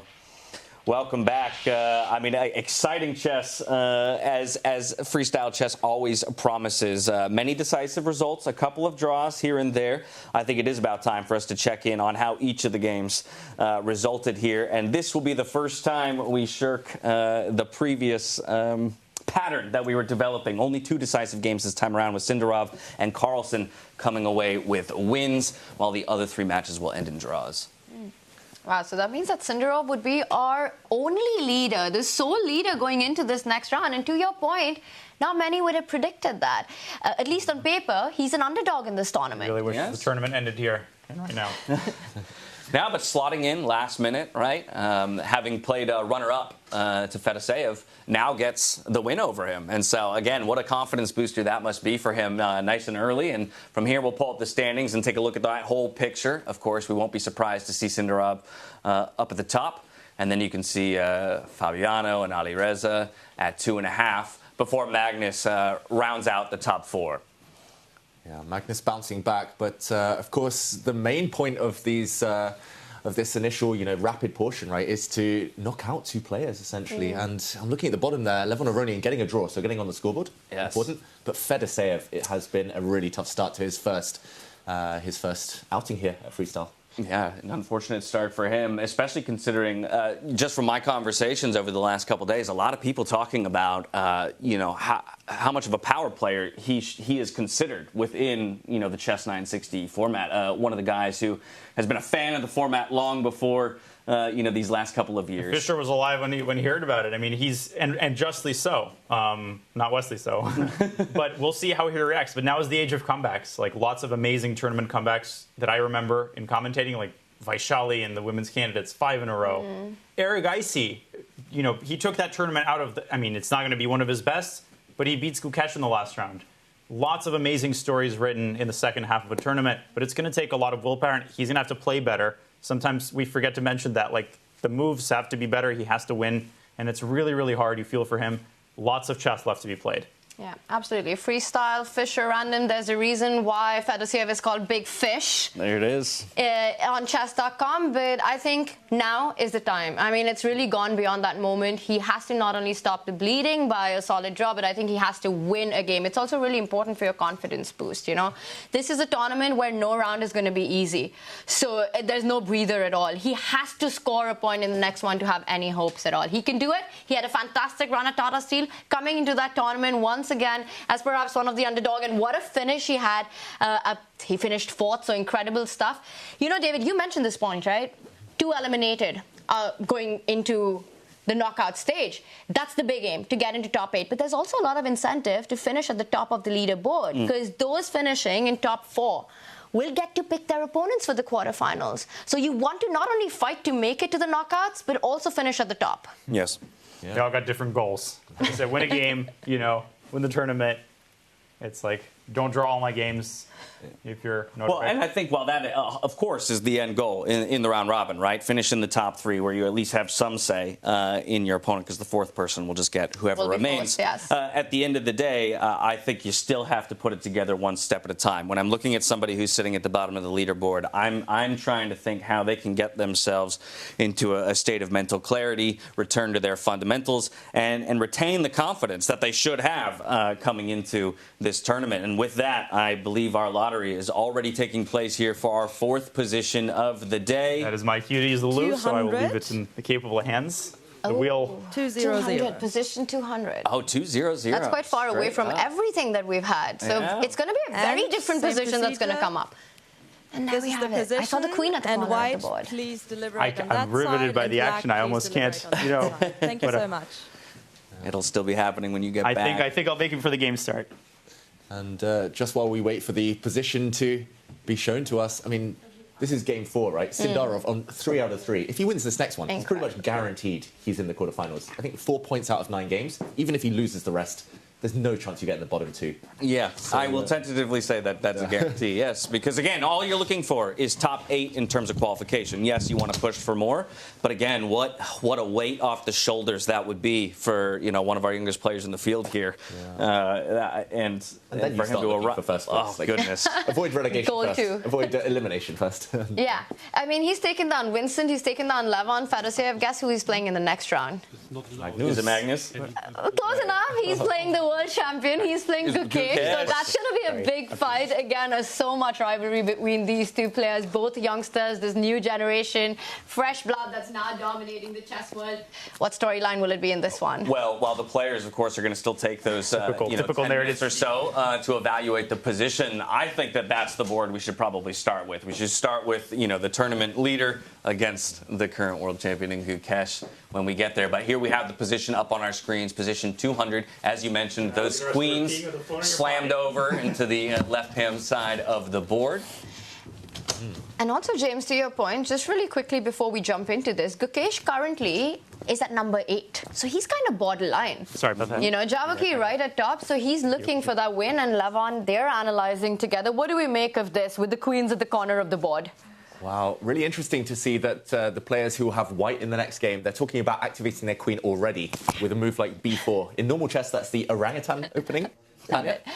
So, we played this head-and-hand game in Singapore where Magnus and I teamed up, and he gave me one advice at the start. He said if the queens are at the corner of the board, one thematic idea is to actually activate it on the very first move. And the reason for that is that black cannot answer with symmetry.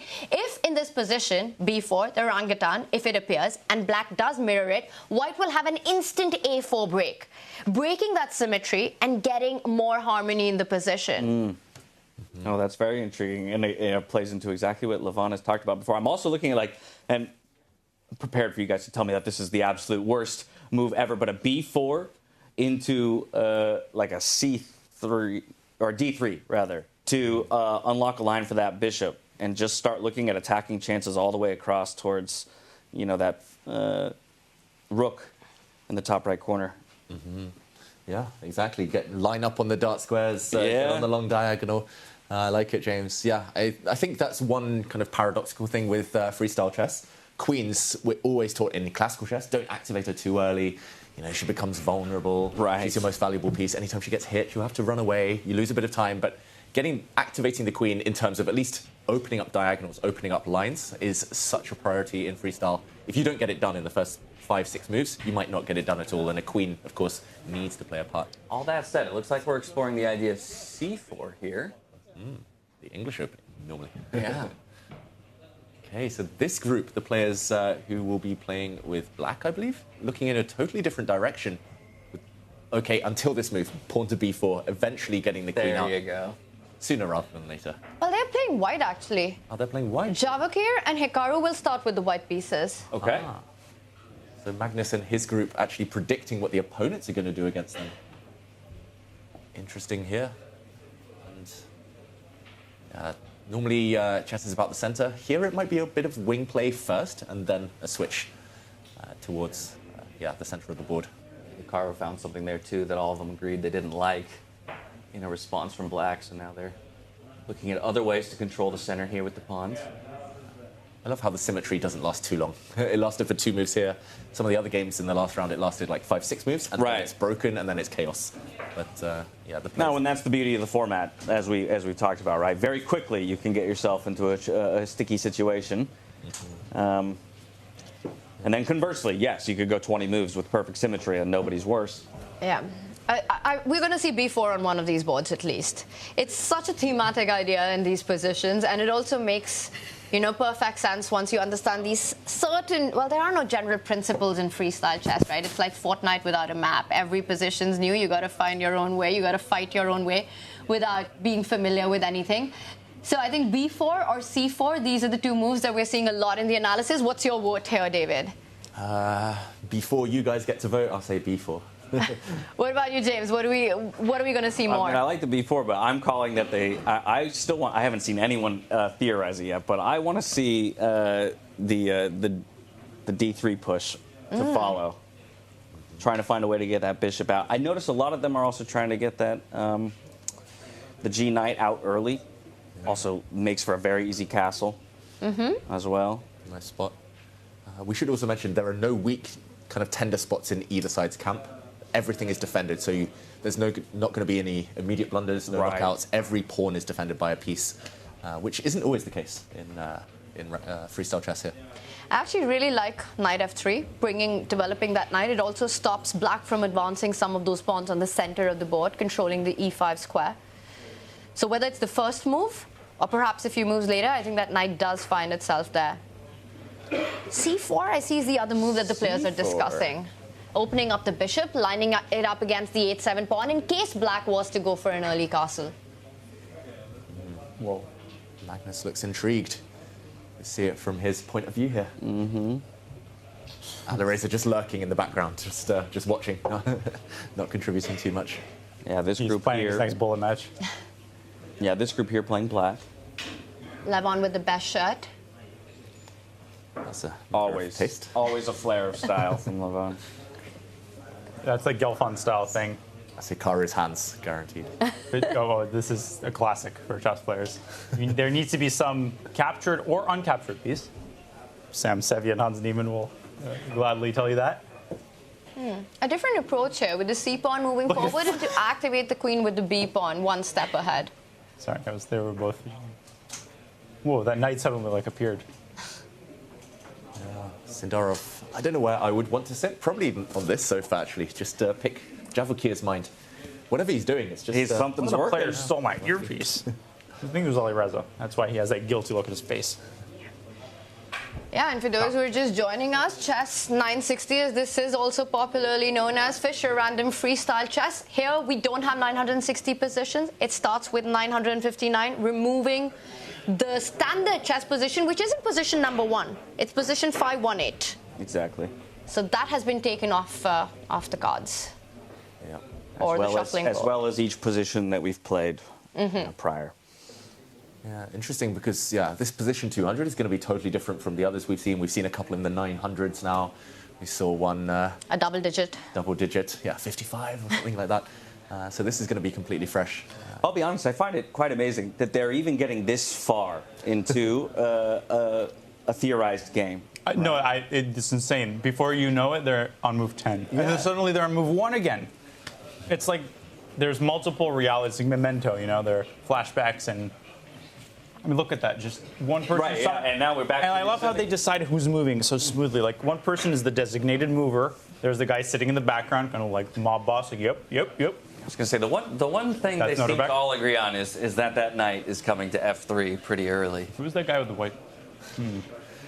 Never seen it before. The one thing I will say is I've played quite a lot of Fisher Random, Chess 960, Freestyle Chess, whatever you call it, but especially in rapid formats, it's an advantage to start with black if you haven't analysed like this. That's why the players are sitting there analysing, because often as white, the pressure's on you to choose the pawn structure, to choose where you put your pieces. Black, you just react. So rather than kind of the clock starting and the player with the white pieces sit there for 5 minutes trying to navigate, where giving the presentation first, it's like exactly exploring d4, d5 now. Bishop b4. This one looks too dry. I don't think the players will like it. They take it back immediately. They don't explore it further beyond move 1. It's like wine tasting. It's like wood. Aronian's like, which Cabernet, the Pinot Noir? Not d4. No. Too bitter. I love that in freestyle. You don't block the center. You leave the center open as the battleground for later. So queen on a1, very important. You need to get the queen into the game, and there's 2 ways to do it: a4 or b3. Or b4. Move 1. What do you call that opening? How did you learn? Do you know what b4 is called? We were just discussing that. Really? Standard 518, it's the orangutan. Okay, in like the Russian-speaking world, it's Sokolsky. Because Alexei Sokolsky, I have his book on 1B. He wrote a book on 1B4. There was a crazy person once named Sokolsky. Okay, go on. There's a story, right, why it's called the orangutan. David, a player going to a zoo before a game. And can't remember which player? Yeah, maybe it was it Nimzovich's story? I'm not sure, but a player it's going always to... Nimzovich. It possibly goes to the zoo right before a game and wondering what he's going to start with, and apparently an orangutan appeared and said, go b4. Wow. He went b4 and he won the game. Do we know what the official rating of that orangutan was? Wait. Say that again? It was the Bronx Zoo. Well, the players are up from their couches and getting into position, which means we're just about into the next round. I think we're going to want to start with the Sindarov game up against Gukesh, right? We have our undefeated player up against the world champion. Feels like a good place for us to start. Feisty matchup. Should be fun. Not argue with that. No, not this one. And if you had to break down their styles, I mean, Gukesh we've seen so much of. I think Sindarov's still not a household name, right? Like some of the other players here. How would you describe Sindarov's style? I mean, first of all, he's just very impressive, very universal. All the top players are. They're good at everything. I would say Javokhir, he kind of blends the calculation with a bit more kind of bravery, instinctiveness than some of the other young players. I've only played him a few times online. I've never played him in classical chess. Oh, I had a very long game with him in World Rapid. E4, E5, knight F3, knight C6, knight C3, knight F6, D4. No, I think draw there. Bishop B5, draw. So I got a great sense of his style there. But he, by nature, is accelerated dragon and king's Indian are his main openings. Well, we have the C4, like we saw a that's number. what you're pointing at. Yeah, sorry. No, I was going to say, well, we have C4 like we saw a number of the players working through earlier. And then, of course, quickly, the knights come out onto F3, F6. Wow. But immediately fighting for control of the center now. This is exactly what was happening on the players' boards when they were discussing, breaking things down. And you can see Javokhir looking away. I'm trying to remember which set of groups kind of were discussing this. I don't remember Gukesh being too involved in the discussion so far today at all, I should mention. So he's the first to take a long think here. And Gukesh is also here with his second and long-time trainer, Guy Whiskey. I wonder if the players are allowed in between. I think they can only discuss with each other. They're not allowed to have any outside assistance between the games. Now, one of the things I noticed about the C-pawn moving forward, we've been talking about the theme of putting the knights behind the pawn. It also means that white bishop on E1, the dark squared bishop, can land on C3 and at some point line up in a beautiful diagonal with the queen on A1 once the B-pawn moves forward. Yeah. You know what's interesting? There's no styles, and there was a question I saw. Does your style carry over to freestyle? Not for now. I think for now there's bigger priorities on the pyramid. Like survival, which makes it really interesting. Yeah. Sorry to derail the bishop b4. Yeah, completely agree. It kicks in maybe move 30 onwards. Like if it gets slower, then the positional players come to the fore. But it's more like Chinese chess. Someone mentioned Chinese chess earlier. It's like tactics at the beginning. It's just like pure calculation, just survival mode, looks like a head-on battle here in the center of the board. And also when it comes to standard chess, right, we've got these styles, right? I'm an E4 player, I'm a D4 player, I like to bring the knight out. By the way, a big move right now at the center of the board. To me, that looks like a pawn sacrifice, but setting up a massive trap. What if E5? But first, let's show what happens. Let's show that. Discover checks happen early and often. Can I castle? No, I mean, even if you could, it would be even make things even worse. That's a check. That's a rook. And, yeah, bad. Tears. Found an undefended piece. There you have it. These pieces drop off. But sometimes these ideas can be annoying, like E5 and D4 driving that wedge in. Gotta watch for the check on B4. Yeah, and for the eagle-eyed viewers from earlier, this actually did appear on the players' boards when they were discussing it. So this isn't just kind of over-the-board inspiration necessarily from Sindarov. This is something that they were breaking down earlier, but Gukesh was not involved in those. I was going to say, did it appear on both sets of boards? I don't. Or only one? We didn't see Gukesh analyzing. It was Sindarov, right? Sindarov. It definitely happened on his board where he was. That's a tactical idea, right? Gukesh doesn't analyze the position analyzes Gukesh. Wow, this is the first big question that Javokhir is asking Gukesh right now, because it comes with a big threat. The d5 pawn, it can't capture either way, right, because of the discovered attack on the d line, winning the rook. e5, allowing a check on b4 also looks really scary. The white knight jumping on to f5 next. How do you respond to this? It's scary, I've got to say. Being attacked on move, what is it, 5 here? That never happens in chess. Like, you're already having to solve some really difficult questions. You were looking at bishop a4 there? I kind of like the options for Gukesh. I mean, even knight takes e4, I briefly considered, because the f file would open. But e5 would be my default option, but there's like bishop a4. You can sack the pawn on d5 and try to get a development advantage, like bishop b8 somewhere, let's say to f4. Or short castles, just let him take your pawn, get that development advantage. I've lost a lot of games like this, like ed and then b5. The pieces come out of the woodwork, like zombies out of the grave. That's very instinctive, though, Danya. He feels like, okay, he actually plays it. Wow. Very impressed. I was going to say, he loves to calculate his way through problems, and that feels like still so many choices. I think it's safe. Like, you're only sacking a pawn and you get a huge initiative. To me, it feels like it's very easy for white to lose control of the game. Sindarov does have 4 out of 4. This is true. How many games today? 5. Wait, so this is the... This is game 4. Oh, this is game 4. So 5 games today, 4 tomorrow, and then we've got our top 8. Yeah, okay. He takes with the side pawn towards the center of the board. C takes D. That makes a lot of sense. Okay. It's the more instinctive capture. You need to e6 or something, break that thing down. A6, bishop a7? The compensation to me for that pawn is not so obvious in this position. Yeah. It's a big pawn. It's a central pawn. Yeah, to me, this looks like a beautiful position for white. When he's black, he wins because he's Gukesh. Yeah, if white gets one more move, if white just castles, I mean, no compensation, extra pawn, beautiful center, beautiful knight in the middle of the board. Yeah. So there's this like narrow window of opportunity. It's like now for Gukesh, and he, wow, blocks it up. Positional. Knight comes to d6. I'm on board. I'm on the train completely with Gukesh's play. I understand the train could derail. Now this is where... But I'm loving this. Everybody at my level is thinking, en passant. It's for... Streamer's favorite move.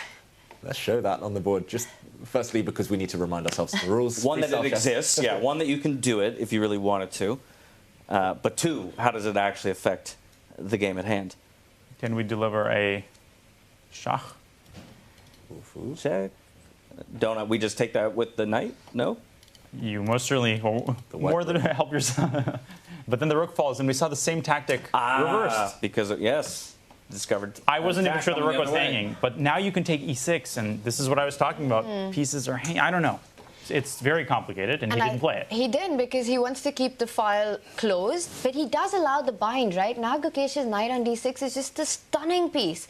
It stops, it's blocking the d pawn from moving forward, it's hitting that pawn on e4. The black bishop's going to come to that b5 square. So yeah, double attack on the pawn, only defended by the bishop currently. Do you go f3, or do you put your knight on c3? 2 attractive options. Or g3? Or is that just... This is like King's Indian, but dream that I'd never have, because this bishop is going to get really good very fast. Like a5, bishop a7, or bishop c7, bishop e6, especially if white plays f3.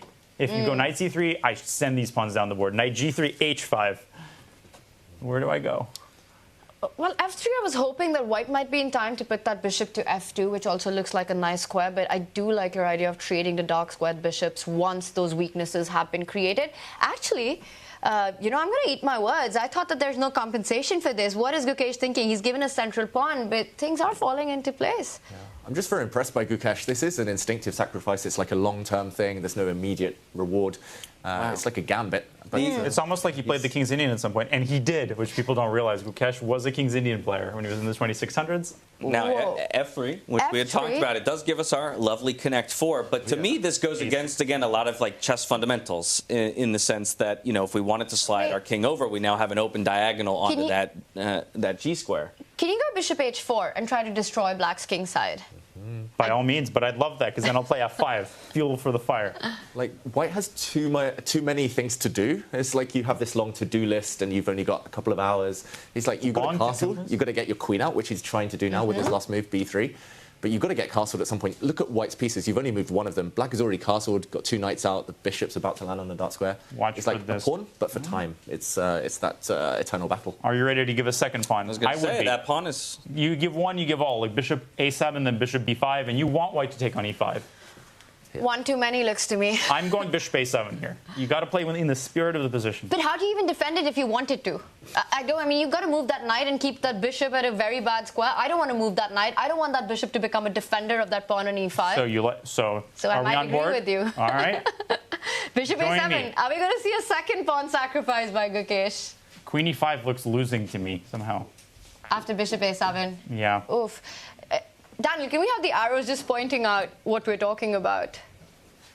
Bishop a7, queen e5. Like if I go bishop b5, and then there's going to be some sack on e. All my pieces are playing, and none of white's pieces are playing. My Soviet old school coaches once taught me that something good is going to ensue from that. And they were wrong. Okay, queen e5. Can't we go knight to c4, discovered attack on the queen, and then the knight jumps in with a fork on the rook and the king? Yeah. I mean, that's a great idea if the black bishop doesn't move. The problem is Which it doesn't have to. Dark square bishop, if that moves, then white grabs the pawn. I think it's too brave to capture while the black bishop's still at home. So, James, you're exactly your idea now. He keeps the black bishop where it is, the dark square bishop on b8, just daring white to take the pawn, which I think would backfire massively right now. So first opening up lines, that's also a great move. It's like a scene in Game of Thrones. The battering rams hitting the walls of the castle, and eventually it's going to crack. We've had one piece move off the back rank, by the way, for white. Obviously, it's only 2 on the other side, so both players playing largely a... 2 on the other side, but also getting a castle in. Yes, true. So you definitely get the feeling that, you know, Gukesh giving up a pawn has a lead in development. He's got more pieces active. And look at this last move. Again, just bringing it on the other side of the board apart from the central pressure. Can't take queen takes pawn. I think James' idea is just too strong. Knight takes pawn, hitting that queen at the center. You don't want to allow that. I think castles might... You got to choose the lesser evil in these situations, but everything's very evil. Yeah, I would castle.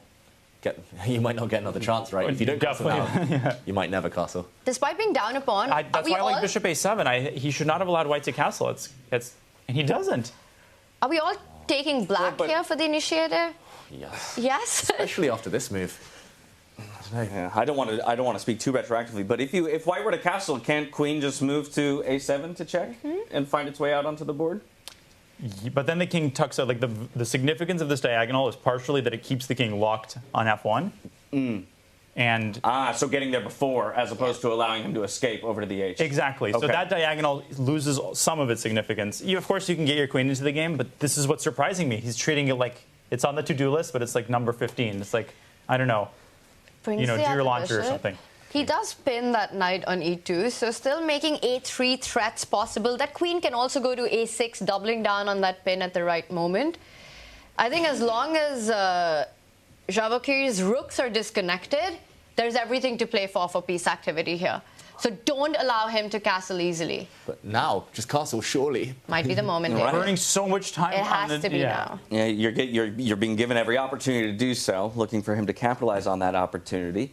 And instead we'll develop the bishop. I think this might be a good time as we get into a tense middle game, and we can return to this to maybe pull back out, take a look at the other 4 boards rather, to take scope of the entire. Let's jump into the field. Magnus board. Magnus, who lost to Fabi, then came back with a win against Vincent, and he's playing against Fedoseev right now, who's got no points. He's on 0. Magnus wanting to win, and I saw a rook that's landed on the first rank. Also, Magnus doesn't have a queen. Whoa! Sacrificed his queen. David, I didn't even realize that. Wow, so a winless Fedoseev. That's A very solid advantage here. That's the top center board. Solid advantage. The bar says he's completely crushing. Wait, but I'm still counting the pieces here, so let's... And we got to do an action We're going to dive replay. into Fedoseev versus Carlsen, please. I think I understand why. Yeah, Magnus's queen is not on the board. It's gone. But he's got... Can we just see how it got here really quickly? Oh my God, yeah, something terrible happened. Let me just start... Oh, wait, I can't start from here. I can't even start from here. Magnus is trying to play Grunfeld, but like he wasn't... Okay, this just does not look good. This is Magnus trying to be creative, we should mention, but taking massive risks in the process. Ooh, look at this move. Knight v2. Oh, skewer. Skewer, or a kebab, as one streamer calls it. Yeah, and then out of the danger zone, into the fire. This is really bad for Magnus Carlsen. We should mention he has a rook and a knight for the queen, but I mean that bishop, the dark square bishop's hanging, the white piece is no longer pinned. Trying to trick Fedoseev. Queen b8 ef, and then some knight b6 might slice the queen off from the bishop, but too much time for Fedoseev. He's going to find his way out of this. Do you think Magnus just missed the knight retreating move in that moment? Maybe just a quick kind of replay of that one moment, the skewer, Danya, just to show on the d-file that Magnus, because he wasn't castled yet, because his rook is hanging at the top of the board, that keeps recurring. Yeah. Clearly, position number 200, it's about these loose rooks on the d-file. And knight b2, beautiful Look at retreat. this, the geometry of this move, the aesthetic effect. You block the queen temporarily, but you win the enemy queen. And knight retreats are the hardest moves to spot and so easily missed by chess players. And look at this. He's setting up the piece and then castling, and everything is perfectly placed. Gorgeous. That's exactly where the bishop came from in the starting position, right? So now Back what? to E1. How do you win? Can't we just... Is there a way we can trap this rook by retreating the knight to d2? Nice call. It's there. And now bishop c2 ideas, Exactly. so watch out. And then we trade the bishops. Queen's now on c2. And... I mean, rook, escapes to a1? I say escape in air quotes. Unfortunately, when you capture Magnus's pieces, they also leave the board. Right. And we should mention like that missed opportunity. Well, not missed opportunity. That blunder from Magnus. I'll call it what it is. Knight b2. That Magnus only blunders to knight retreats. Like it's just this pattern. I don't know why. I don't know how. It's always these knight moves. That's the one kind of Achilles heel, the blind spot he has. Yeah. Well, and in this case, right, it was coupled with one of the things earlier we talked about how in classical chess, usually you wait and delay to get that powerful piece of the queen on the board, and he took that risk by bringing it out early, and what happens? It gets attacked. Need to set up those knight retreat in my next match against Magnus then, I guess. Daniel, you play so much against him online all the time. Now you know what you got to do to get your wins. Okay, so I'll play knight f3, and then back to g1. It's got to come with a threat, Daniel. You got to bring the knight so far forward that later they I was just about to challenge him tonight, and with the strategy in mind. You got to set the trap first.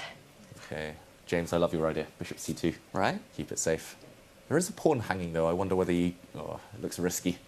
Fedoseev beat Magnus of the Black in the Olympiad, let's not forget. True. For Team Slovenia, played a fantastic... And then lost to Gukesh in the last round. But when you beat Magnus, that's it. This is something you tell your grandkids about in a classical game. The top players just in the last few months alone. Fedoseev, he's beaten... The 2800 Slayer. Exactly. Caruana, Aragaisi as well. Bobby in the same...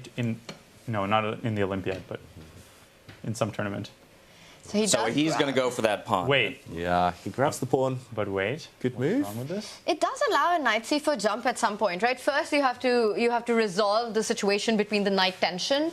So you trade. Do you double up on the D line? It feels like Magnus's pieces are coming out. It's not as easy. Feels like he's made a few moves in a row. Yes. And White's still stuck on that first rank. White's pieces, yeah, in a row. It's like we have to trade the knights here as black, though, right? Because we don't want to lose the pawn in front of our... Or remove the pawn in front of our but king, everything's right? defended. Like, I don't know. He could jump away with the knight and avoid the trade. Like Altogether. But you're right, he's most likely going to move the knight. It's like baseline tennis for White. It's like you're literally just fixed on your very back rank here. I'm just looking. It's all working out. Magnus struggling to find compensation for this. I can report breaking news. Sindarov did castle in that game. He did. Ooh. That's all I have to say. He got away. He managed to get it out. Should we I'm Daniel Nerditsky. Or do you wanna Weissenhaus, back to you, David. Well, okay, so the knight trade will come through, which was our question. Happen, and we go into our bird's eye. Let's just do a quick overview. David, can you tell us what's happening on each of the boards before we deep dive into one? Yeah, so on the top left there, between Nakamura and Aronian, it looks like a small advantage, maybe, for Nakamura, but very blocked. Fedoseev, we saw him with the extra queen against the rook and knight there. Big advantage against Magnus Carlsen. The other games mostly looking level, apart from Sindarov against Gukesh. We were there earlier. Sindarov has consolidated his extra pawn. It looks like he's got some advantage, but Gukesh just trying to strike back. It looks like the two games we focused on, by far the most dramatic. Yeah, the two that are looking to be decisive. That's the bottom right board. Should we jump into that one? Because a break has just happened at that center. F-pawn moving 2 steps forward, so more pressure on. Fedoseev's got everything under control. If something crazy happens, we'll go there. But this game has been crazy from the beginning. Okay. Very complex. And what's the clock situation? Javokhir with almost a 2-minute advantage. Yeah. A minute and a half. I'm stunned that, I'll be just completely honest here, that there were so many opportunities for white to castle, then for black to stop it. It's just strange to me. Now, everything's perfect for Javokhir. He's got an extra pawn. Look at that beautiful white knight. Can never, ever be challenged in the center. The white king's super safe. I mean, even if you put a black pawn on d6 and say level material, this looks like a big advantage for white. Can you try to play on the dark squares with Gukesh sliding that bishop behind the queen and trying to get the knight in? Finally. Yeah. Finally. A7. About 10 moves too late, but it does get there. And $10 short. White will likely just put a rook on e1, you would think, just to cover the one hole in his camp. Knight to e3 threatened. Yep, very good. There we go. Centralize, rook on an open file. He's done the hard work. He's won a pawn, Javokhir. It's just about keeping everything else clean, tidy, protected. It's still not over. That queen can also slide at the right moment to the king's side, right? To the right side of the board. I can now call it king's side now that both kings are on that Finally. flank. Yeah, the king on h1, it's under a nice warm blanket, but it's got no way back. So these tactical ideas. Exactly. The white knight goes away from e4 and it's a checkmate. You know, That's it's the first part is the problem. And then the queen on d2 also has to move away. But watch out for these tricks Knight in the f6, position. rook c2, done. Very nice. The opponent must then cooperate. And white can play d6 at some point. Can we not, I was about to say, can we not push d6 just to prevent that queen from sliding over? We can, we should. Very good point. Cut the board in half. Exactly. Leave the black queen stranded.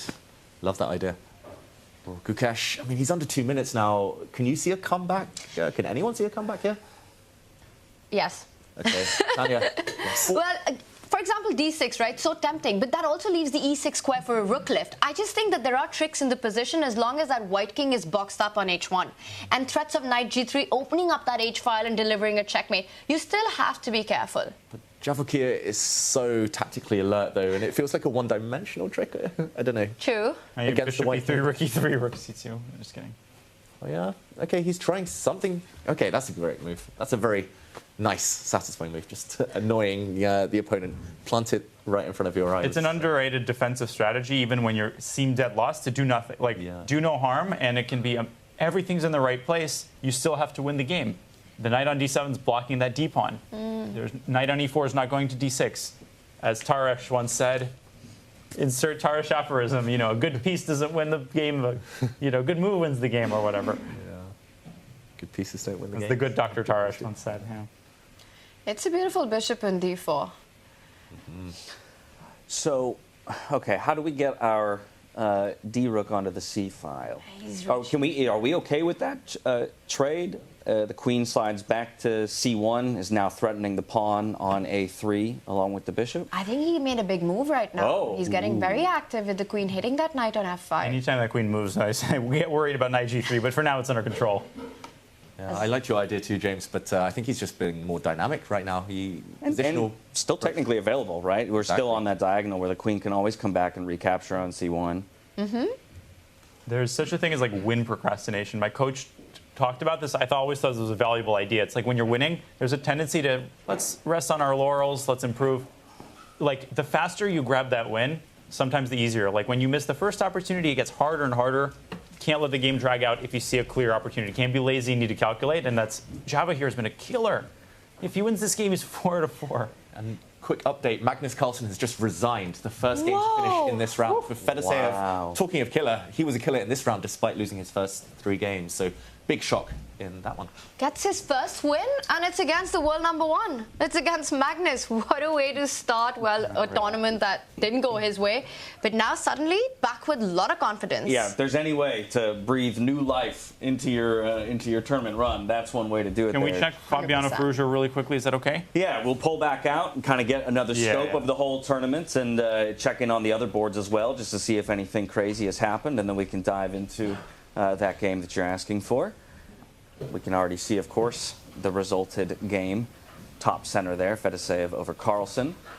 And that was a one-move blunder, right? Walking into knight b2 and no coming back from that. And in case anyone in chat missed it, definitely take a look at that tactics. And in the meantime, this game, just a quick pawn count, because I'm very materialistic. I love it. In life and chess. It looks like white is a pawn up, so Fabi has an extra pawn, but black's piece is looking very active. And something takes h2, something to f3. Something lining up with that bishop, and that something will be the queen, doubling down on that h2 pawn at the right moment. Rook f3 looks mighty juicy to me.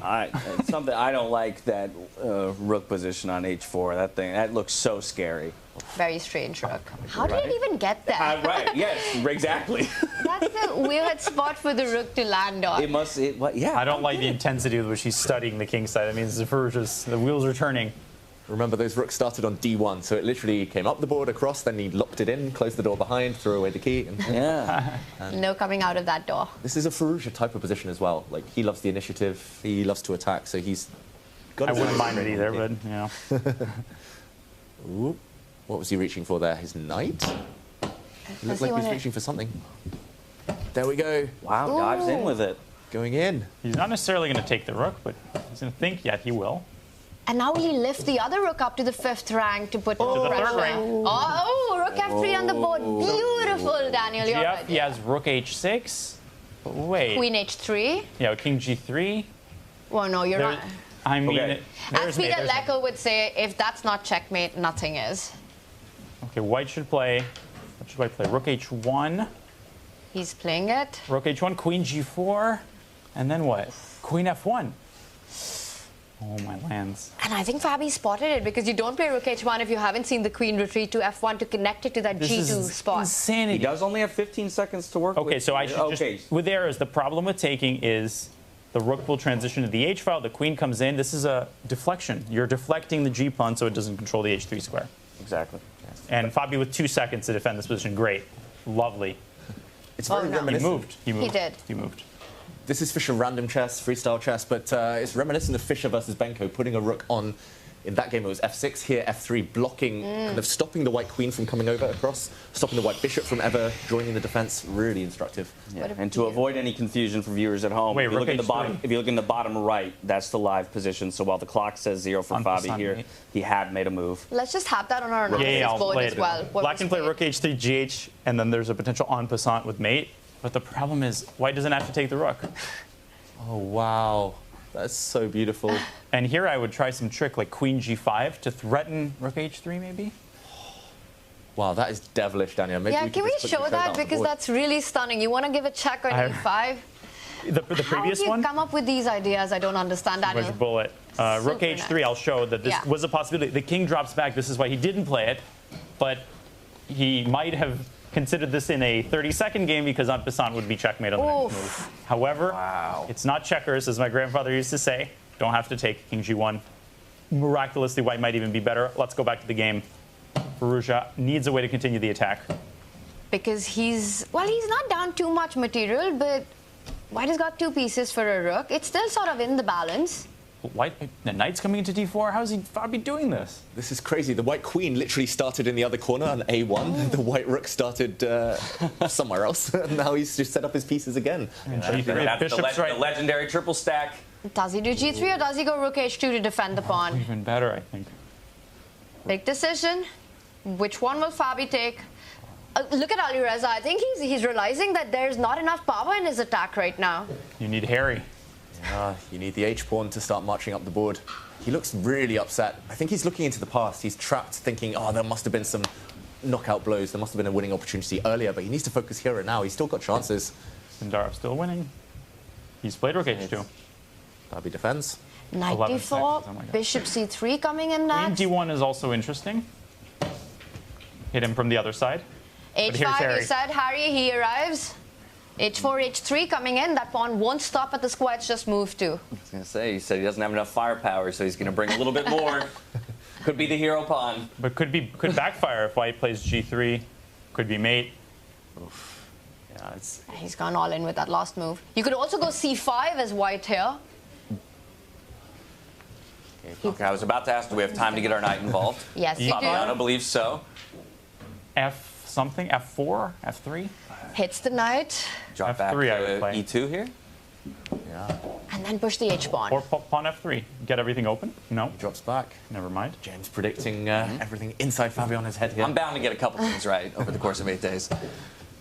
Many things. Still terrifying. Oof.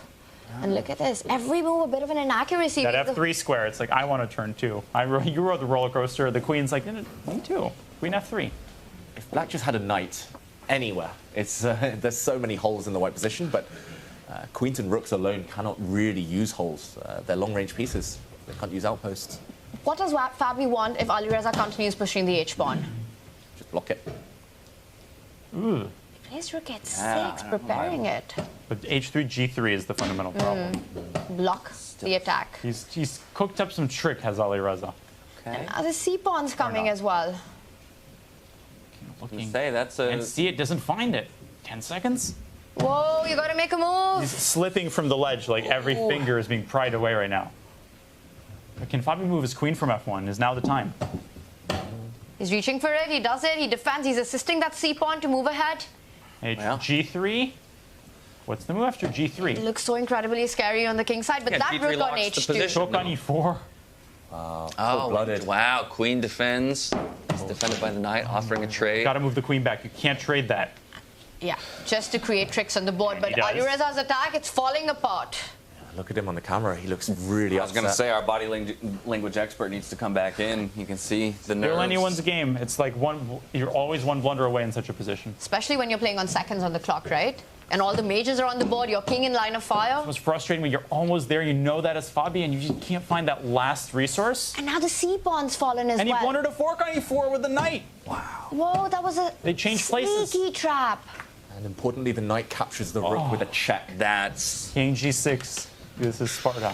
That's an incredible play. And Wow. Alireza resigns. Oh, that's, yeah, you can see it on his face there. We've got to go to Gukesh crushing immediately. defeat. It's a Let's time do it. scramble. Let's go to Gukesh. Sorry, guys. No worries, no worries. From one board to another, while Alireza is left wondering what went wrong there. We're going to find our way over to Gukesh.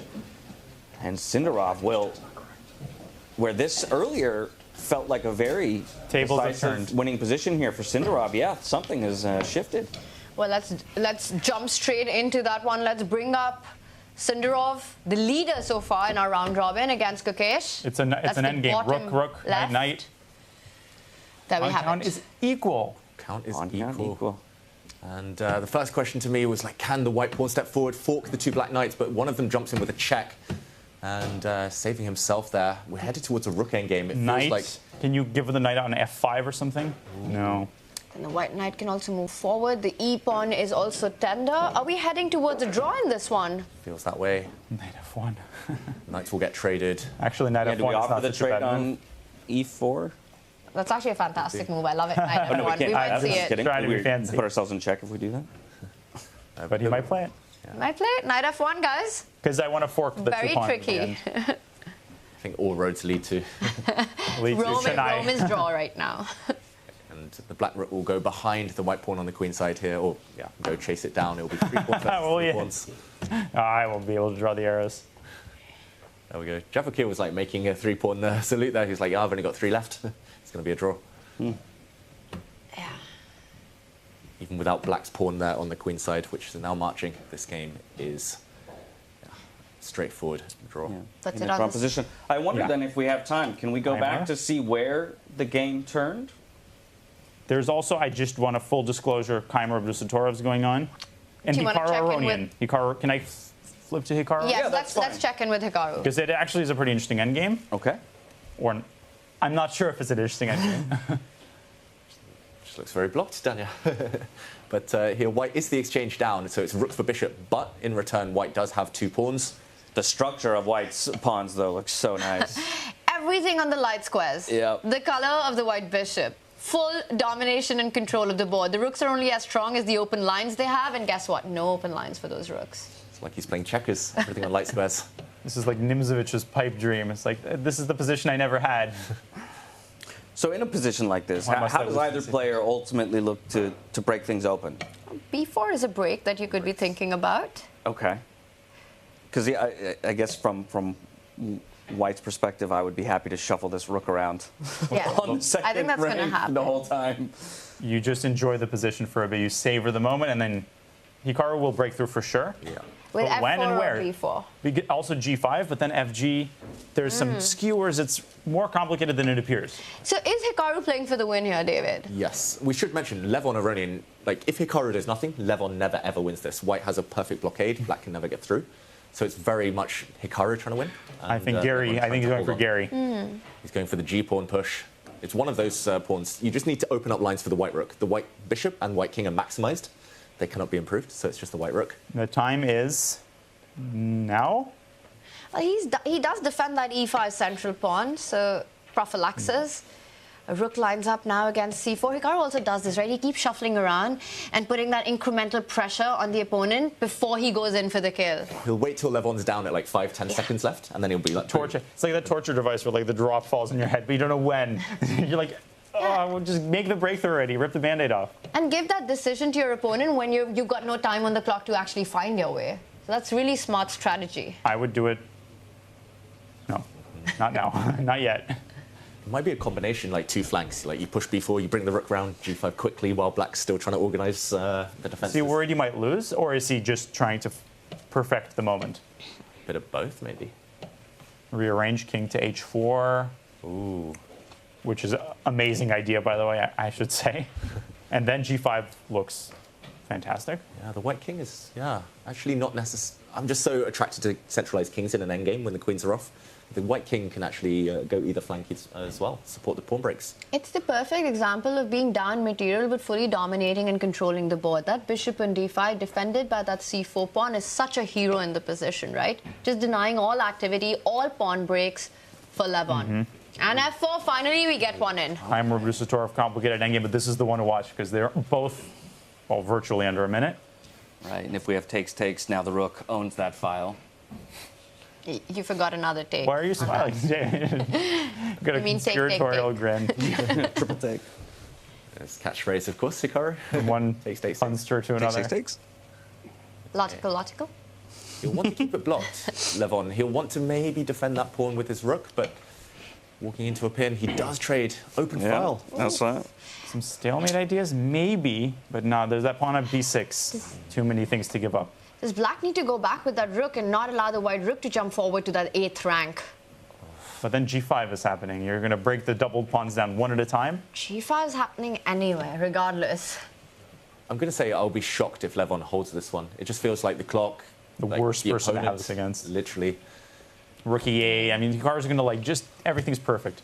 But here, rook e8, I think Levon set up a defense with shuffling the rook, offering a trade, not allowing the white rook to stay for too long on the 7th or the 8th rank. Having enjoyed my time on e8, I'll slide back to e3 and play g5, which is about to happen. He's not going to trade rooks, Hikaru Nakamura. He needs all those different flavors. He needs one rook, one bishop, and a king to combine. That's a great point. So for white to keep winning chances, you want to keep the rooks on the board. Yes. And also to prevent losing chances. If a black rook ever gets in and behind, then you need your white rook to cover all the bases. There we go. Maybe sack on d5 if you're Levon. Is there any practical chance? You think so? What about b5, ab, and then rook takes d5? Classy touch, Daniel.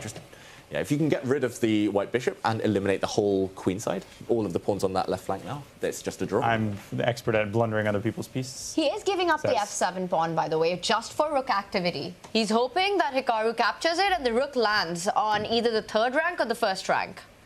Never accept candy from Levon Aronian. They taught Hikaru at a young age. think 90% of the audience at home would just see a pawn, grab a pawn. I was going to say, that's very instructive because, yeah, you'd look at that material and want to vacuum it up, but the counterplay that it then allows. Or even a rook trade, yeah. Yeah. Keep the opponent in the cage, keep them in the box. Hikaru just waiting. The patience here is another level. He's a technician. No, people never seem to realize that at his core, Hikaru loves technical positions, and his positional sense is phenomenal. How much of this is Hikaru evaluating as great winning chances for him? Or is it just about making the move and not thinking about? I feel like for him, it's like, I have to win this. He feels like he's obliged, so he might go back to this. Let's not forget the b4 pawn break, which might be necessary. I think he might need to provoke a second weakness eventually. Hikaru's like sourdough. He's like, wait a second, this position's not going to win itself. So he's feeling positive about his chances, but again, he needs to get that second break in, you know, now. And where's he going to find it? Not yet. Look at the way Levon has structured the rooks, right? Perfectly placed for defense. Yeah, and if this was later in the week, the classical portion of this event, then I think this is definitely a dead draw. But Hikaru just trying to use his practical experience, all those years playing online, all those years playing blitz, speed chess, to hustle the opponent, to set a trap. One last trap. One trap is probably enough, actually, here. Is rook b2, b4 associated with risk? But he's got to do that. It's really the only way to continue, no? To create some chances, get that b6 pawn weak. What's the risk with it? Do you take on d5 at the right moment? Let's say after b4 will be the question. You can sack g5 check, but that's a very... I mean, no. I don't think you do all this just to, like, risk losing. You're repeating? Are we going to see? And there we have it. Wow. So not just in classical will it end in a draw, in rapid as well. But great defense by Levon Aronian. I think all points to him there. Hikaru, maybe with some missed chances a bit earlier. One more game to catch the end of, if we may, because this is fascinating. Not. Yep. Look at this end game. And we're looking at the top right. That's Vincent Gukesh Keymer. is still playing. Okay, but that's a draw. Wow. Whoa. There's a pawn that's about to queen for both sides. Yeah. White up in exchange. White's winning. The white rook's just in time to come behind some checks. Also, you can stop the e-pawn. And so e2, rook a3 check is the problem. You just force the king back and stop the pawn. King f2. King. Wow. Nodirbek, one tempo short. Yeah. Wow. He hasn't quite clicked into gear, Nodirbek. He's taking big risks, but he hasn't got that win. It's eluded him so far, and now it looks like it's backfiring. Vincent, great. Yeah, great performance from him so far. Looks like he's going to be a favourite to get into that top 8. Yeah, rook simply better than the bishop. Too many checks. Yeah. Brave king on g1, holding the line too. Not afraid of the pressure that's coming towards him because of that tempo. Whoa. What's you aiming for there? It's a queen. White's also got this little soldier on a2. And the rook's going to stop the e-pawn. And that's it. He resigns. Nodirbek not even waiting for Vincent's move there. He knows that anything was winning. He does that to people. He does that occasionally, yeah. Hikaru has drawn, yes? Yes, they handshook. Okay, so are we... What about Gukesh? We got to rush back to that if that's lost this... No. What? Yes? No. This one was a draw. I think they left the playing hall a while ago without putting the kings in the middle, without confirming for us. Now, as far as I'm aware, that concludes our 4th round of the first day of the round robin, which gives us an opportunity to take a look back at all of the players.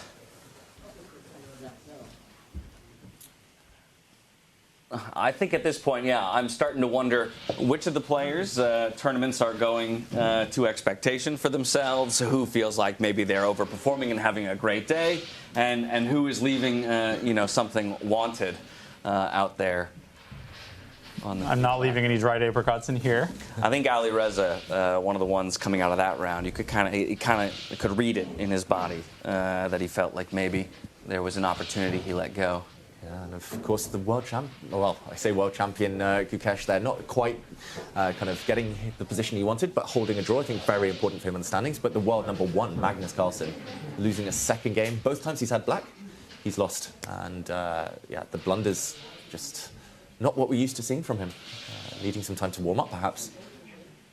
Yeah, but I totally agree with what you said, James. I think for Alireza, that was quite heartbreaking, right? Because you get this beautiful attack, you get the kind of position that he really thrives in, and he could sense it, right? He gave this stunning sacrifice on H2, got that rook to the F3 square, and just when it felt like moments away from checkmating, and incredible defense by Fabi there. Bringing the rook back, bringing the queen back, and then turning the whole game around for a big win. Yeah, and ultimately Alireza running out of gas, right? You know, you have to have enough tools in the arsenal, you know, to actually deal that killing blow. Every card was played. Right. He emptied the deck, but he was missing the ace of spades. Exactly, came up just short. So now we can take stock once again of the results both of this round, and then we'll follow up with the standings update. You can see 2 draws, 3 decisive victories there for Fedoseev, Keymer, and Caruana.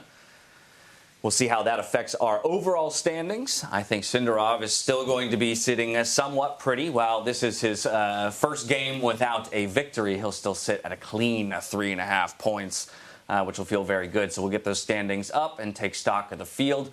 I think at this point it's interesting to see, you know, we're just about cresting that halfway point, right? 4 games in the books. Once we have our 5th, we're more than halfway through the group stage. And it's going to be Fabiano and Sindarov who hold the top spots. And it's Levon Aronian and Fedoseev at the bottom who are still hurting for wins. Granted, Fedoseev did just pick one up. So this could be the start of something for him. Yeah, and Fedoseev getting a big win there. But also what's interesting is that there's a 1-point difference already between the top 2 and Alireza there at 2.5 points. So, you know, it looks like they're playing in complete A shape right now, and the others still have to catch up. Again, the big aim is to finish in that top 8 position. For the bottom 2, they've got to start racking up the points now.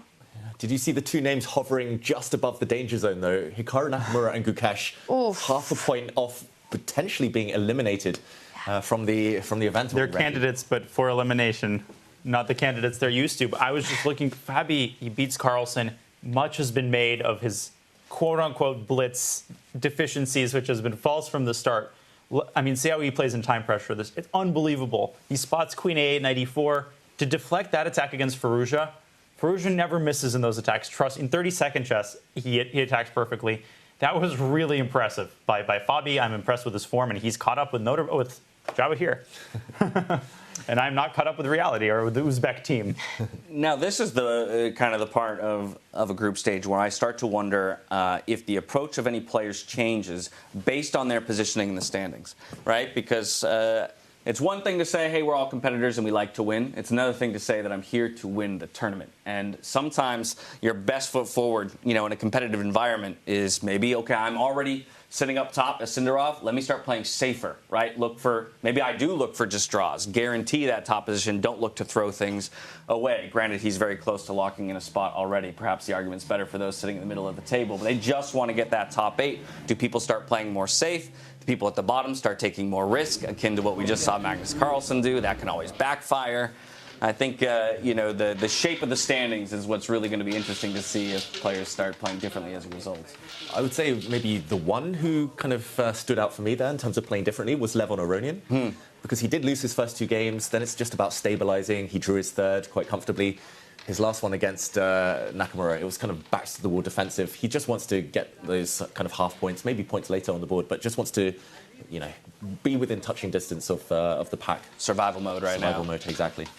Yeah, and you pointed out for Hikaru and Gukesh as well, you know, they're on borderline right now. And for Gukesh, well, tomorrow we know the final round will be against Magnus. He wants to make sure that he's feeling safe. We all want to see these 2 players enter into the quarterfinals. It's going to be really interesting because now we go into this final round of the day. How much gas do they have left?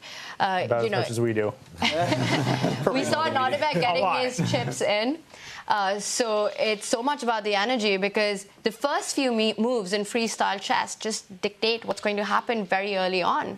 You know, it could be a difference between getting a position that's playable and being completely lost. 2 very quick points. First, shout out to Fedoseev. You're losing the first couple games. I saw him consulting with his coach. It sucks. And then you play Magnus and you win. I mean, I'm really happy for him. Obviously, I'm his friend, but it's great to see that kind of resilience. And I hope he gets out of the hole. So many narratives are written. We focus on the leaders as we should, but there's so many things going on. There's the spoilers, there's the single results, there's the draw that can be impactful. A lot to unpack.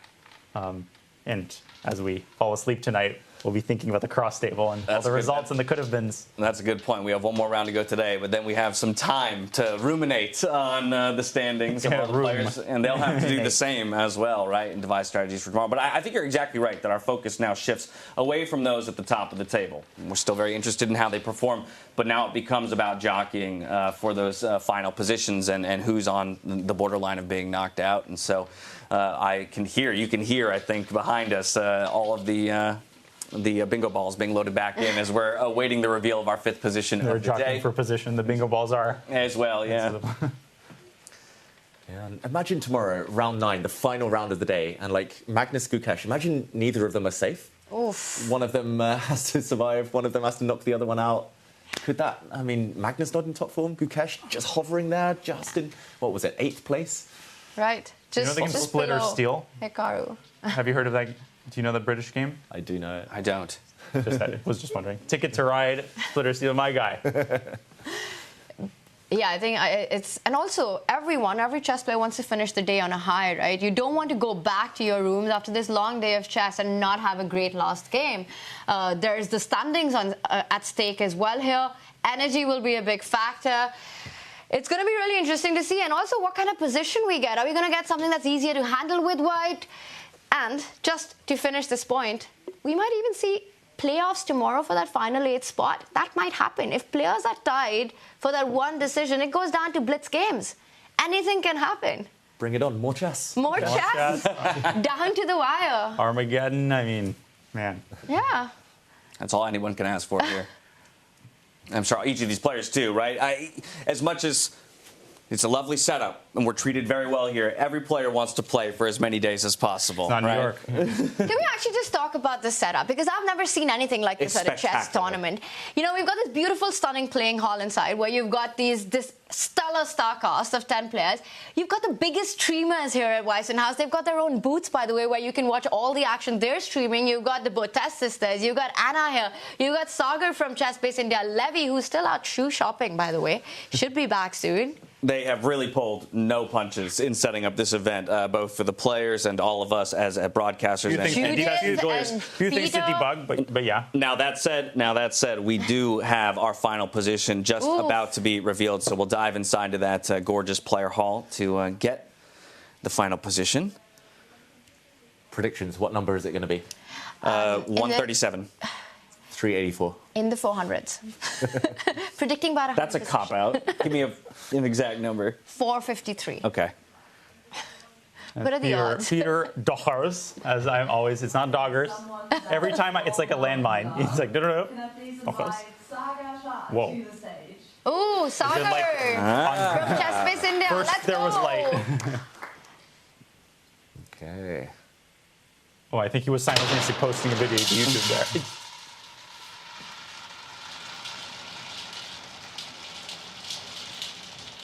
That is a satisfying noise. It is. I think there's a camera underneath filming for Chess Base, underneath the button, filming every ball.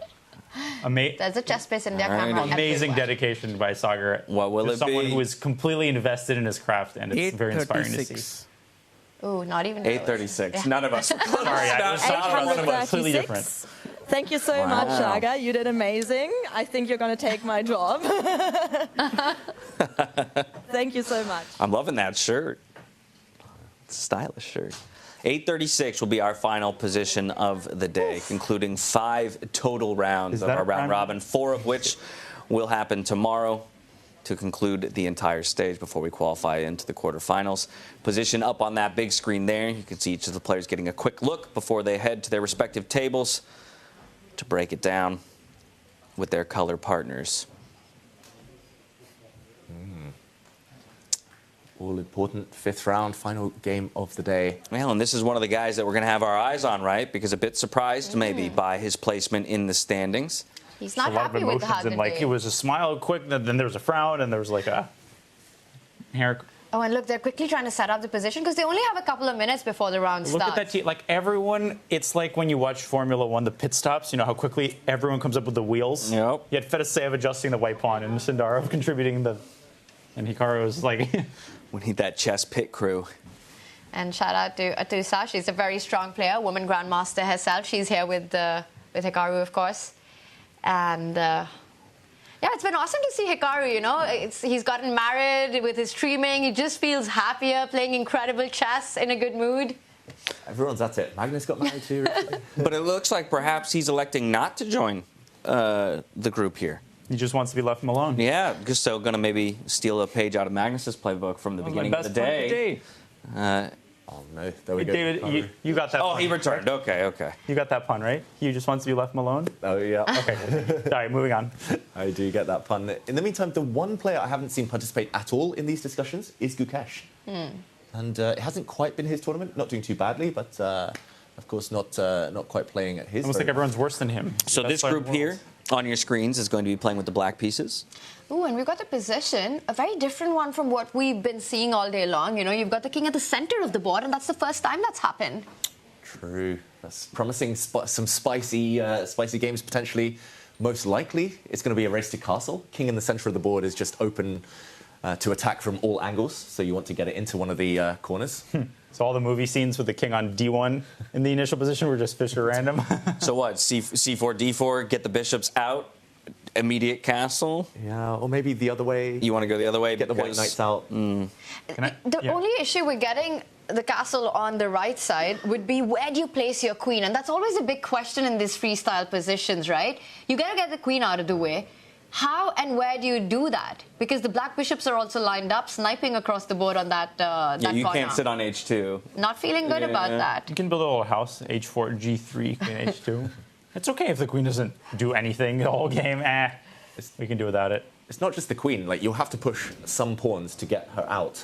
And no matter which pawn you push, you're going to leave weak squares around your king. If you do castle, No, you have to castle queenside here. I think it's... That's the feeling because there I you get. get your bishops out, doable. But it's surprising me nothing has been hanging today on move one. Well, Tanya, sorry, go ahead.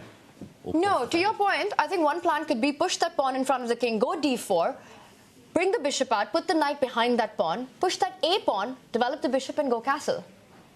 Just trying to understand what harmony. Interesting. Yeah, I was thinking you had to go C4 to get the bishop out, but... I would consider a3, bishop a2 first move. Yeah.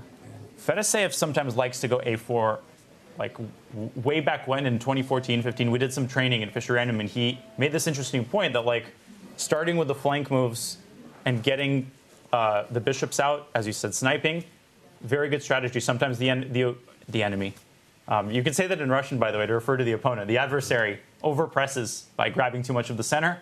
That can be a bad thing in freestyle. Man, Aronian is like solving for my equation. I mean, It's really interesting. Levon, every time we pan to him, when he's got white, he's looking at c4. The other board, they're always looking at e4. It's just, I don't know what it is, preference style. Here we see Magnus all looking by himself. I was going to say the English against the French, but no, the English against the king's pawn opening. They say it's lonely at the top, and Magnus here, he goes back to just trying to figure it out on his own. David, but to your point, where is Gukesh? We don't even have a camera on him. Just to understand what he's doing right now. Is he on the board? In the room? Yeah, is he there? That's my bet. Meditating. You don't get time in rapid chess to meditate. We know he likes to do it during his classical encounters. And here we see Hikaru again. It's the e4 board. E4. That is surprising. E4 feels odd to me because crazy. Doesn't develop. Oh, bishop, finally we have him. There we go. Okay. Mystery solved. By himself. Yeah, what is the logic with E4? I can't... I love how it's the most undramatic solution to where Gukesh, he's sitting at his board. He's just sitting at his board. Yeah, so it's only him and Magnus who are trying to figure it out by themselves. Yeah. Like, where's everyone else? They have something in common, those two. Yeah. Think of a couple of things. Pure concentration mode from Gukesh. Meanwhile, yeah, that is the hand of Levon Aronian. Very recognizable. It's always c4 or f4. It just feels like he wants It's some to... flamboyant, he's just... Can I make an aside very quickly about Gukesh? And just to reiterate how much of an honor it was to commentate the World Championship. I wish it were moved to a more friendly time zone. Next year's friendly suggestion. But it was incredible seeing those moments. And Gukesh's reactions after his losses, like the press conferences, there's always a snarky comment, not from him. It's just perfect professionalism the whole way. And it was great to see. I mean, just amazing to see. Very inspiring. And the final moment, you had goosebumps. Like, Peter and I, we didn't exchange any words. We just didn't say anything because you got to let those moments speak for themselves. What's interesting to me is haven't seen Gukesh move a single piece. It's all visualization. Yeah. Right? It's incredible. I mean, it's rare to see someone so focused, so professional, like Daniel said, just at any age, let alone 18, and he's just so disciplined. Like you said, James, barely touching. He hasn't touched it this whole time. He has not touched a piece. But is he allowed to move the board pieces? That's a... Wait, I will walk in. You're messing with the DGT. Sorry, this is not the analysis board. But it's a choice. He's choosing to sit here and not touch pieces. He could sit elsewhere and move the pieces. Yeah, move the pieces. He could sit alone at an analysis board, but no. Same story with Magnus. He's on the board. 2 world champions. Indeed. Not touching a single piece. It's all in their head. And it definitely feels, I mean, talking about the position again itself, like castling to the right here for white just takes too long. There's too many pitfalls along the way. The white queen is the main problem there, getting in the way. Gotta go to the west. Yeah, you gotta go west. And everything covered, like you said, Daniel. That's always the first thing to look for in freestyle chess. All your pawns are protected, so you don't need to worry immediately about any tactics. It's going to be when the center explodes. It's not any... We're going to see some B3. B3 makes sense here. Yeah. Levon would play B4. It has to be. It has to have that edge. But the moment you go B4, then you're kind of making your own, your own king safety on that left side not so easy, right? B4, C5. There's like there is a potential rook trap. You have to be very careful. One rook is in the corner. Sorry. Yeah, this is quite a big group of players who are discussing, right? And it's interesting because not all of them will play with one color. The leader, the mafia boss, the observer. It's 5 players? Yeah, that was 5 of them. Yeah. All 5 playing with the black pieces there. And Magnus Gukesh playing with the white pieces. Right, which leaves 3 in the camp of remaining white piece players. I feel like A3 and D4 are the big pawn moves for white. Firouzja getting more involved instead of watching from afar, as he has been doing. Yeah, it's also a good way to kind of get rid of all the memories from the last game, right? It's a more, social aspect. You can discuss the position, just get ready for the next one, and leave what's happened in round 4 behind against this guy. Just nice to play with some pieces, to touch some pieces after you've just come off a loss, so it doesn't feel like that's the most recent thing in your mind. Okay, this looks like a D4 opening, a Dutch defense, we would normally say in classical chess. What do you guys think about naming conventions? Should we give, within position 836, should we give all the opening moves names? Dear Lord, no. You know what it reminds me of? I'm friends on Facebook with some individuals from like Uzbekistan and Mongolia, even Tajikistan. It uses the Cyrillic alphabet. So sometimes I'll see a post and I'll recognize a player. Oh, this is a post about, Farukh Amunatov from Tajikistan's only GM. And I'll start reading, but the words are I don't understand any words because the Tajik language is actually the Persian language, essentially, but in Cyrillic alphabet, fun fact. And I'll start total nonsense, but in an alphabet I can understand. D4, F5 has nothing to do with the essence of the Dutch. But calling it the Dutch gives us this warm sense of comfort. Okay, we know what's going on. And nope. For me, that's the one barrier that freestyle chess, classical chess, this crossover, this kind of moving on. I mean, most players new to the games, they like those signposts, they like the opening names, they like those reference points. And it's the alphabet is the same, but the moves carry a completely different meaning. Yeah. I want to know what chat thinks. Do you want the opportunity to name an opening after yourself? That was a terrible analogy. Oh my God. It has nothing to do with the game. Now let's do this. Chat, what would you name the openings? Is there one that you have in mind in this position? When the F-pawn moves forward. And it's so difficult, right? Because every position's so unique. Will it have the same name if it's 840 to what it is in 54? B3 is the Buettner. I just want to know what you would name your opening at home. If you could choose any opening name, whatever the opening is. Be very careful what you wish for. I just want y'all to remember that if we start coming up with names, it's on us to remember all of them. and then to say them aloud. Yeah, that's going to be quite the memorization effort. I'm already not loving what... No. I need to turn my phone around because this is I will let chat brainstorm in peace. Have we gotten any good recommendations from chat? We're waiting. There are quite a few coming in. Those go. We'll pull some up. And we've got moves on the board. Very different looks as well from each of these boards. Wow. Magnus top right there playing 1 F3. You never ever see that in normal chess. I don't even know if it's got a name in chess. Not the Greek. And it's already making Sindarov think. Look at this. Wow. I can safely predict out of all 20 possible first moves. Actually, there were 19 possible first moves there for white in the start position. because one knight starting on the edge of the board. Out of all 19, I think Sindarov would have expected that one the least. Is that the one that you want to go take a look at, or do we think Sindarov's going to think for a while and maybe we return to it later? He'll think for at most 10 minutes. True. Play on increment. But that is the top right board, David. Yeah, it's interesting as well. The top left board and the top center board, mirror image, they're both exactly the same between Firouzja and Keymer and Aronian Caruana. Well, where do we want to get a deeper look? It looks like we're going to go over to Magnus's game here with that F3 push. Sindarov now responding. F5 of his own. Transposition into the Dutch. Would you still call this the Dutch, though? Is the big question in freestyle for our chat, perhaps, to answer. Recognition. Pawn on d4, pawn on f5. If not the Dutch, what else do we call it? That's what we want to know. And yeah, We've got to choose a nationality. The Romanian. Yeah, there's so many unnamed positions. Territory, yeah. I don't know why I always really like this idea, a6, bishop a7, like but it too. it's not very popular. A4, grab some space. Maybe it's just like different intuition. A3, trying to get bishop a2 over to threaten that queen, kind of. Yeah, we might see that. Okay. A4, rook a3 is sometimes good, even when it doesn't sack in exchange. Yeah. And first he brings his knight out. I was going to say maybe the most logical follow-up to his previous move. Pawn first, knight second. That's the key in freestyle chess. And yeah, if Magnus gets an opportunity, he'll always play a4 rather than a3. He just loves, I don't know, just opening up his rook as much as possible, especially in freestyle, but even in classical chess. So that feels so committal, though. So what is the advantage of going straight for a4 and just because he wants to put the pressure on? Yeah, and I think he just likes space in general, and also in endgames, it's always nice to have a pawn slightly closer to promotion. Doesn't sound like much, but his pass pawns always promote Magnus. He always finds a way. Gotcha. Somehow it's seeming easier than I thought to castle kingside. Yeah, just got to get the queen out of the way now. Why did it seem so hard? Queen until F2 Magnus and did you're it? ready. He makes these things look easy somehow. And he's playing against a tournament leader, so this is quite a big one for our standings, for the implications before we go into that final day of the round robin, right? Knight F6 played, also pawn, knight behind the pawn, covering the naming central has stopped. squares. I'm turning my phone over. Oh, wait, are we getting some fun ones? Did castling on that side seem hard because it felt difficult to get our queen out without weakening the position? Yeah, exactly. And I think that's why the f-pawn pushes by both sides. In normal chess, we rarely see it. So we weren't even thinking about it. It wasn't on our radar. But now it suddenly looks like the white queen could just slide one square like to f2. Then you're castled. Job done. Yeah.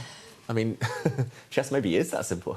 I wanted to repeat again, like this is how I like looking at old chess books, first opening books, this is how they felt. And this is how they were. They just don't know. Like Staunton, Philidor, they're theorizing. They're climbing on, the first steps of the ladder. We stand on the shoulders of giants. Absolutely. These giants. They knew a ton about it. All right, so knight out. We'll see which side Magnus gets his king to. Should we zoom out, get our multi-board view in? Because I did notice a pawn sacrifice early on the other boards. David, you were pointing out, which was sort of mirroring each other right there. And I see the pawns have been recaptured. Those are the top two boards there. What catches your attention, James? Where do you want to go to next? I think I want to go over to Gukesh and Nakamura. They were two of the players that we had our eyes on just in terms of the standings, and this is their final game of the day, both wanting to exit the first day of the round robin on a high note. And so let's go ahead and hop into that game. That's a great call, because whoever loses here, if this is a decisive game, is in big trouble heading into tomorrow. They were in 7th and 8th place heading into this round, and that bishop a2 maneuver. Bishop a2. We were mentioning we talked about a4. Pawn's already on a5 at this point. Spicy.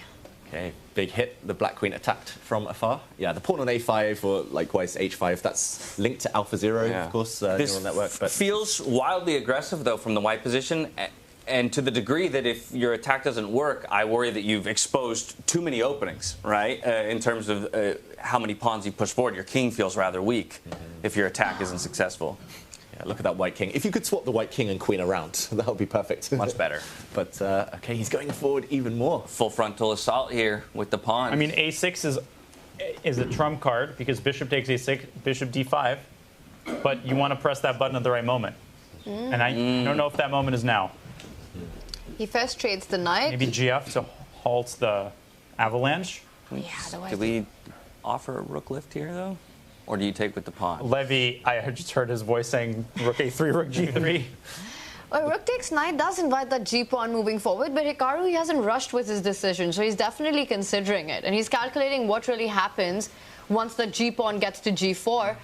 And it's got its own drawbacks, right? You create some weaknesses. You might have overexpanded, and with the king in the center, that might backfire. Yeah, that's exactly my concern. I feel like our white king is very exposed.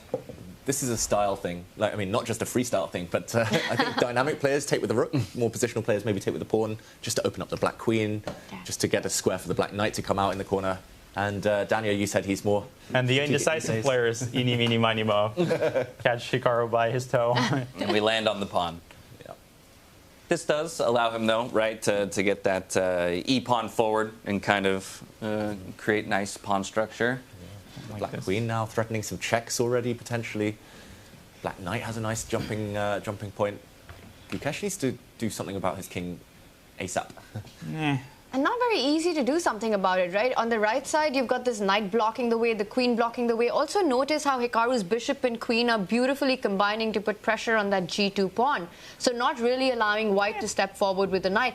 a6 right now, you can take that pawn, but you could also just sidestep the threat. b4. Can we not bishop d2 or e3 and then castle?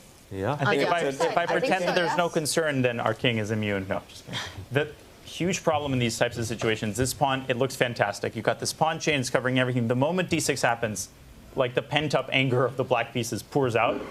I'm serious, by the way. I would play a6, kick the bishop away, and go b4. Try to beat black to the punch. C takes b4 and knight d3. If you get, and maybe bishop from c1 to b2. If you get your pieces out super quickly, maybe you can try. That feels very all in. Yeah. It does. But also to your idea, maybe you should show Daniel, and he didn't go for a6. I was going to say that it's not very in Gukesh's style to get that b4, and he wants to develop the pieces. I think what you mentioned, James, is about to happen. He's going to find safety for the king on the left side. Yeah, preparing that castle. The alpha 0 in our... Okay, bishop d2, bishop b3, knight f3. Oh, and... Bishop e3 played. It was on the board, and Hikaru made a good move. Surprise. Yeah, the response was c7. I really should try that. On the other side with the bishop. Now we get that castle that we were looking for. Castle to respond.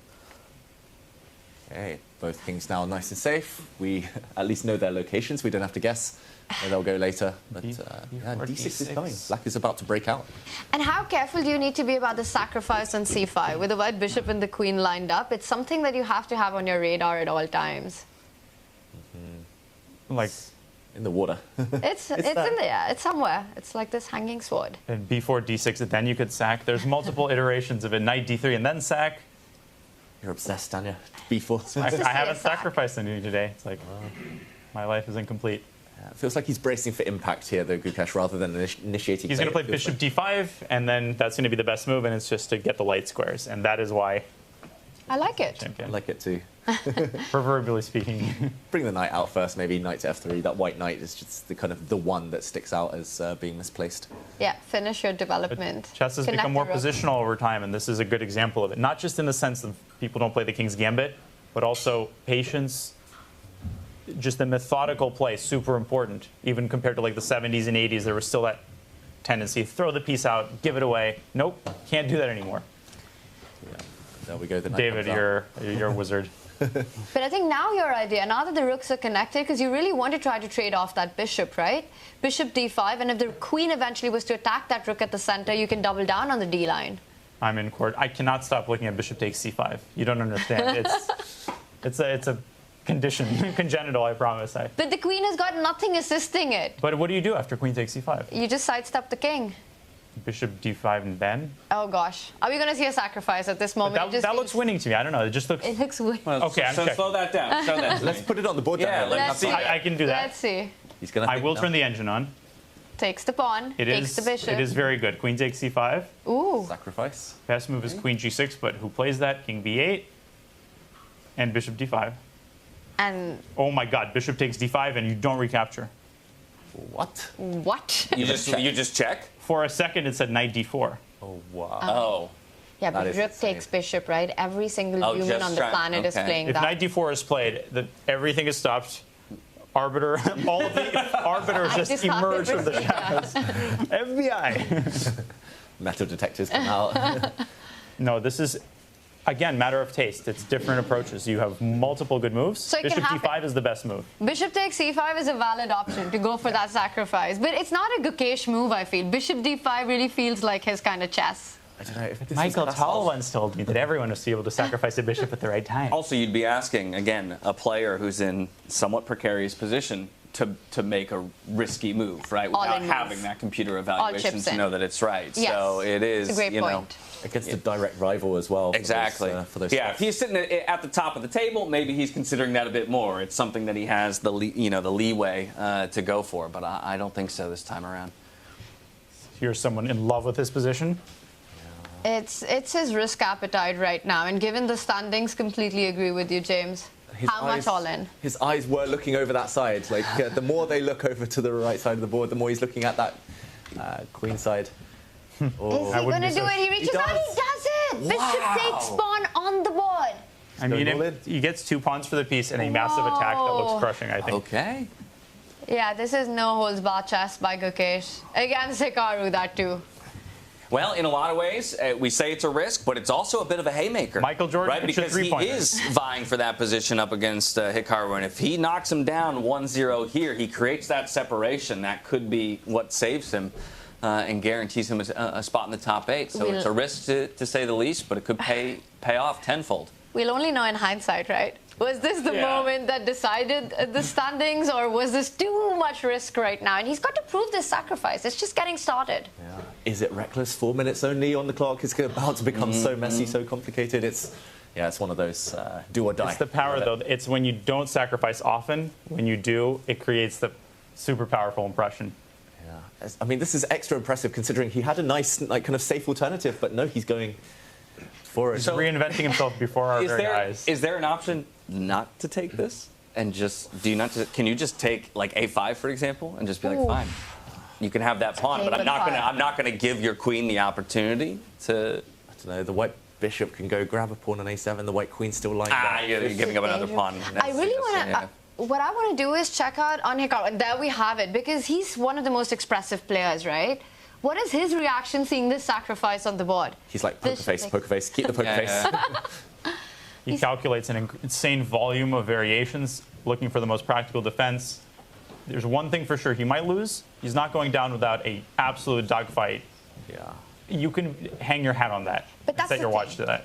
Gukesh is the one who's bringing on the dogfight with that last Also, you can set your watch to the fact that it's 27 minutes past Freestyle Friday. Ooh. Well, we are watching the real Freestyle Friday. Sorry, guys, on chess.com. This is where the action's at, right here. Yeah, wow. Freestyle Fridays is on, so definitely go play if you've been inspired by all the, I wanted to get that in. I wanted to get going on that as well, but we're a bit late. By the way, next week, bait accepted, dogfight on, queen takes pawn on the board. So you said queen to g6, trying to get the queen to dash on the other side of the board. I was nearly the messenger, but yeah. Is the best move. Will Hikaru find it? It makes sense once it is uttered, but this is true with a lot of engine moves, like get the queen in the game. But sack a7? Also, yes. The best defenders are queens and knights. I don't know what it is, but when your king and queen are like kind of split on opposite flanks, then you're guaranteed to get checkmated. So bring the black queen across. I mean, the knight is just never getting into d6, it weakens the e6 square and lets the white bishop come in. Queen takes a7 will happen, and it's... The problem is your hand is playing king b8. You just have to hold yourself back. It's a real hand move, king b8. Queen g6, to your point, that knight too far away, David, to come into defense. You've got to get a queen on, but you also feel that a7 is falling. That's the pawn you want to keep defended, right? Here. Watch him go queen takes g2. That's what I was about to say. Why not queen takes g2? Ooh. Queen is... Didn't even see that one. Yeah, I just wanted to save the king. No, I saw dinner. Ooh. But he is black king under immediate threat right now? Well, there's knight d4, knight b5 ideas. How terrifying is that? Let's maybe show that with some arrows like the a7. Slightly matey. Slightly matey. I like that. Yeah, this is one of the major ideas. The other is bishop d5. Knight. Let's say we play a6.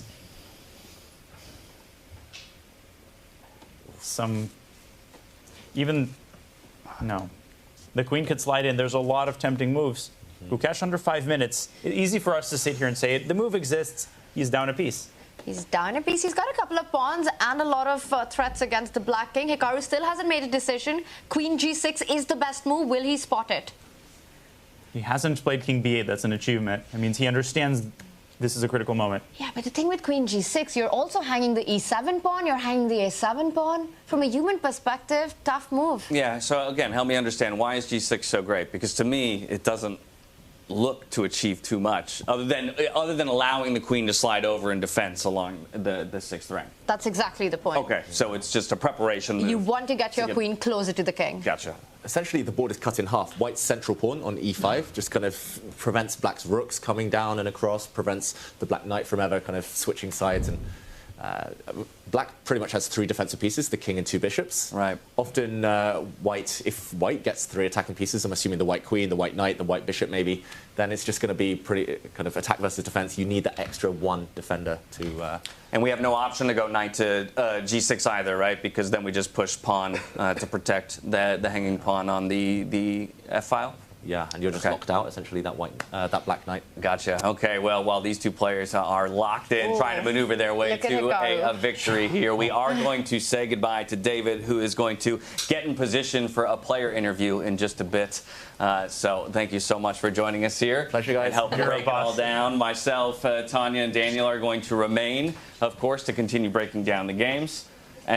And so, yeah, we will stick here on Gukesh Hikaru because it is a game that means so much for the standings. And he has found it. Queen g6, and this is why he is considered the most resourceful player on the planet, with just excellent defensive technique. You know, traditionally, Daniel, Hikaru has always looked as this beast when it comes to attack. But over the last few years, he's really proven I'm okay. how strong he is when it comes to defending difficult positions. He is a technician. He takes care of the small stuff. And then there's this whole Hikaru magic idea. How does it happen? When you actually look at it carefully, it's because he finds moves like this. This is where the magic happens. He makes life difficult for his opponent. And queen a7, do you play it? Do you go bishop d5? Black plays queen c6, the attack is like evaporated. Who suggested attacking the bishop in the first place? Let's make sure that guy gets a promotion tomorrow. He's commentating outside. Oh, the bishop and the queen were beautifully set up for this, but how quickly it arrived was not something we were expecting. Gukesh with that move hitting the chaos button. And Hikaru, he's showing he's up to defense. Queen g6 played, very impressive. Finds it. Finds it, as he usually does. Maybe e6, just... Look at the way he leans back, yeah? A bit of a power move. Yeah, and that guy leans forward. I mean, I have to admit, when you see an opponent, it definitely looked like he wasn't expecting that sacrifice. He took his time following that initial move, right? But maybe now he feels like he has kind of weaseled his way out of any precarious position, having found... But e6, there we go. There's an interception. In football, it's a bad thing. In chess... just like, buy yourself time. Time is huge. What is he doing? He is, let's say black takes the pawn. Now the queen is blocked. And at some level, chess is a very physical game. The queen cannot, why is he playing e6? The queen can't pass a pawn. Exactly. That's it. There's a great story on that topic. I don't have time to tell it right now. This is too interesting. Yeah, so, I mean, a very intelligent move there. Would you believe it? So I told him he has talent. But now we have the opportunity to blockade this pawn, yes? We can push our d-pawn. But then I've done my job. Okay, we've still locked the black queen out of position. Because if you take the pawn, the knight also jumps into, so it's a multi-purpose move. Okay. It's like the best moves. The longer you look at the good movies, you watch them twice, you see things you never saw before. It's like e6, oh, he's blocking the queen. Wait, he's also letting the knight into the attack. Lovely. There's art. Right. So when this happens, how are you thinking to refute this? I mean, do you have to try and find a way to brute force through this, or are we going back to an idea like the G2 take and finding another way to get the queen Monopoly involved? Might be the game to play in my next life. King B8 actually still, to me, is I think now more sensible. But King B8, knight easy for me to say, but knight E5, there's a weird line. King B8, knight E5, maybe there. Dashes move D6, and Hikaru has 2 minutes. I'm sitting here slowly crafting my sentences. Yeah. The change of sitting position, that's a good... It rolls up the sleeves. You can't make this up. That's what moves like e6 do to you, right? Out of nowhere. And suddenly you're not only looking at the knight jumping to d4, but to e5 as well, hitting that queen, which is now vulnerable right now. And look at Hikaru. He was just leaning back after he found queen to g6. Now suddenly you've got the spinner on the board with that e-pawn moving forward. And it's a brand new position, like a ton of brand new problems to deal with. Knight e5 arrives, and that's absolutely deadly. Does Hikaru accept the bait? He's panicking a little bit. Yeah, this is very frustrating looking position, so he does find that B8. Again, I think there's this very cool line, because this knight on H8, it could become important. Any piece could turn into a hero instantly. Really? Because currently that looks like the most useless piece. If there's like Queen Ageddon and both queens disappear, at the end, the knight could capture a knight on G6. Mm-hmm. Minor pieces are important. I have a feeling he might be cooking this up. And maybe Gukesh just says, I'm cashing in my chips, taking D7. Maybe he puts a bishop on D5. Do we have a hanging pawn on E7? Yeah, and F4 and G2 and... Hanging pawns all over the board, but Gukesh already has 2 pawns for a piece, right? And once that pawn arrives on D7, the drawback of that is that you're allowing the black queen to dash through to the other side and actually defend and offer some queen trades. How ready are you? The drawback of that is you just play this move to avoid the thing you're doing on the next one. Exactly. Well, Gukesh has got a couple of extra minutes, 1 to be precise, to work that out. The knight does jump forward. It's like he won 1 game in a row. Takes that off and blocks the center. No more trades now. That looks more in control, right? D6, not allowing, the queen will slide and pin that bishop on B7. I'm expecting queen to B5. Okay. Yeah, but now my E6 pawn doesn't feel so... Wow, that queen... Beautiful retreat. Sliding through the alleys, the narrow alleys, you know. Queen E8, just in time, preventing A6. The queen, if it stays on the B file, black buys himself time. King A8 or A6. He always does this, man. Always. And every time he finds a great defense, he leans back like everything's sorted and life is good. Yeah, not a feeling I've experienced much in my chess games. But okay, now the king getting tucked all the way away. Yeah, Hikaru can smell blood right now. And A6 is just like bishop C6 is an empty bullet. And that knight, which is a dead piece on H6, is going to jump to G6, right? It's going to try and find its way into the game. Once that happens, the attack's over. So Gukesh only has a couple of moves to make the most of this. The black rook can slide to the B file, line itself against the white queen. Okay, so then we have to craft a formidable attack, which just tells me, right, we have to get these rooks off of our back rank. I think you got to play rook F3 here with white. You need some infusion of energy in the attack. Nice. And try to get rid of this bishop at all costs. I would go rook F3. At F3 over to B3 to just... But you're also sacking the rook, technically. Like, the bishop could capture the rook, but that bishop is the most valuable. That bishop is worth its weight in... No, what's more valuable than gold? My fellow commentators. That bishop's a diamond. Right, a platinum piece in black's position. But no, you don't give up that bishop for the rook and then open yourself up to the checks on the light squares. I love your idea, James, of going rook to F3, rook lift, get that into the attack. But Hikaru's going to do the same, right? All his majors, one by one, will slide over closer to the black king. Yeah. Rook coming to B8, the queen going to C6. Okay, so Hikaru also wants to play on the B file, or does he wants to play on the C? Well, both of them. Well, look at this. And Gukesh knows time is of the essence. He goes A6. Frustration move. It's because he just procrastinates, and this makes things worse. Now rook B8, and Hikaru's going to turn this attack around on Gukesh. Hikaru says, the queen side is mine now.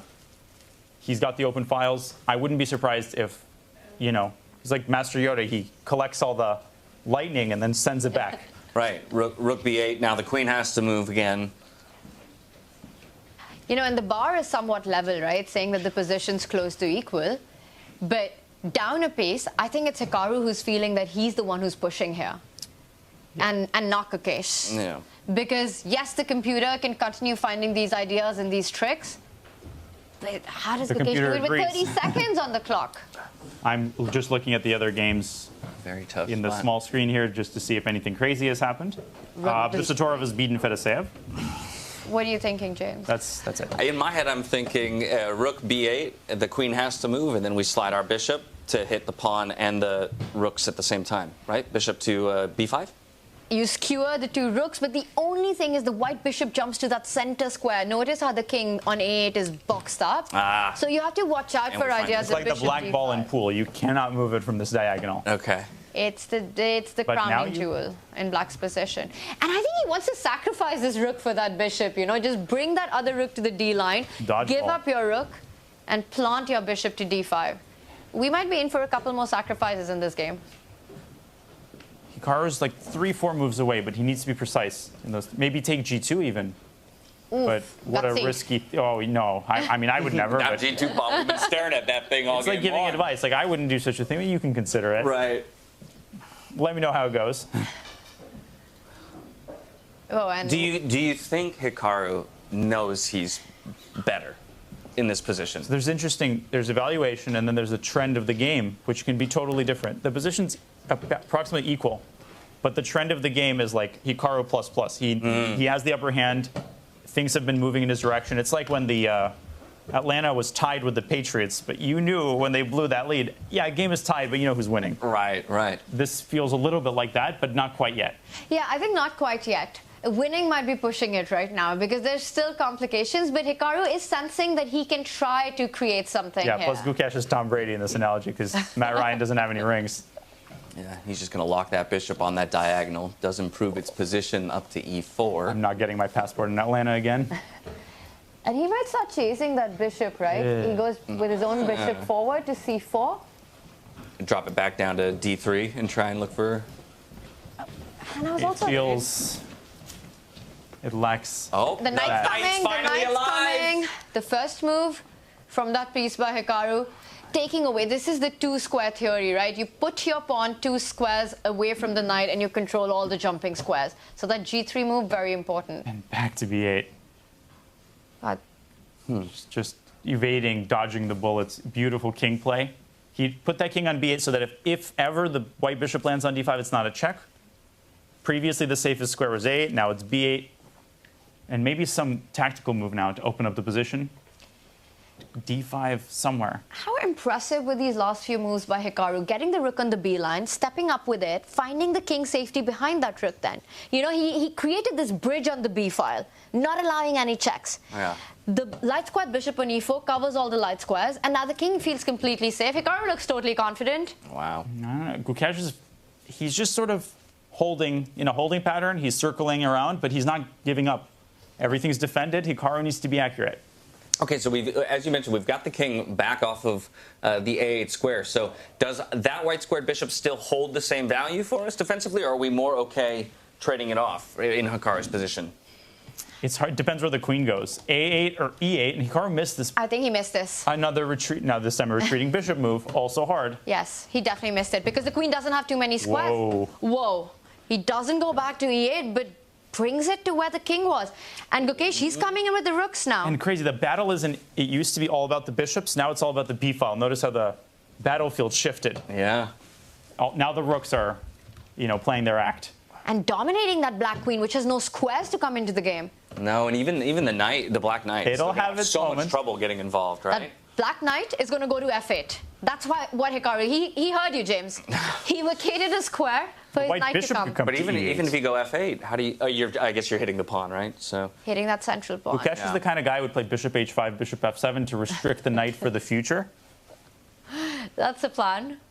I like it. But right now, Hikaru's offering trades, right? More pieces off the board, you neutralize the pressure and attack. In 20 seconds, make a move, Gukesh. Are we okay? So Gukesh obviously has the opportunity to take with check, force the king over into the open c file. Can we do anything with that? You could give a check, 7. but it'll get blocked. Right, with either the rook or the queen. Okay, so instead just going to stack, double the rooks up. I mean, time's getting low for both of these players, and it's not an easy position. I would take. I mean, it almost looks like you must take here. But Hikaru, he pauses. Gukesh maybe wants to take back with the rook and double, but this doesn't feel realistic. Whoa. I was wondering if he had taken, right? Takes. Slide bishop back to d5. Now you're hitting pawn and remaining white rook. Oh, I agree completely. Obviously they think differently. But suddenly, look at this. Rook c6. Suddenly, Gukesh has all these threats. He's got a mate threat. f5 can hang. Ooh. This is getting very tricky. And Should have now taken immediately. He should have taken on the last move. And now that d5 square is also covered by the queen. Your idea not possible anymore. Queen c3 is possible. Look at all these avenues. Oh. Bishop d5, what does he want? It's still possible. The queen on a8, which I completely forgot about and blanked on. Okay, so now the question becomes, do you want? He's going to offer the trade. But he does it. Queen c3, queen takes e6, queen a4 goes to e8. And now both He's the master navigator. Wow. Do we just gobble up the rook now? No one wants to trade. Hikaru begging for the trade. Gukesh wants to keep as many pieces on the board as possible. Sliding and slipping. They could repeat moves. Are they going to do it? Hikaru looks away. I think Hikaru's ready for repetition. He's thinking about Gukesh hates repetition. Dinner now, but Gukesh, he didn't take a repetition in a position that was like 50 times worse than this, but he had 50 times more time. Look at Hikaru. He almost seems so angry that he's allowed this. I was going to say, I think both players are thinking that at some point during this game, it was theirs. And if this is going to end in a draw, how disappointing that would be. Fair result, but I hate hearing that when I'm like the one disappointed, right? Which is both players. And Gukesh running out of time to make a decision. But there's no way to avoid it for Hikaru. That queen gives a check. It's also checkmating. Well, he changes the zigs position. And zags and goes to c3. Will he go to c3 or will he go back to a4? The problem with he goes back to c3 is just Hikaru takes that pawn on e6. I think neither player is ready to risk at this point yet. It's just it's up to Gukesh, right, whether or not he wants to draw. And I want to point out, rook c6 is very crucial because that queen from a4 was entering on the e8 square. So Hikaru has only moves. Shuffle the rook on b6, c6. So it's like me choosing a dish in a restaurant before closing. There we go. Draw offer. I mean, so in some senses, it could be argued best result for both of them, in that neither of them really knocks the other down, but both will just garner at least a little bit of points. One more game, by the way. Sorry, Dash. No worries. I'm going to dash over to there. It's on the small board as we see Hikaru and Gukesh discuss. It is Firouzja with white up a piece, but struggling to keep it alive against Vincent Keymer. Right, as the players are quietly discussing. Yeah, because it was such a complex game, right? And like you said, incredible attack gives the sacrifice. Hikaru so resourceful. Yeah. And then it feels like a fair result. How did Magnus do? From here, we jump back out to the overview. We've got a couple of games. Magnus is completely lost against Sindarov. Winning. Has he already won? We actually have all of the games remaining are very but the favored. Seats, they're not on their seats. No, Sindarov's won. Sindarov has won. But let's go to Levon versus Fabi. Levon versus Fabi. Let's do it. I like it particularly because Levon has been hurting. Wait, this is unbelievable. Sindarov just beat Carlsen with black to end the day on 4.5 out of 5. Let that sink in. Wild. Unreal. What a score. Yeah, finishing runner-up to Fedoseev. Snags the final spot at this event and now leads the pack. That is and both of them beat Carlsen. That's wild. But this is an all-important matchup as well, particularly for a player in Levon Aronian who is hurting for points right now.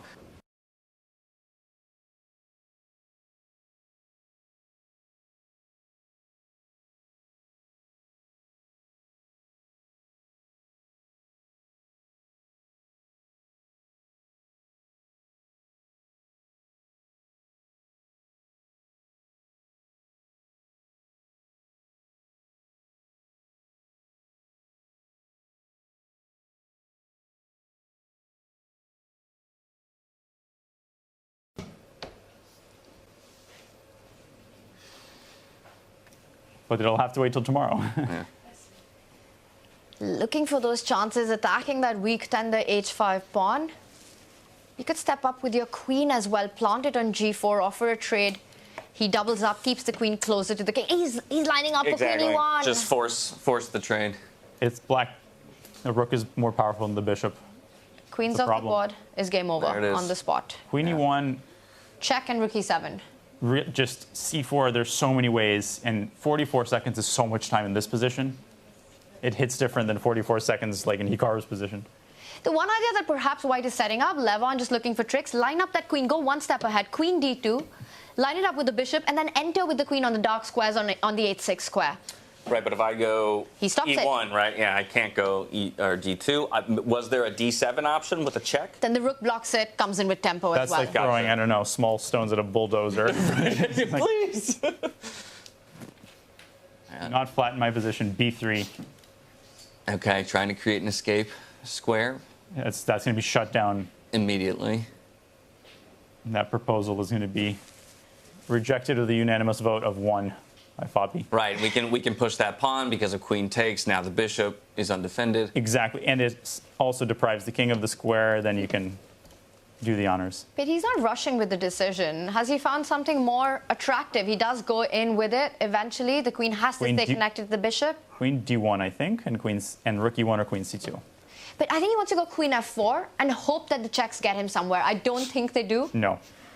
The king probably hides at the middle of the board. What just happened? What just happened? No, he's still winning. It's good. Rook c2 is Rook c2 is the idea. Totally winning, yeah.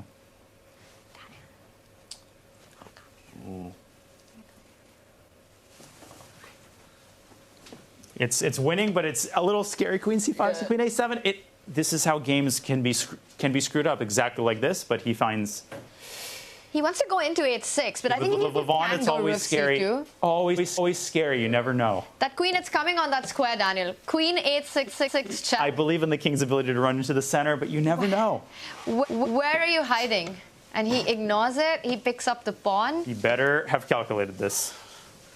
Rook to the defense at some point. I am putting my faith in him. How do these guys never die? They just keep playing. It is. Rook g1, queen h6 again. He's reaching out for it. But queen h6, I think there's a way to run. You hide the king on e6. King f7, king e6. Queen. I was gonna, yeah. He stops it. He doesn't allow it. Professional approach. Don't give any counterplay. G5, no more checks available. Love it. Yeah, the authorities will find you wherever. Like Liam Neeson, I will find you. Man. Yeah, for Levon, it's been a tough day. Very tough day. And he's optimistic. He's an upbeat guy. I was going to say. But everyone is a break. Like he's like, oh, come on, let me catch a break. Right. Yeah. Normally the player that I'd be the least concerned with, mentally, in terms of going down and facing adversity. But there is a point mathematically where you start to see your chances slim, and that will creep in, no matter how strong a person you are. A great equalizer in chess. Everyone hates losing. Yep. Or excluding the one person who likes losing. So how to actually drop the hammer here? Because the engine's, it's one game. So when it comes, we have to force the off? Can you just push the h? Just go h4. Death by hand. I think you can just push the h pawn. If white takes the h pawn, you give a check and win the bishop. And he sidesteps, so that at least you can capture that pawn once it gets there. But look at Levon, it's almost like he's giving up on his position. He's draining the rest of the desire to keep looking at this position. And he's setting it up. H4, H3, H2, H1, who's going to stop it? Says the A pawn. Yeah, it's coming. A Ferrari racing the Ford. Valiant effort. He might play A5, H3, and then resign. This doesn't help. You just keep pushing. Oh, and Levon. He does set up some ideas. Stopped. The king, it's a beautiful defender as well, right? Controlling that E8 square from checking. Yeah, it's like we can dance. Queen E3, King F7, Queen F4. But the king will then hide on G6. Fabiano Caruana with a fabulous If the A-pawn wasn't day. there, there'd be stalemate ideas. Yeah, and that's that's the it. handshake. A very, very tough day here for Levon Aronian, and exactly the opposite on the other side here for Fabiano Caruana. I think many won't be surprised by the performance of Fabiano in a tournament like this, given his performance last year at this very same place. But there will be a few of the other names that we're talking about as surprises, both in the positive and the negative sense today. Again, Sindarov matching Fabiano point for point to conclude the day. Super classy from Fabiano. He's not like glow. Oh, yeah, like, oh, Levon, will you remind me where we are relatively in this tournament standings? Like, he's respectful. He understands you're happy. You can celebrate in your hotel room, but it's painful for Levon. And we take this for granted, but most of these top players very emotionally intelligent, honestly. Oh, yeah. Oh, yeah. And tremendous respect between all of them, right? I mean, more people could use that these days, yeah. One of the beauties of the chess world, though, I think, is the familiarity of the players who at the top with each other, right? And ultimately the time you spend with each other, right? It sounds sappy, but, gens and asumus. And they really are. It's like, yes, the battle, the enemies at the board, but you got to be able to say, we all love chess. And that instinct has to prevail. And when you see them eating together, analyzing together, it's great. Yeah. Yeah, but I think... And wow, these are from earlier. And yeah, he's the star of the day, right? Hero of the day, the MVP. Javokhir Sindarov comes as the underdog, as the lowest rated perhaps of the field. He's someone few would have said would end the day at the top of the leaderboard, takes down Magnus Carlsen on his way there. Also just the way he played every game, the quality of chess, finding the ideas, the right way to handle the opening, just incredible stuff from the Uzbeki youngster. The shoes he had to fill. I have to imagine he gained a few few fans today with his play and the way that he showed up. Because, again, it'd be so easy to come in as a young player, you know, a lower rating than the rest of these guys, and look to play very cautiously, right? And instead, placing Ananda, I was on vacation and I got interrupted. Their excuses are there, ready to be made. Right. Nope. I'm leading the tournament. Yeah, on the flip side, there are far fewer excuses for a number of our players who we have high expectations for. And once again, our fifth and final round of the day did deliver a number of decisive matches. That's the benefit of freestyle chess. That's why we love to be here. And that's why we're supporting the format. The only draw to come in this round between Gukesh and Nakamura. Again, two of those guys sitting just above the elimination line. And so while, you know, maybe they're happy to come away with at least half a point, neither of them made large gains, right? While others were finding ways to get points on the board. And James, no one would have predicted that end to day one. Having the world champion and having the world number 2, Hikaru, just at the top right there, playing for survival on the last day, right? On the borderline of elimination right now. And I think fans want to see both of them qualify, but I think this very well could come down to the wire. We could see a playoff the way our leaderboard set up. 4 decisive games. Gukesh versus Hikaru ends in a draw. Yeah, perhaps we can take a look at the overall standings as well as we get a beautiful look at the trophy. Of course, players' names engraved on that as well when they manage to find Grand Slam Tour wins. But there you have it. The two up top, a whole point lead over Alireza Firouzja in third is Fabiano Caruana and, of course, Javokhir Sindarov. And then we have Nodirbek at a 2.5. Magnus does scoot into the top 5. Granted, it's a tie for 5th between 4 players, Gukesh, Hikaru, and Vincent Keymer as well. So, I mean, this, I think, sets us up for a beautiful day 2 of the group stage. 4 players probably feeling, or maybe I'll say 3 players, the top 3 feeling pretty solid. And just to explain the rules to everyone, if the round-robin stage ended right now, Magnus, Gukesh, Hikaru, Vincent would make it through. But if you add one more player to the list, they're all going to playoffs, you know, with the same points. It doesn't matter. If you have the same number of points, you could be 4th or 5th. You still have to play it on. Yeah, and Vladimir, he won 1 game against Magnus Carlsen. There has to be an asterisk there. And he's going to analyze his mistakes. You know, the players are going to come tomorrow having done the quantitative analysis, ready to demonstrate their best selves. 4 games tomorrow. It's going to be awesome. Yeah. Fabi, Sindarov, what stars today? Yeah, just incredible. Yeah, and again, though, it is not, no one's dead in the water, right? So while things might look dire, you're staring at this screen, your favorite player is at the bottom of the table. By no means are they out of it because, once again, it's just that 8th position that they have to sneak into. And you've essentially given yourself a fresh start, right? Yes, you'll be playing as the bottom seed up against perhaps a very strong player, but you've at least kind of reset yourself going into the quarterfinals if you can manage to get that. So most of these players are going to spend the evening trying to mentally steady themselves, I think. Well, the evenings at Weissenhaus are pretty nice. There's some great food, great conversation, and I think for Fedosiev, Levon, it's so important to get into that good mindset coming in tomorrow because right now, if this ended, they're out. They need to get on the points table. They need to get a couple of wins and only 4 more rounds remaining. You know, finish line in sight in the round robin. Finish line in sight. I mean, yeah, exactly. We still have 7 days of play. No, I think they just voted to play 4 games later tonight. Oh my goodness, can you imagine? Now that would be a marathon. Knowing chess players, I mean, they're probably capable of it. They haven't had enough chess for today. But their seconds have already voted for them. I mean, look at this, though. The conversation continues, right? You would think, okay, marathon of a day, 5 games, I don't have another one up. They might be analyzing already some, game from round 1. They haven't finished analyzing. No, let's get back to the interesting stuff. I just have to imagine at a certain point you'd be like, can I get a glass of water and a 2-hour nap, please? And then maybe we go back through some of these games. This goes back through the centuries. I read a lot about the first World Championship match, or second World Championship match, Steinitz versus Zukertort. There was press reports every day. Steinitz, they would finish their game. It would last 4 hours. Steinitz would go back home. He had a magazine to edit, International Chess Magazine. Then they would go to dinner together, and they would analyze in their head the entire time.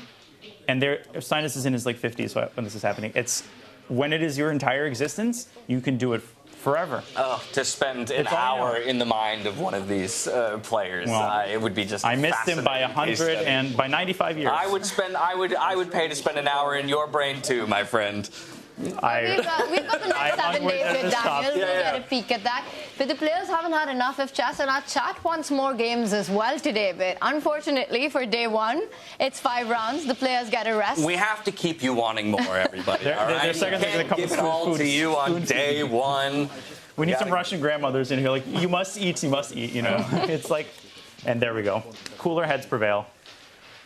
To be continued tomorrow. The blood spilling will be continued, we promise. Pieces find their way back onto the board. Fabi's going to sleep well tonight. Absolutely. 4.5 out of 5. Woo! What a score. Statement after Tata Steel. Again, he tells chess fans one tournament does not bad form make. Like, it does not define a streak.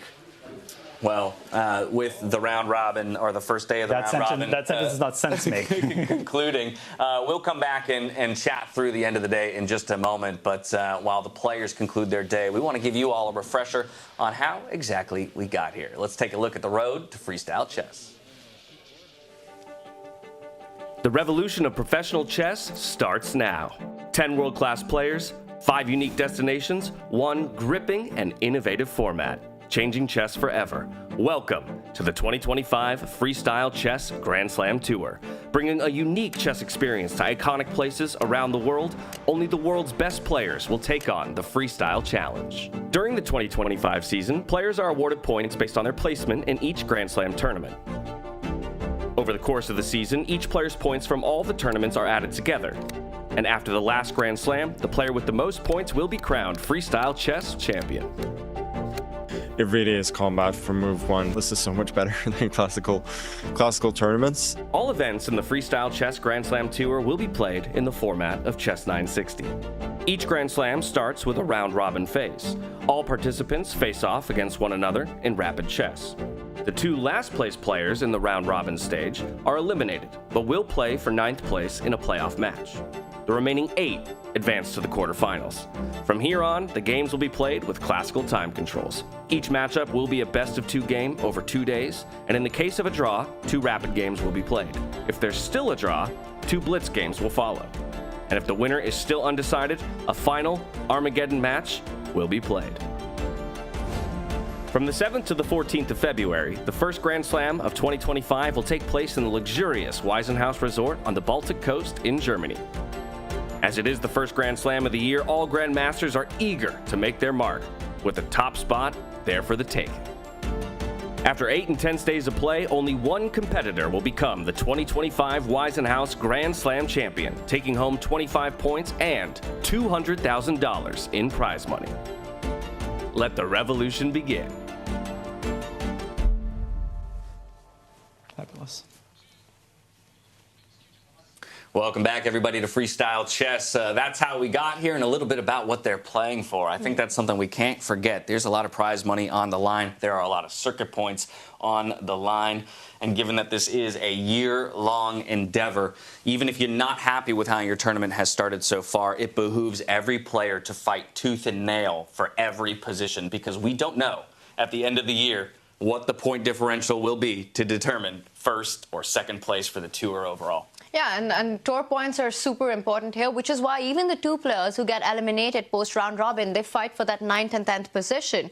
Because you finish 9th, you get more tour points. And at the end of the year, that could bring in the big bucks for you. Can you imagine a player fighting for 9th place in this event, and then going on a tear for the remainders, and then coming out on top by 1 point because of that 9th place?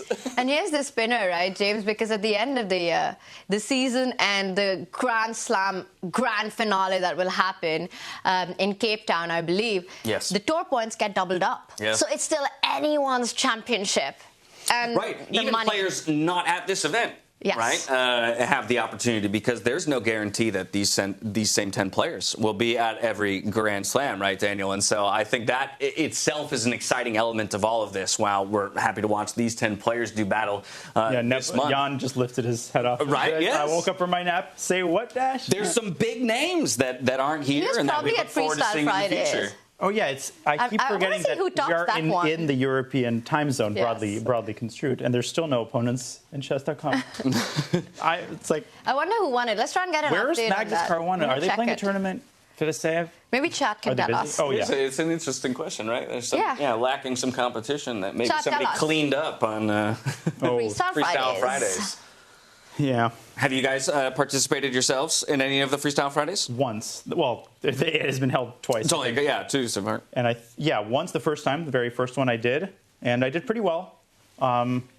It was fun. It was really fun. It had been so long since I'd played 960. And I lagged out. I was 3 out of 3, and I lagged out my fourth game. Completely winning position. It was. I was saying things that I will not be saying in a broadcast. That's not the way you want it to happen. I will give everybody a brief teaser. I'm receiving word that Fabiano is going to be joining us in just a bit, so we can pick his brain for how day one played. I told you we should interview a tournament leader.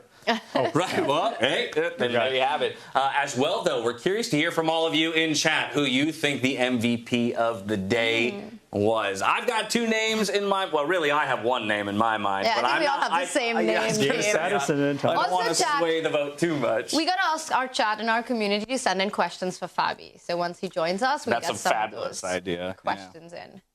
Fire away on those questions. But I think, as I'm sure plenty of people are typing away for the players that they think deserves MVP, you've got to look at Sindarov. Yes. Just because it just shirks all expectation, right? We have high hopes for the kid coming in, but I don't think by any means anyone would have predicted a 4.5 point day one. That's absolute destruction by him. Man of the moment, man of the hour. That's what he did in the qualifier. I mean, just super sharp play. You feel the energy in his play, the desire. He's carried that over here.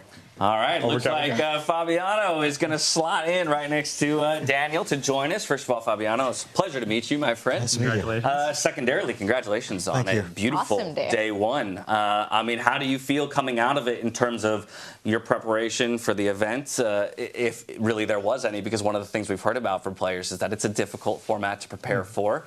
But did you feel this strong coming in? Well, my preparation was playing absolutely horribly in my last event 2 days before this one.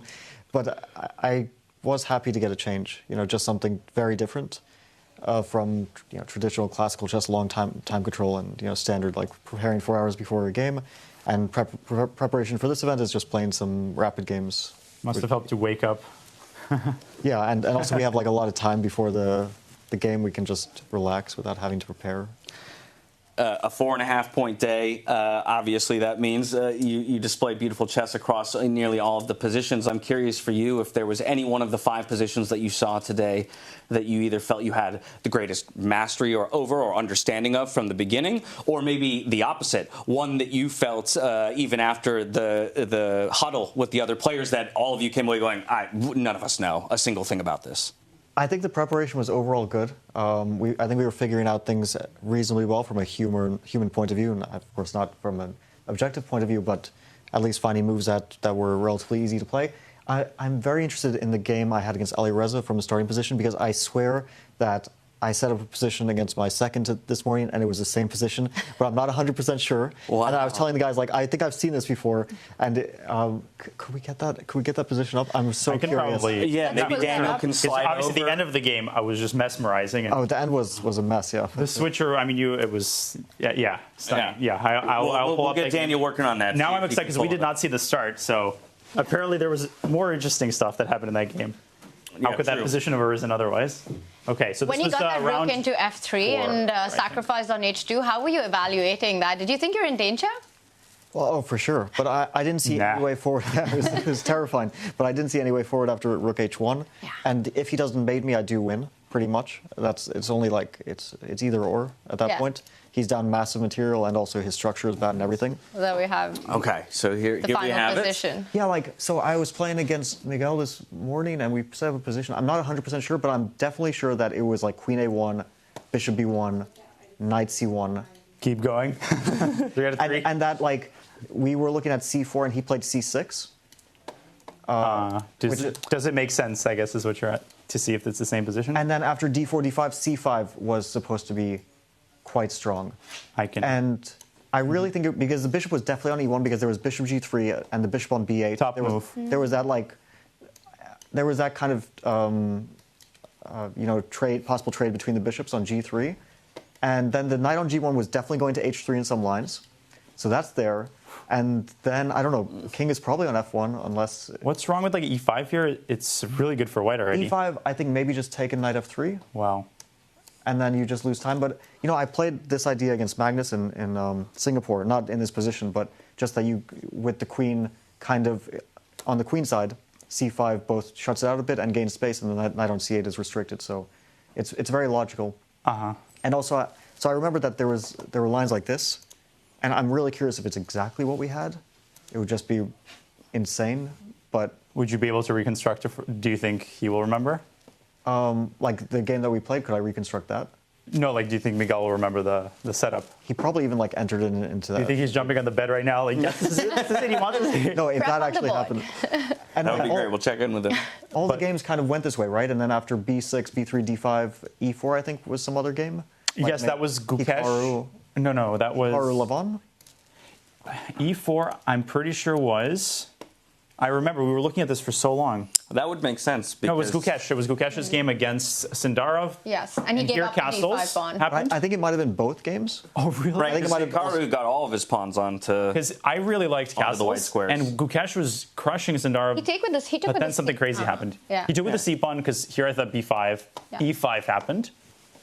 This looks just lost. But then suddenly it turned around very quickly. Why can't you put the knight on f5? I don't even understand. Why? There's a lot of things in this game. You should look at this like game. Knight a lot of weird bishop decisions. b5, knight e2. I just don't get it. Why is bishop b5 like scary for? Let me look up this game because there was a point where white could castle for like 6 moves, and this was which round? This was round 4. Round 4 also. Okay. Oh yeah, same. There it is. Okay, this is not worth commenting on, but. So e4 is a mistake, but why? It's because of d takes e4. Oh, of course. You could sack the rook. Yeah. Okay, so let's go on. Didn't we hate this though? We thought white. We talked as evidenced by the arrow. Yeah. It's just positional. But just castles the f file. Wow. That's kind of crazy. Yeah. So let's say white castles, God forbid. And then there's like queen b8, knight g4 or something. Bishop h5, queen b8. It's like the zombies rising out of the grave, and white That's a really like stunning concept. This would be an amazing exercise for 2750 plus. Yeah, it's 45 minutes. It's not a blunder. It's just a positional mistake. It's incredible the depth of some of these ideas. But I liked what I played because I thought castle.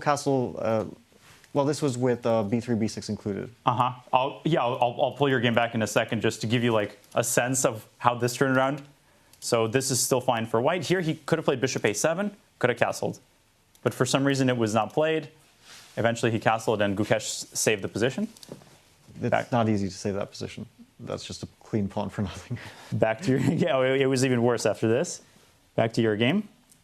While he's pulling up your game, I will bother you to understand maybe a bit of your approach in evaluating the positions because I've been touting that following last year's 2024 event, Levon Aronian said that one of the initial things that he's looking for is always how symmetry plays into the opening and looking for the point in which the symmetry breaks poorly for his opponent. Mm-hmm. Do you agree that that's kind of the first step in evaluating a chess 960 position?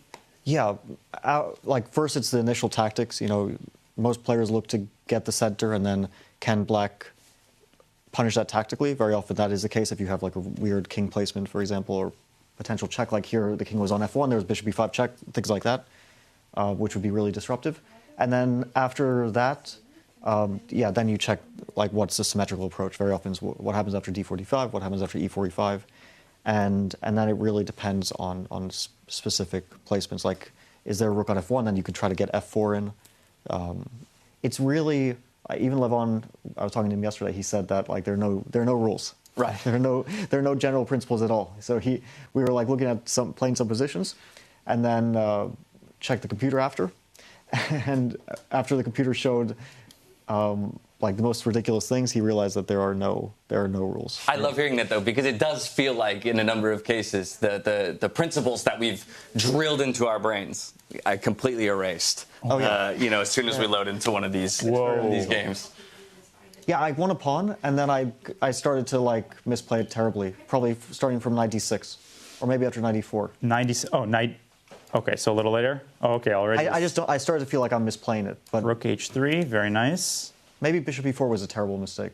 But I didn't. I was very afraid of knight g5 coming. That's why I played bishop b4. Yeah. Like just knight maybe g5 another exchange sec. Knight g5 and just rook h4, right? I just couldn't bring myself to do this. Or rook h5, yeah. Rook h5. And then the usual just random maneuvers, queen c1. Well, I'm trying to get f3 in. Yeah, and I need to cover the e3 square. So that's. So you eliminate. Remove the tumor. I thought that basically I would get everything coordinated here, and then he is losing. He's like tempo for tempo. Yeah, his counterplay is very fast. And then I was like lobbying for rook f3. Rook f3, but then king h1 immediately. After rook f3. Wait. Then he sacks on h2. And I probably can't. Yeah, maybe then sack on h2. Yeah, is that transposition? Knight h2, gf3. Wait, knight h2, gf3, not rook h2. But rook h2 is just a tempo down. But then knight f3. Can we have those lines on the board? Yeah, I'll turn the engine off. I was gonna say, you're trusting my visualization skills too much right now. No, yeah, I have a feeling knight f3 is winning there. Yeah, but it's easy to. King h1, knight h2. Yeah, gf3, knight f3 is probably just winning. Yeah, but then what if rook h2 here? But then it's a tempo up, taking rook g2 is winning. Yeah. Improved Firouzja variation. So this was, he thought he like couldn't find the win, got nervous. He took. Here there were some incredible lines. Rook h1 was awesome. There was some line that we were looking at with rook h3. Oh yeah, rook h3 here. You have to go king g1. Mm-hmm. Only move, but very strong. Otherwise, queen c7. Yeah, queen c7. Yeah. And then I thought maybe some like queen f5. Queen f5 here. This was a really cool way to set up the defense. What does queen f5 do after knight d4? It pretends to look scary. Then rook h3. Oh, then rook h3. Yeah, but still king g1. Yeah, king g. Yeah, I still have king g1. There's this darn rule where the king can move away from check. But then takes on h1, queen h5, rook h3. Yeah, but then I saw that in like different positions. I just play f4. He doesn't have a way forward. Queen h2, king f2. Yeah, he just doesn't have a way forward. Wow. Man, you watch him in it is scary. Yeah, it's like he has some remnants, but you defended this just like rook h2, and then at the right moment you played c5, feeling that when you take over the initiative. Because after defending for so long. Queen c4 is coming. I was very happy to get c4. Y'all, I am just giddy, ping pong in my head back and forth listening to the two of you. And then you spotted this just like, whoop. Yeah, if he doesn't take, I still have to prove it, but it is winning. But yeah, of course, he shouldn't take on c5. Well, now, we don't want to take too much of your time at the end of a long day, but I was saying I don't think too many people are going to be surprised to see you in a 4.5-point position, but I am really quickly curious on your opinion of Sindarov's performance, matching you and tying at the top of the table as the guy who slid in as the 10th and final player here at this event. Yeah, well, of course, it's a surprise for anyone to get 4.5, but when I played him, it was already about a year and a bit ago. Not in freestyle, but in standard chess. I was very impressed. He's a really, really talented player, really strong player. Of course, 4.5 is a bit overperforming for anyone here. Right. I mean, pretty much anyone would be happy with any plus score. I think, basically, any plus score after the first day is a good result. Yeah. So 4.5 is exceptional. Without a doubt, exceptional. It was really awesome day of chess. And Fabi, you know, when you've got a standard chess tournament, usually days look like a lot of preparation before the round. You're checking on openings, and we all know how that goes. What's it like here when you've got no idea what's coming up? How are you guys spending your time in the morning? Must be horrible, right? Yeah, it's awful. All this free time. No, I go to the gym. Yeah, have breakfast for like 2 hours. You had a position where castles on the first move was legal. I was losing my mind. So you've got a trainer and a second here with you. You've got Miguel here, but there's very little to actually prepare before the game. Well, we play some training games. We check some like standard openings when I'm playing. There's not much preparation to do, but we can play training games, and it's not a bad way to practice. Fun. Not at all. No. When you get 4.5 out of 5 in, how do you spend the evening then? Well, it's a bit late, so I guess I'll probably just relax. Normally, if there's more time, I'd go to the... No, you're going to late join Freestyle Friday around 7. Oh, it's Friday? It's a great spot. It is Friday. And we're kicking off the tournament on Freestyle Friday. No better way to do it. Deeper novice, 5 out of 5. No, I'm definitely not playing more chess. But I'll probably relax before dinner, just chill. Yeah. Well, things are looking good for you leading into tomorrow. I don't know if you took a look at the standings. We got 5 players tied at 2 points right now to round out the top 8. Weird so standings. It's going to be quite the battle tomorrow, while 3 of you are kind of sitting a little bit prettier up top. Who else is on plus? Well, so it's 2 at 4.5, and then remind me who's sitting at 3.5. Alireza. We're going to bring up our standings. I'm going to bring them up here as well. So it's Alireza and then Magnus. No, this is not. How can this? Alireza makes sense on 3.5. Yeah, but and then Magnus is -1, just like after the first day. Here you go. Here we go. Yeah, so it is Alireza. Nodirbek at 2.5, and then the 5 players, or I guess and then the scrubs. 4 Magnus rather at 2. Yeah, a lot of people are potentially at risk. I would guess that Nodirbek will not be at risk, but everyone below that should be careful. Yeah, I think it's going to be very interesting to see how this just shapes strategically the way players go into things. It's not so much a question. Let me find it here. Right, given that you are playing for the top 8, and in essence, kind of a reset if you just squeeze into that top 8. So for a lot of these players, it becomes a question of where do I play for the draw? Where do I have to take the risk and play for the win? I think will be something very, very interesting to look out for tomorrow in the matchups. Yeah, like the last 2 rounds will be a lot of calculations by players, and it'll be pretty interesting. We'll see what happens. Well, with that, I want to let you go, rest up, and prepare for tomorrow. Congrats again on a beautiful day 1, and we look forward to seeing what you have on the chessboard tomorrow. Thank you. Appreciate you. That'll give us a quick opportunity as we let Fabiano slide out of here to kind of wrap up the day and give our final thoughts. Feel free, Fabi. Feel free. It's a casual environment, my friend. We appreciate you. And I do believe we are prepping a move of the day as well. But for the time being, I think exactly like he said, it's going to be quite interesting, Tanya, as he said, the calculations that the players are running, not just on the chessboard, but off the chessboard for jockeying of position tomorrow. Probably not happening from game 1, but in those final couple games. Absolutely, that will be in play because goal number 1, get yourself on top 8. And then if you find yourself in danger zone, that's when you understand how much risk are you willing to take, and that will determine your match strategy. So I think last 2 rounds, it's going to be all about that. But what a day 1 it's been for Fabi Sindarov. They're definitely feeling good about their chances. They're feeling good, and for them, it's a different calculation tomorrow. It's about jockeying for maybe that top 3, right? We talked about how if you're in the 1, 2, or 3 position, you will have, in that order, the option to choose who you play against in the bottom 4 of the top 8. And so if you manage to lock up that number 1, you get to target maybe a player you feel you have a good matchup against and accelerate yourself through the quarterfinals. And that's always such a double-edged sword, right? You pick your poison, you decide your opponent, but then you got to prove your pick as well. So you have to be so clever. But all those decisions will wait until tomorrow. There's definitely incentive to finish, especially, I think, top 2 with this incredibly strong field.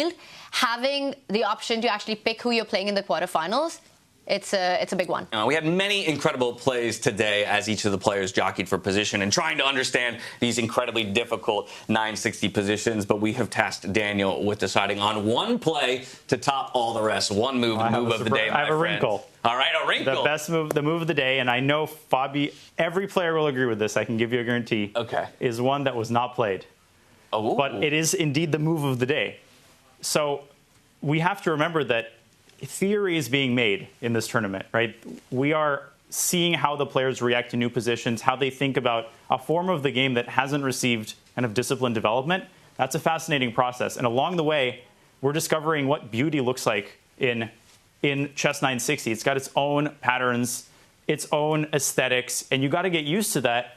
And it's good for us to see what incredible depth looks like. I think Fabi just discovered what amazingness looks like in the context of 960. And it came in the form of Sindarov's game against Gukesh.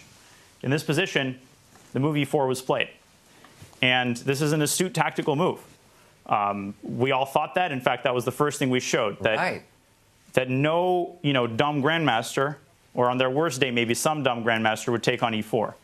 Now, if you look at this carefully, it's clear why this is a bad move. The rooks are in a standoff. The d8 rook is undefended.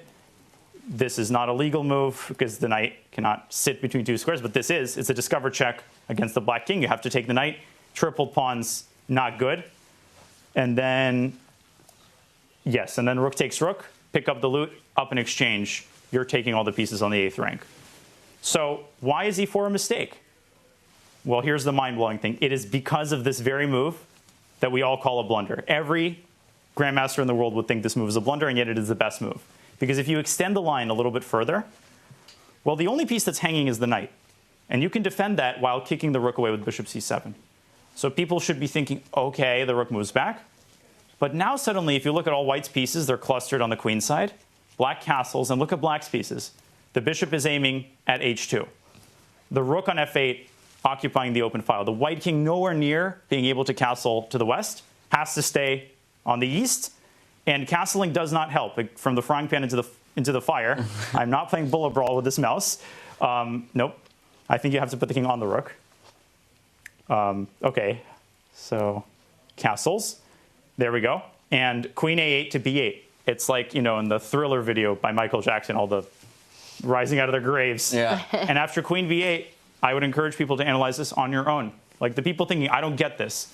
Sit down to the computer, look at it for 10, 15 minutes. Black is almost winning in this position because all the pieces converge on white's king, which is all alone, if you look at it.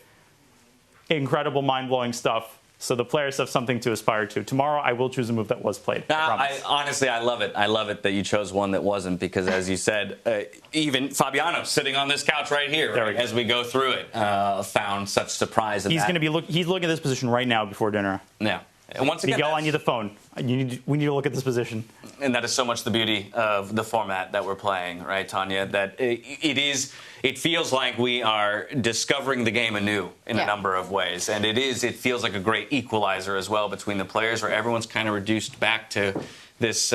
Obviously, they have incredible chess minds, but the understanding that they have of the game doesn't necessarily apply in all the same ways, evenly, across all of the starting positions. Absolutely. There's no preparation. There's no memorization of opening theory. Every single thing that we've known to exist, there's principles and patterns. It's questioned. It comes down to pure chess skill and strategy. James, you're an actor yourself, right? Freestyle chess feels like instead of having a script in your hand, instead of going for a play that's been rehearsed, it's all improv. Oh, yeah. You land up there on the stage and you're not given any script, no characters. Go and give us a blockbuster right on stage right there. Yeah. And that's what freestyle chess is like. Yeah, freestyle chess commentary is like too. An incredible day one. Let's go ahead and take a look at what we have in store for us tomorrow. We continue the group stage, we conclude the group stage tomorrow. This will be game one of day two, all of the matchups there. So right away, I'm of course looking at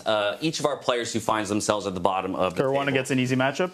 Right, well, yes, the world champion. Sindarov and Caruana looking to continue to push their points at the top of the table and secure solid seeds, but it's players like Nakamura, Aronian, who are really trying to hunt to keep their tournament lives alive. But I think that was a fantastic matchup that we just saw because for both Fabi and Sindarov, they're playing the two players who are in danger zone, Gukesh and Hikaru. So they're going to come on in with that fight. They want to get the early points in tomorrow. They're playing with the most informed player. Hikaru's going to be up at 8 a.m. like he was today, just like 9:60 practice. But how do you prepare? That's exactly what Fabi said. You just got. I think for the players who aren't doing well, you have to figure some things out. You have to eat and you have to sleep. I mean, the players are not solving the eat and sleep sounds perfect. Newtonian laws of physics. No, they are also sleeping like we all are. I love this because this takes us full circle to the beginning of the day. And I asked Peter Lecco what he goes, good sleep. Yeah. That is honestly the most important thing for preparation here. How do you prepare for this? You have no idea the position that's going to be pulled up. You prepare in 10 minutes with your friends right before you go. Either way, day one, I think, delivered brilliantly in what freestyle chess has promised. Bloodshed across all of the boards, and of course, expectations shirked to a degree with some surprise top-of-the-table picks, as well as some mainstays who are performing to expectation. Either way, we continue things here tomorrow, same time, same place, and we hope to see you here at the beautiful Weissenhaus Resort here in Germany the entire night. to continue. Don't move, and we'll come back here again. We're going to spend some more time analyzing and talking through all the positions. We'll come back and share some of that insight with you tomorrow. We hope to catch you here, and until then, stay healthy, stay safe, be good to each other, all right? Good night. Much love.